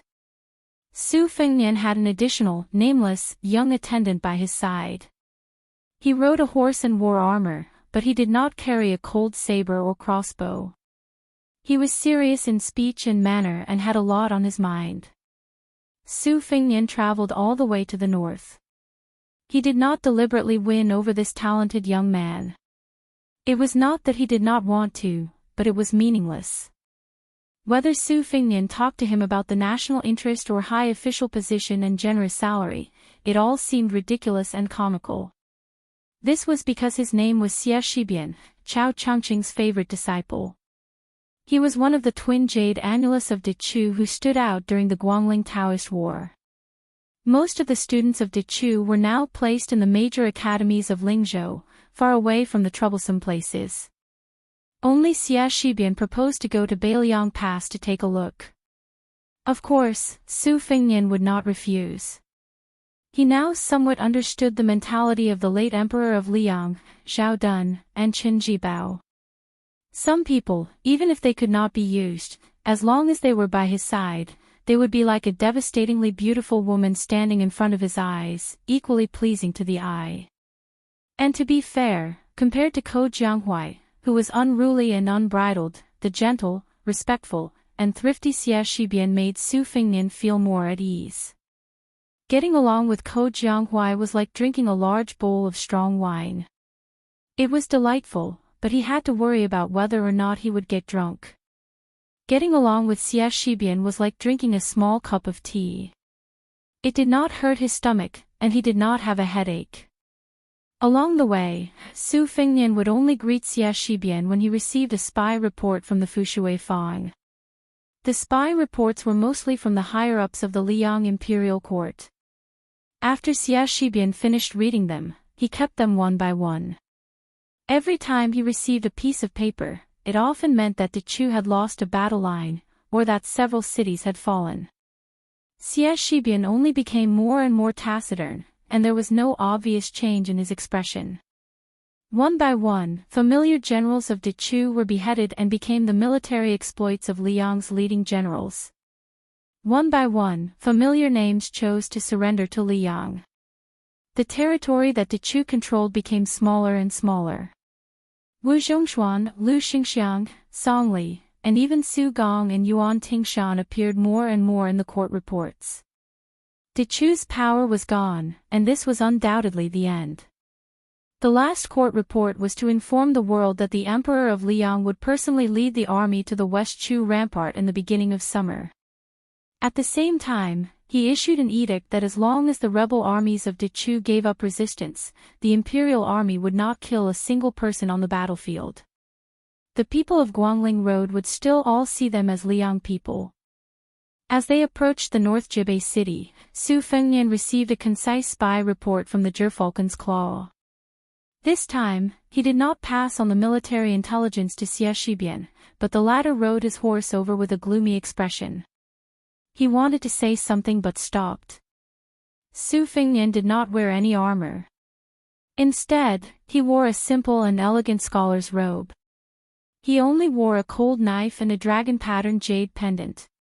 He slowed down his horse and turned to Xie Shibian, saying, after Chao Chongqing died, he scattered his fate energy into Guangling Road. You are not a chi cultivator nor a martial artist of the celestial state. Perhaps you do not understand the deeper meaning of this. To put it simply, from the moment of Chao Chongqing's death, Guangling Road's fate energy, which had not been completely extinguished by the Jiang family of Dechu, began to truly belong to the territory of Liang. If Liang did not deal with it properly and started a massacre on the battlefield, or continued to make things difficult for Guangling on the issue of taxes, then it was very likely that Guangling Road would retaliate. Although the possibility of Yan King Xiaobing rebelling immediately was not high, it was not completely impossible for him to take over Guangling. Therefore, Chao Chongqing's death left a way out for the people of Guangling. No matter who they belong to, those who succeed must treat them well. Xie Shibian murmured, seeking benevolence and obtaining benevolence, seeking justice and obtaining justice. The two words obtaining justice sounded pleased. At this point, Xie Shibian lowered his head, his lips trembling. Su Fengnian could only somewhat awkwardly console him. General Xie, I do not dare to have extravagant hopes that you will enter the Beiliang frontier army. After all, in name, we are fighting against Beimang and guarding the country for the Zhao family of Liang. But regardless of the outcome of the war in Liangmang, I will guarantee the safety of your 500 people in West Chu. No matter how chaotic the world is, if I, Su Fengnian, want to keep your 500 people in peace, I can still do it. Xie Shibian turned a deaf ear to him, his face full of sorrow, muttering to himself, when I was young and studying, every time I flipped through a book and read Taibai's poetry, I read that kind of grand and magnificent writing of a flourishing age. I always had an infinite yearning. Something like, I must drink 300 cups of wine in one go, something like, the immortal waved his hand for me, as if listening to amaze 10,000 valleys pine trees. I really felt that if I stretched my neck and shouted it out loud, it still would not be enough to satisfy me. But at that time, the teacher always said that Taibai's poetry talent was too high, that the immortal's aura was too strong, that it was as if it was 30,000 feet above the earth, but it might not be the best poetry in the world. The older the scholar, the more experienced he was. Instead, he would be more open to old Du's simple poetry. I wonder how many souls I summon when I close my eyes. Deep in the battlefield at night, the bright moon shines on the white bones. It was really simple and straightforward. Where did the boundless talent come from? But reading it now, it's really. Xie Shibian was already choking with sobs. He raised his arm and wiped his cheeks with all his strength. This was perhaps the difference between Xie Shibian and Ko Jianghuai. The latter's experience of life and death was not as profound as the experience of honor and disgrace. Xie Shibian's will would be depressed, while Ko Jianghuai would be full of vigor.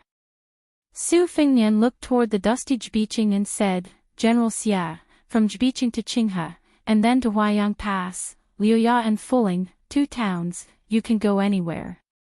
I will arrange for people to accompany you. If you want to see the 2 cavalry units outside Liangzhou Pass, it won't be a problem. Xie Shibian had already regained his composure. He nodded and said, "Thank you, Wang Ye." Chapter 1759. Su Fengnian dismissed it with a laugh. Suddenly thinking about the situation in the Liang court, Su Fengnian's mood was somewhat heavy. West Chu no longer had the ability to rise from the ashes. As a result, Zhang Julu and Yuan Benqi's inner court matter had come to an end. Song Dongming and Bai Yu both believed that the Liang imperial court would allow Wu Zhongshuan to return to Taiyan City, and that Song Li, who had previously been in charge of the Eastern Front, and one of Wu Zhongshuan's generals, would be promoted together, becoming the 2 new leaders of the Guangling military. Jizhou General Yuan Tingshan might not be able to return to the border, but would remain on the north bank of the Guangling River near Jinggan Road. His 10,000 Yanbao private elite cavalry would be used to intimidate the Yan King Zhao Bing's southern army.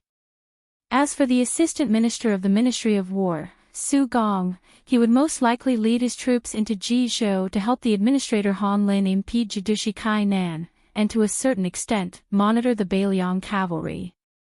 However, Su Gong's subsequent official title was a bit more complicated. Would he continue to patrol the border as the assistant minister of the Ministry of War, or would he directly become the deputy Jidushi and Jizhou general? However, the movement that was truly worthy of Beiliang's attention was the departure or stay of the Southern Expedition commander Lu Xingxiang. Regarding this, Qing Liangshan and the Beiliang governor-general had different opinions. The former believed that Lu Xingxiang would remain in the Liang imperial court for a period of time, while the latter believed that Lu Xingxiang would control all of the court's current field battle forces and advance north, eventually stationing himself in the area between Jizhou and the 2 Liao provinces. His forces would reach 80,000 to 90,000, forming a 3-point line of defense with Kai Nan, Su Gong, Gu Jiantang, and Zhao Sui. This would force Beimang to make the decision to fight the Second Great War of Liangmang. As long as this delicate situation was formed, with Su Gong and Lu Xingxiang, these 2 generals, stationing themselves in the northern border, not to mention Gu Jiantang's plan, the use of Jizhou's Deputy General Han Fang as a hidden chess piece would be greatly reduced. In the end, Liang had too many people and even more soldiers that could be used. There were only 2 people who could influence or even change the situation in the Central Plains, the Prince of Shuqian Jibao and the Prince of Yan Qi Zhaobing. Now it all depended on whether or not these 2 were willing to obediently return to the territory of the Prince of Yan, or how quickly they left Guangling Road. As long as one of them dilly-dallied, then Lu Xingxiang would not be able to withdraw from Guangling Road.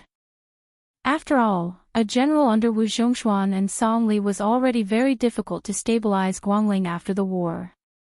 Furthermore, it was impossible for there to be no conflict of interest between the 2 sides. Without Lu Xingxiang, a high-ranking general from the spring and autumn period, once the situation changed, the court would not be at ease.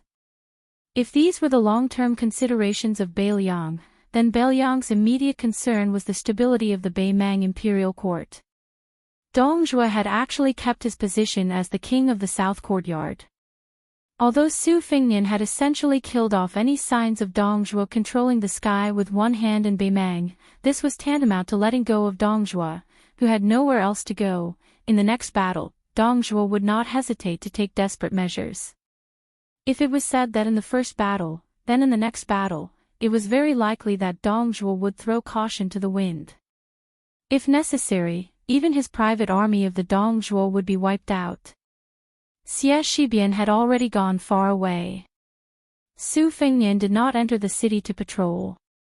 Even the white horse Yizong did not accompany him. He walked alone by the gradually rising river. His boots stepped on the lush green and soft grass, making a small sound. Su Fengnian sat on the shore and looked at the river, lost in thought. Outside the Liangzhou Pass, there was Chu Lushan's Beiliang Protectorate. Li Gongda led a large group of civil officials to supervise the construction of the new city. Everyone knew what to do, and they all did a good job. This made Su Fengnian, the nominal leader of the Beiliang cavalry, a burden. This was especially so before the war began. In fact, Su Fengnian's existence was more like a flag, standing tall on the northwest border, announcing to the Liang imperial court and the Beimang army that the 4 provinces of Beiliang were not to be trifled with. Su Fengnian subconsciously pulled up a strand of wild grass beside him, brushed off the soil, and put it in his mouth to chew. After the earthy smell, there were wisps of sweetness. After Huang Longshe died silently somewhere in the southeast, Miss Hehe returned to Beiliang and said a lot of strange things she heard from the top 3 grades of spring and autumn. Su Fengnian only understood half of some of it, and he was confused about some of it. Some of it made him yearn for it, and some of it made him disappointed. Miss Hehe said that in the future, in the Central Plains, the merchants and entertainers would be more eye-catching in the eyes of the common people than the officials in the imperial court. She said that in the future, no one would be able to see the status of the emperor. This year, it was my turn. As long as the world was not peaceful, as long as I had military power in my hands, I could proclaim myself a king. I might even be able to become the founding emperor. She also said that in the future, scholars would value profits more than fame, so it would be very difficult for there to be a true imperial tutor. Su Fengnian could not imagine that world. He remembered that his master, Li Yishan, used only 3 words to persuade Su Xiao not to rebel and not to divide the river with Liyang. Fame, words, and deeds. The meaning was very simple. If the name was not right, the words would not be right. If the words were not right, the deed would not be done. In the late spring and autumn period where Su Xiao lived, the most important thing was a person's foundation. Did the emperor, the king, the general, and the minister have the guts? The answer was, of course, yes. But what was interesting was that before the Great Qin, in the era where hundreds of schools of thought contended and nomads roamed freely, the answer was no. No matter if it was saints, generals, or ministers, it did not matter one's birth. In that brilliant era, when there were generations of sages, it was as if everyone was a dragon. When nomads became gentry, and then grew into powerful families, especially after the Great Feng dynasty chose only Confucianism, the rules of the world were set firmly. The sons and grandsons of the nobility all wore yellow and purple, and the peasants spent their entire lives crawling and fighting in the fields. All of this only changed after Zhang Julu took control of the Liang court. The imperial examinations were greatly promoted, and the poor scholars who had fought for hundreds of years for the sake of rules finally took the opportunity to rise. Many scholars from poorer families were like carps that jumped over the dragon gate. In the late days of the Great Feng dynasty, there was a system of entering the emperor's hall. The two were similar but also very different. Because the latter could only speak for the master, while the former could speak for the world. So Su Fengnian remembered very clearly that even if his master, Li Yishan, did not talk about what he knew in the first half of his life, in the latter half of his life at Tide Listening Pavilion, he was not willing to compare himself with Zhao Chongling, Yuan Benshi, and the others. Instead, he had always paid attention to the various reforms of that blue-eyed person from Liyang. Su Fengnian had unknowingly chewed up the weed and spat out the residue. He stood up and exhaled deeply. Since he did not need to criticize the construction of North Qianbei City, he might as well loaf around for a while. Su Fengnian suddenly disappeared from the river and rushed north. During this time, he saw the main force of the right cavalry changing camps according to their deployment. He saw the silhouette of Huayang Pass. In the end, Su Fengnian appeared in the dilapidated Tiger Head city. This former first city of Liang Pass had suffered great damage after Dongzhuo's wanton attacks for several months. Before retreating, most of the buildings in the city had been burned down. It was like a desolate tomb. The repair progress was extremely slow. Coupled with the occasional raid by Beimang's elite cavalry, even Chu Lushan, who had a special attachment to Tiger Head City, had to give up his energy. In the night, Su Fengnian sat cross-legged on the battlements of the city. He looked at the Longyan plain outside the city and closed his eyes. He could vaguely hear the whistling of giant rocks after 1,000 catapults were fired at the same time. He could vaguely hear the hoarse hooves of the cavalry charging to their deaths. He could vaguely hear the laughter and drinking of a large group of captains when he first entered the city, including Lu Jinu. The entire city had died in battle. Their fellow soldiers had died in the same cave. It was said that after Dong Zhuo breached the city, he did not whip the corpses of the Beimang soldiers to vent his anger. He also did not build a Jingguan temple. He only walked up to the top of the city and used his hand to lift the flag with the word Su that was already on the verge of falling. Later on, the Beimang Empress ordered Dong Zhuo to exchange Lu Jinu's corpse for Yang Yuanzhan's. Su Fengnian did not hesitate in the slightest. Not only did he agree to place Yang Yuanzhan's head and corpse in a coffin, he even handed over 5 or 6 more heads of Beimang generals. At the start, in Xiaoguang City's Yuzhou Conference Hall, there was an irascible general who was cursing on the spot. If it were not for Su Fengnian's secret letter and the young vassal king standing there, those generals probably would have cursed even if they had to lose their official status. Yan Wenluan's expression was also unsightly. She clearly thought that the king of Beiliang was showing weakness to the Beimang barbarians. How could there be a man in the world who would express goodwill to the defeated general after winning a battle? At that time, the entire Yuzhou border army was about to explode. Only after Chu Lushan sent a sternly worded secret letter to Xiaoguang City did the commotion subside. Su Fengnian opened his eyes and said softly, "Lu Jinu, Ma Jili, Chu Hanqing, everyone in Huda City, I'm sorry. I forgot to bring wine this time. However, I think the blood of the 300,000 Beimang soldiers is the best wine." Su Fengnian clenched his fists and placed them on his knees. He leaned forward and gazed toward the distant north. He smiled and said, "Su Fengnian, promise everyone here that Beiliang will offer you 1,000,000 cups of this wine." Chapter 1760. The Huairou enclosure was famous for its beautiful scenery in the southern Beimang dynasty. It had always been the first choice of summer vacation for the people of the spring and autumn period. The A and B families all had a grassland here as a demonstration of their family's heritage. For example, the Wang family of the southern dynasty, which originally did not have the right to occupy a place here, obtained a vassal land here at the beginning of spring this year. Regardless of whether it was the marriage with the A family or the great-grandson of the century-old man becoming the winter abbot, the Wang family, which was once known as the Han Academy in the Central Plains for 10 generations, finally showed signs of prosperity. As summer entered, more and more large horses and embroidered clothes appeared in Huairou enclosure. That was why when a group of 30 riders appeared at the edge of the enclosure, it didn't stir up too much of a commotion. Some of the southern court's disciples who were brandishing their whips and urging their horses on gave each other a look. The carriage escorted by the riders left behind 2 long wool tracks on the grassy ground. The carriage that was originally spacious with 3 people inside now seemed a bit cramped.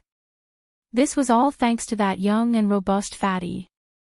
He sat there like a small mountain, currently resting with his eyes closed, a northern Mang border army standard war blade resting on his knees. The other man and woman's appearances were a bit similar, likely brother and sister. Compared to the coarse young man, the woman had a bit more of a graceful and luxurious aura. Her looks couldn't be considered all that outstanding, but her figure was extremely good. As she sat there, her curves were exquisite, just like a blooming plump peony.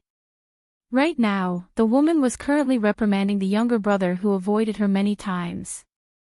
The latter was cowering in fear, from time to time sending a pleading look towards the robust fatty. The woman couldn't stand her younger brother's cowardly appearance the most, so the anger within her surged even more, her heavy chest continuously trembling. She actually directly slapped her younger brother's face, the sound loud and clear. The younger brother, who was now already a high-ranking officer in Northern Mang Army, still didn't dare show the slightest sign of retorting, his head drooping, feeling wronged and nervous. When he heard that slap, the fatty finally couldn't help but say, eldest wife, that's enough. Since Yilu Hongkai didn't die at the mouth of the gourd, he definitely won't die on Northern Liang's side. It was fine if the fatty was quietly cultivating the vow of silence, but the moment he said that, the woman immediately vented her anger. Dong Zhua. You still have the nerve to plead for him. If you did not insist on him leading the Dong family's private army to the mouth of the calabash to rescue Yang Yuanzhan, would my brother be in danger? I have been running errands for you in Norland all these years. I helped you put in a good word for you in front of the governors and generals. Just to let you send my brother to his death. If you have the ability, why don't you lead the Dong family's cavalry to intercept the 2 Bailiang cavalry units? The king of the king's palace of the Baimang South Courtyard, King, frowned and did not say a word. The fatty did not speak. For some reason, the unreasonable woman immediately felt a little guilty. The arrogance of a noble immediately disappeared. She turned her head and did not dare to look at her man. Yilu Hongkai said angrily, Sister, brother-in-law, why are you quarreling over me? It's not worth it. Sister, why don't you beat me up? Last time, it's not brother-in-law's fault. Brother-in-law said to ignore the Eastern Front Army at the mouth of the calabash if the situation is bad. I was hot-blooded and led brother-in-law's cavalry into the mouth of the calabash, causing brother-in-law to lose thousands of men. The woman snorted and glared at Yilu Hongkai. Her face was full of anger. If you die at the mouth of the calabash in Yuzhou, do you want our father to give birth to another son? At that time, won't our father resent your brother-in-law? Your brother-in-law originally did not have a firm foothold in the southern dynasty. After the war went badly, not only was the crown prince ready to make a move, but he also secretly roped in the civil and military officials of the southern dynasty led by Huang Songpu. Especially those remnants of the northern dynasty who are not familiar with him, they are all relying on him. Now, even Yilu Dongchuang has returned to the royal court. In the circle of the grassland bigwigs, he is constantly hitting your brother-in-law when he is down. If you die, how good will your brother-in-law be? Fatty Dong rolled his eyes. Yilu Hongkai held back his laughter and looked up with a mischievous smile. Sister, after all is said and done, you are still siding with brother-in-law. Those remnants of the spring and autumn period are indeed better at reasoning than us. No wonder they say that a married woman is like spilled water. The woman's face was slightly red. She raised her hand and was about to hit him. Yilu Hongkai quickly leaned back against the wall of the carriage and made a face.